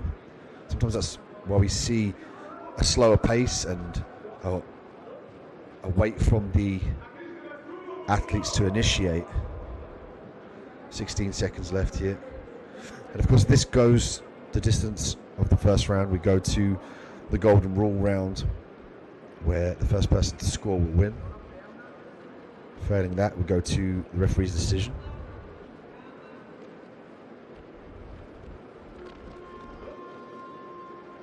Then we get rest period here, 40 seconds before they go into the last round of a minute. And Braz finding it a little bit difficult to manipulate the taller and larger Pimenta.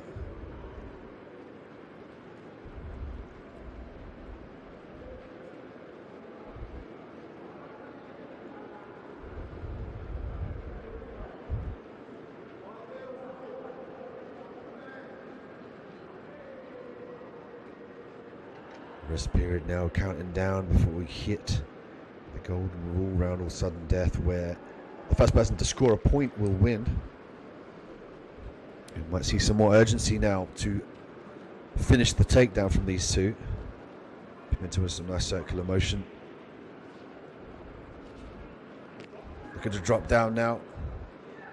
Outside, and that was a nice head snap from Braz. That's what we need to see from him, to get the head snap and then potentially look to sprawl on top of his opponent, turn him over into side control with the underhook. Or if you head snap the guy and he comes to stand up, it gives the opportunity now to release the grips and shoot him for the single with the double legs. Braz has the right idea here. Head to head, he's trying to get his opponent low. That's why we see him Pimenta elevate himself to the sky. He's sensing that the head snap might come. See there? Nice inside trip. Must be Pimenta's go-to takedown. The inside trip here, the sweep. 10 seconds left now. Braz finding it very difficult to manipulate. Pimenta equally as well, not looking for a way in as he pulls guard here. Braz believes he's done it here.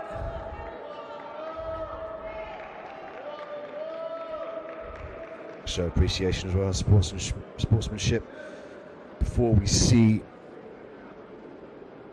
Victor.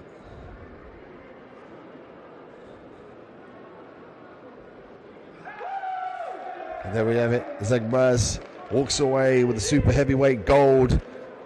He's going to go to the podium and get that donned around his neck for the male gi black belt professional super heavyweights.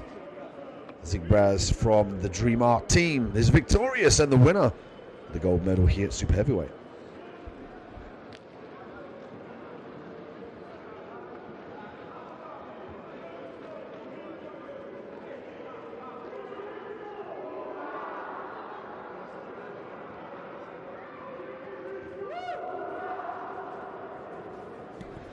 As we look at the replay here, we saw the end of the fight. Pimenta looked to take the fight to the ground. Braz avoided any sweep here with a great base to make sure that he edged out the judges and the referee's decision.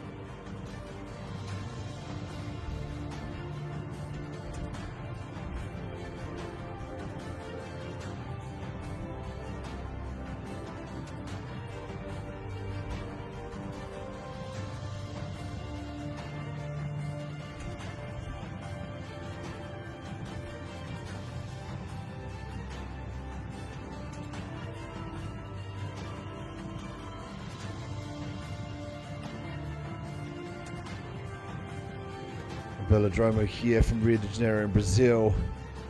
It's been wonderful to see the Abu Dhabi Grand Slam come to Rio, coming to Sydney, and then the UK respectively, the 27th of March, and then looking to drop down into Abu Dhabi, the 13th to the 14th of May, the upcoming tour. So keep an eye out on ajptour.com for the relevant info. As we take a look back at the highlights here, we saw some excellent submissions, some great positions. We also saw further evolution of Jiu-Jitsu in the form of the different guards being used, as well as the old school sweeps. Beautiful aerial sweep there, overhead sacrifice sweep. Really was a pleasure to be here with you.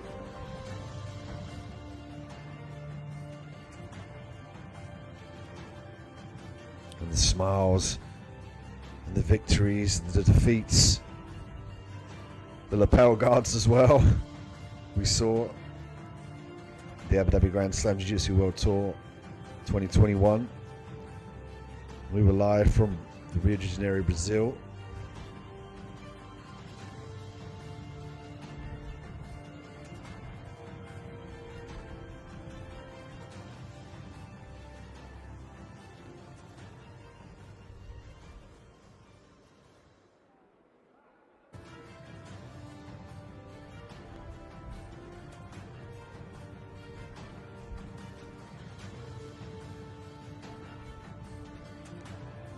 And that puts the stamp on it for us here, the Abu Dhabi Grand Slam Jiu-Jitsu World Tour in 2021.